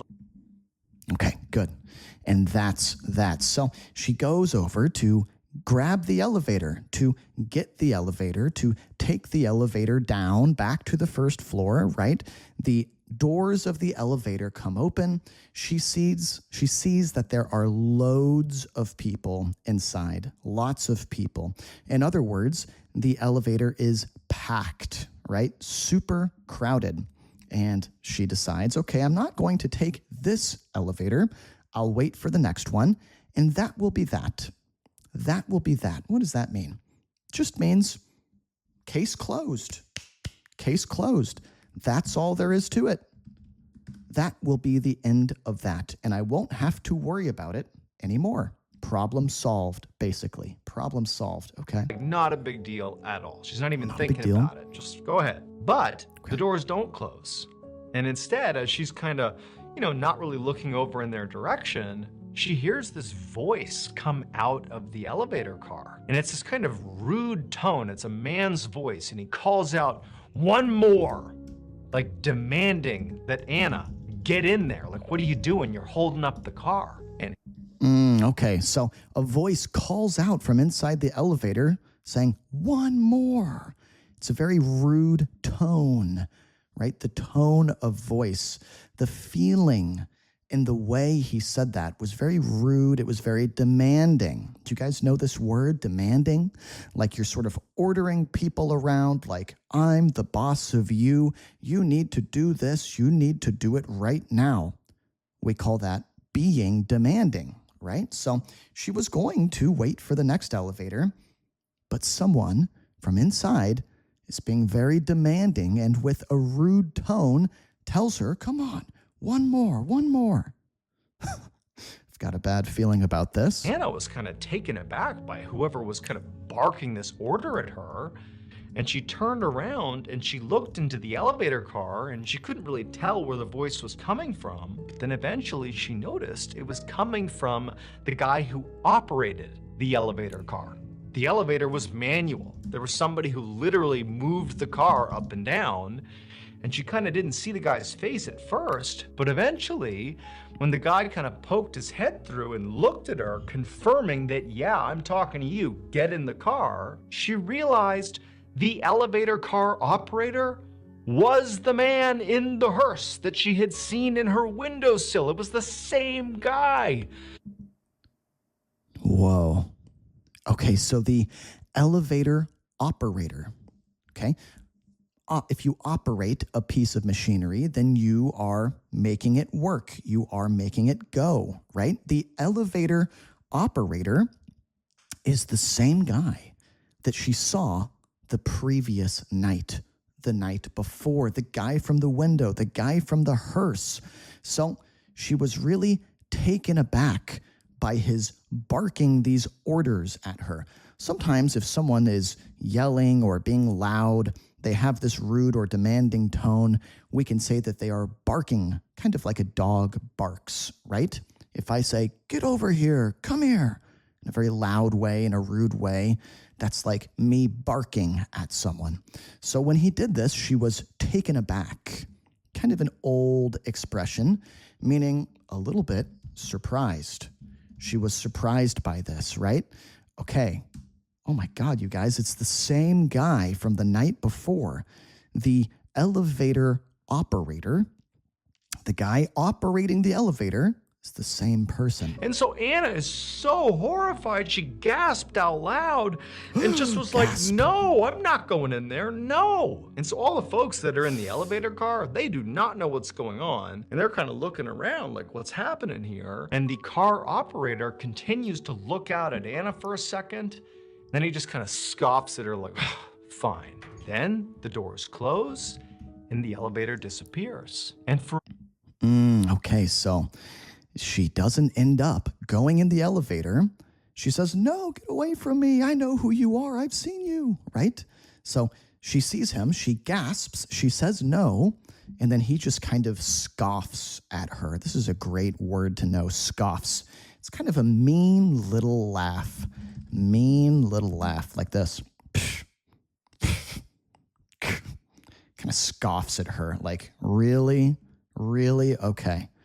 And then he closes the doors. The elevator leaves. Moment, Anna's telling herself, like, what is going on? That can't be the same guy. It's just going to be a coincidence, right? But as she's having these thoughts, these crazy thoughts, trying to rationalize something that's not rational, she suddenly heard this loud, metallic, crunching sound inside of the elevator shaft, followed by what was obviously people screaming. It would turn out that elevator car that she nearly got into, but didn't because of her fear of this guy that she was seeing again, the same guy from her bedroom the night before, that elevator car, as it began its descent, it malfunctioned and fell 4 stories, killing 2 people on board. Now, unfortunately, we don't really know much more about what ultimately happened with the elevator operator, if they ever confirmed without a doubt that, that guy is the same one Anna saw the night before, or if he even really was on the elevator car. Like, we don't know that. But what we do know is Anna did speak to reporters, and they did widely publish the story. And that is how we know about it. Ooh, okay, so guys, what happened at the end of this story? Did you catch that? Did you understand? Did you catch that? She thinks, surely this must just be a coincidence. A coincidence, right? Like, maybe they just look like the same person. It can't be the same person. She's trying to rationalize this crazy situation. If you rationalize something, you make it make sense. Make it make sense. I need to rationalize this situation that doesn't make sense. We can also say, I need to make sense out of a situation. Make sense of a situation, make sense out of a situation. Okay? So what happens to the elevator car when it begins its descent? When it starts to go down? It malfunctioned, right? What is malfunctioned? We can use malfunctioned to describe a machine that stops working properly, right? Maybe you're driving your car, the brakes malfunction, you're stepping on the brakes, but nothing is happening, it's not working, the brakes malfunctioned. In this case, the elevator malfunctioned, and it went plummeting downwards, right? Plummeting down. That means dropping quickly, plummeting, right? Like a plane plummeting through the sky, plummeting down, and crashes on the first floor, killing 2 people.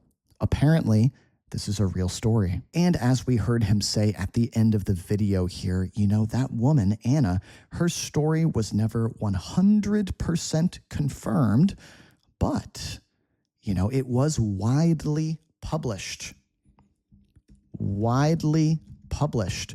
She was interviewed, and her account of what happened, her side of the story, in other words, was widely published. So it appeared in a lot of different newspapers, maybe across the country, right? So who knows the truth of what really happened with that stranger in her room and the elevator? You know, who was he really? What do you guys think?